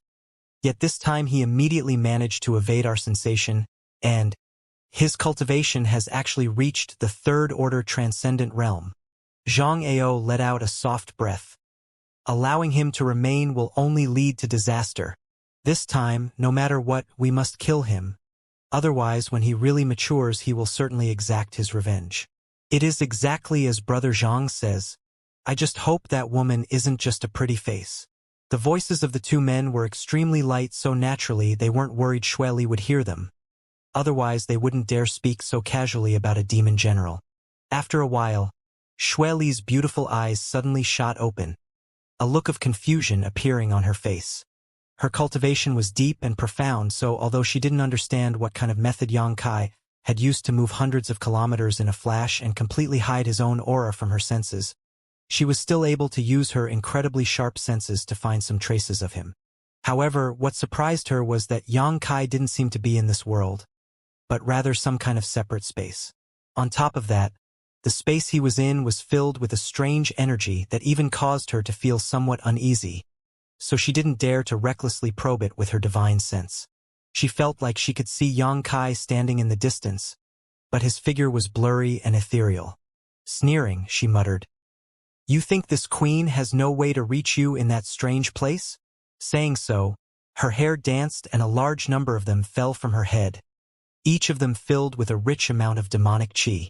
A moment later, these fallen hairs transformed into terrifying vipers that quickly shot forward, seemingly bearing their fangs towards the empty sky. Seeing Xueli suddenly take action, Zhang Ao, Chao Guan, and the others immediately took note and focused their attention.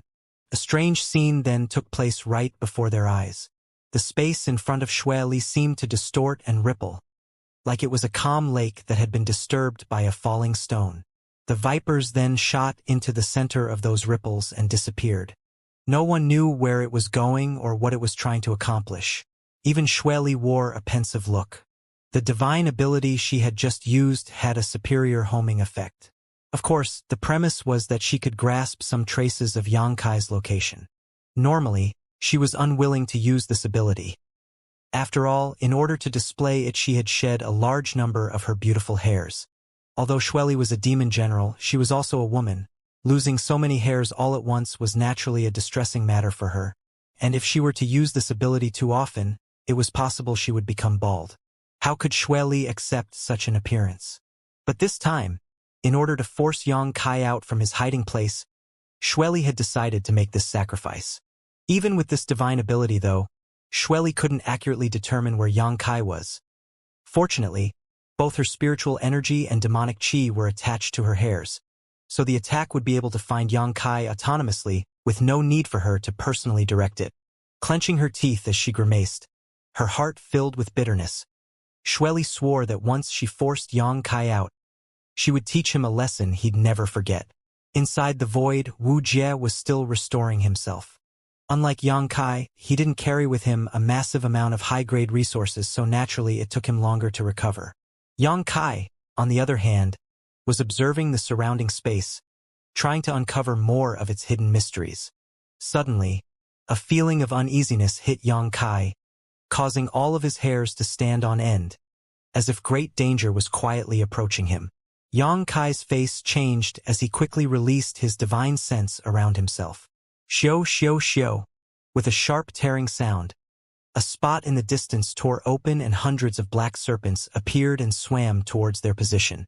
Yang Kai was shocked because from these serpents, he detected Xue Li's aura. Every one of these snakes contained a substantial amount of power, and with hundreds of them swarming towards him, Yang Kai couldn't help feeling a sense of impending death. Also detecting something was wrong, Wuxia's eyes shot open as he urgently asked, "What happened?" Just as he uttered these words, though, he saw the approaching snakes and shivered in fright. "Sect Master Wu, we need to leave." Yang Kai's expression was incredibly ugly. He really couldn't understand how Xue Li's attack had penetrated the void and found them. The means of a third-order saint were really unpredictable. However, from this scene Yang Kai judged that Xue Li wasn't able to personally come here, so he relaxed quite a bit. Waving his hand, Yang Kai opened a new space crack and hurried out. "Wait for me," Wuxia called out and immediately followed. Immediately after leaving the chaotic void, Yang Kai couldn't help cursing, "Smelly whore." The instant he left the void, Xue Li's divine sense had firmly locked onto him. About 100 kilometers away, Xue Li grinned fiercely, her pretty face distorting with greed as she faced towards Yang Kai's direction and shouted through her grit teeth, "This queen thought you'd never show up?" Her tender body flickered and shot off. Umo quickly kept up. Zhang Ao, Chao Guan, and the others all exchanged helpless glances before also activating their movement skills and following after them. Currently, they all felt like puppets on strings, incapable of acting independently or even making their own choices, only able to chase after Yang Kai's ass while coughing on his dust. "Is that woman chasing after us still?" Wu Jie saw Yang Kai's bitter expression and quickly asked. Yang Kai gave him a faint glance and nodded lightly. "Then it seems we're at a dead end." Wu Jie smiled bitterly. "Sect Master Wu, there should still be enough time for you to save yourself." Yang Kai frowned at him. "Save myself?" Wu Jie asked in confusion. "Draw a line with me and pledge allegiance to that woman just like Zhang Ao and Chao Guan." Sir Holy Master must be joking. Although this Wu admits he is a sinister villain, pledging allegiance to that woman is no different than feeding myself to a tiger. Zhang Ao and Chao Guan are destined to be abandoned by her. Why should I try to hire myself to her knowing she'll just kill me in the end? Oh? Sect Master Wu is really far-thinking. Yang Kai was genuinely surprised. This Wu already told Sir Holy Master a few years ago, "I have no other strengths other than knowing what must be done." Wu Jie grinned. "Good. Then currently you have two options." Wu Jie looked confused for a moment but quickly cupped his fists. This Wu hopes Sir Holy Master will enlighten him. "Separate from me, and escape by yourself." Xue Li's currently goal is me, so she probably won't care whether you live or die. Before she catches me, you may be able to escape. Wu Jie knit his brow and didn't immediately make a decision, instead asking, "What about the second option?" "Stick with me. I'll follow you," Wu Jie said without a moment's hesitation. Yang Kai couldn't help staring at him blankly, to which Wu Jie smiled and said, "Sir Holy Master currently looks annoyed and angry, but in no way panicked, so this Wu figures Sir Holy Master has some way to escape. Although I might be able to escape by separating from you, if Sir Holy Master is indeed caught, I know I won't be spared. Xue Li may not kill me, but Zhang Ao and Chao Guan definitely will, so I'm still safer with you. Besides, this Wu was just saved by Sir Holy Master. If I abandon you now, wouldn't that be paying a life-saving grace with betrayal?" Yang Kai stared at him deeply before wearing a grin. Sect Master Wu is quite clever. Sir Holy Master is too polite. "Good, let's go," Yang Kai said, waving his hand and tearing space once again, leaping back into the void along with Wu Jie. Back in the void, Yang Kai felt Xue Li's Viper attack lock onto his aura once again. Not paying any attention to this homing attack, Yang Kai quickly found his bearings before tearing space once more and exiting the void. A moment later, Yang Kai and Wu Jie appeared atop the snow mountain range. Without a pause, Yang Kai tore space again. After tearing space a total of 3 times within a short 10-breath span, Yang Kai and Wu Jie were nearly 1,000 kilometers away from where they stared. Wu Jie couldn't help but revealing a look of shock. He found that every time they exited the void, the surrounding environment would become colder. It seemed as if the two were consistently traveling deeper into the snow mountain range. Thinking about it for a moment, Wuxia called out in shock. Can Sir Holy Master navigate accurately from within the void? More or less. Xianxia replied while taking out a pill and restoring his spiritual energy consumption. Wuxia's expression became strained. He found that the more he contacted this young holy master, the more he couldn't see through him. The method to tear space was something he had taught Xianxia only 2 or 3 years ago, yet after such a brief period, not only had he comprehended plenty of the void's mysteries, he was also able to find his way within it and even determine where he would emerge from it. Wuxia simply couldn't imagine how he managed to accomplish this.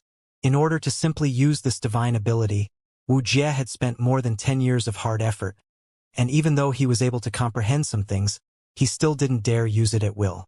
In fact, counting a moment ago, Wuxia had only used this divine ability 3 times in his entire life. Where are we going?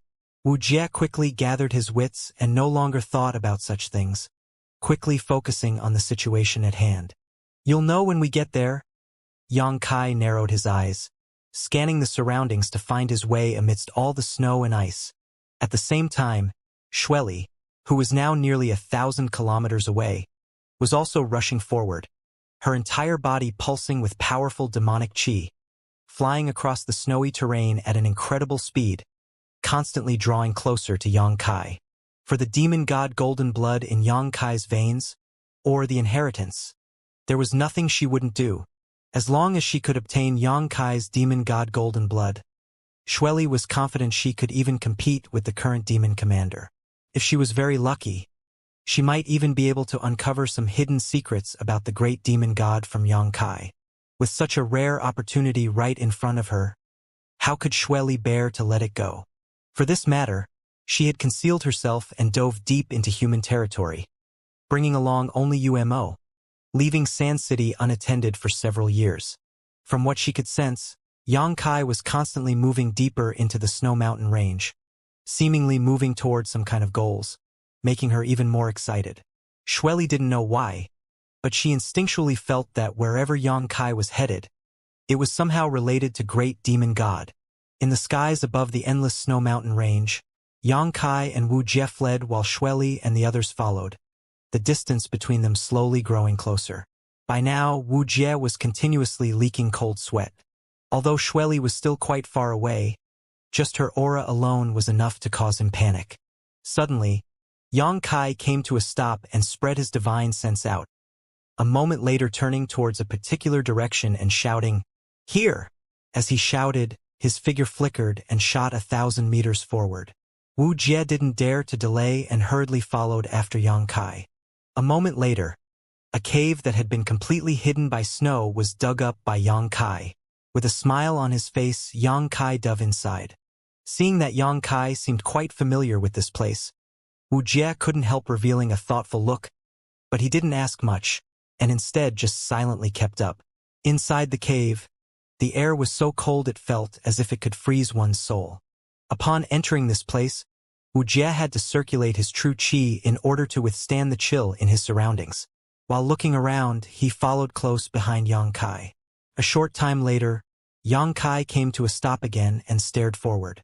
Following his gaze, Wuxia's eyes bulged as he took a few steps backwards and exclaimed, "The coffin-carrying man?" In front of the pair, at the bottom of this cave, a tall figure covered in half-rotting flesh lay with its back against the icy walls, completely still and unmoving. Wuxia had never seen the coffin-carrying man before, but he recognized him at a glance, because there was a large, gloomy blood-red coffin on his back.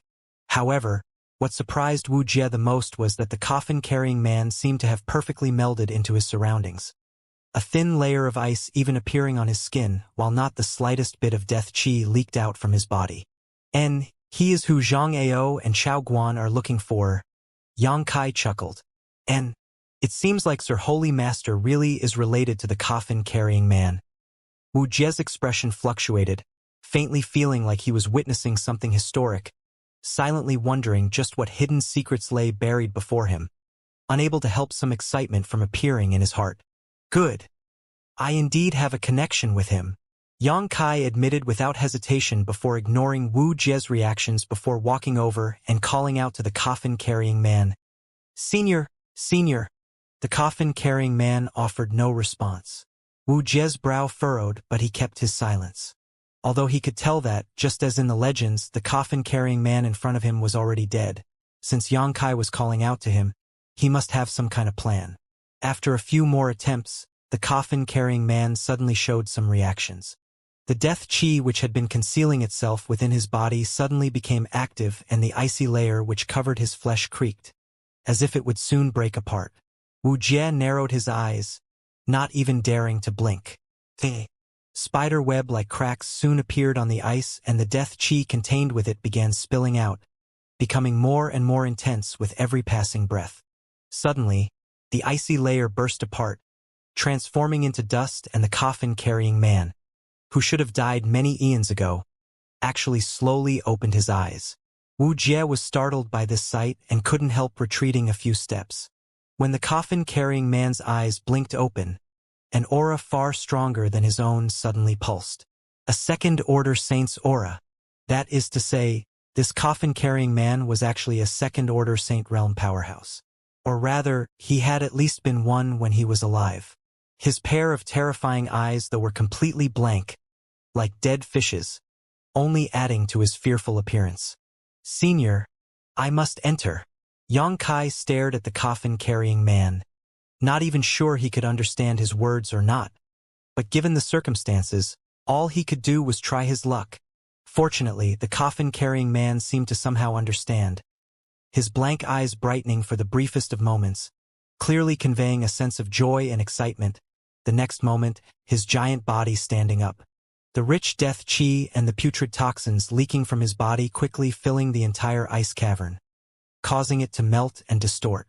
Even someone as strong as Wu Jie felt somewhat dizzy after being exposed to these toxins, quickly holding his breath in response. A touch of red light suddenly bloomed from the blood-red coffin behind the coffin-carrying man. In the next moment, its lid slowly opening. Xianxia grinned. Many thanks, senior.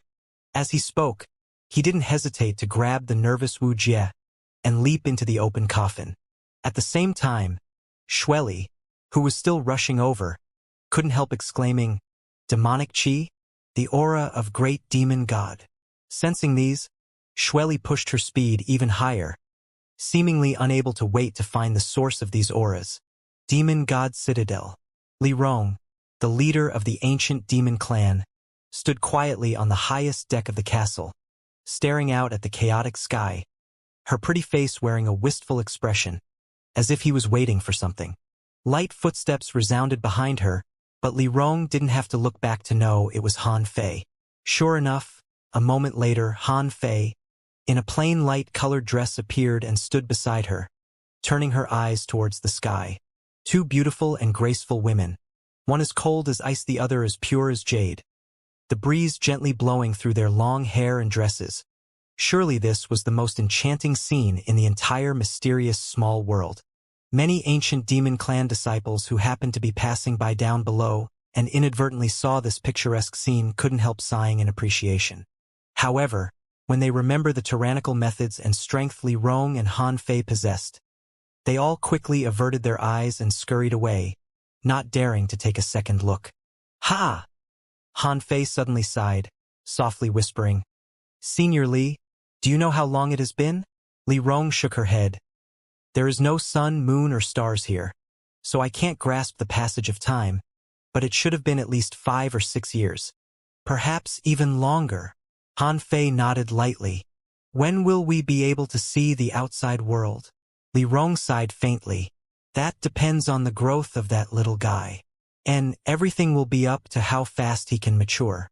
When he left here, he was only an Immortal Ascension boundary 7th or 8th stage cultivator, and his alchemy level seemed to be around the peak of the spirit grade.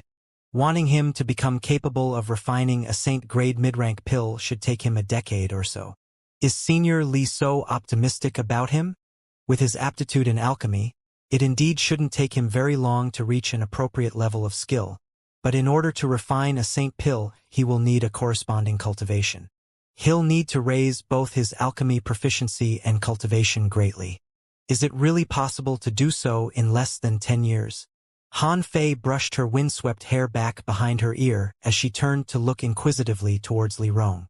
If 10 years isn't enough, then we'll wait 20 years. If that still isn't enough, then we'll wait 30 years. No matter how long it takes, one day I believe our clan will be able to leave here. Li Rong smiled slightly, a look of yearning appearing on her pretty face. The ancient demon clan had been sealed in this small place for too long. For so many generations, so many millennia they had waiting without ever seeing any hope of leaving. But now, a light had finally appeared in the endless darkness, and the one who brought them this light was none other than the new possessor of the demon eye of annihilation.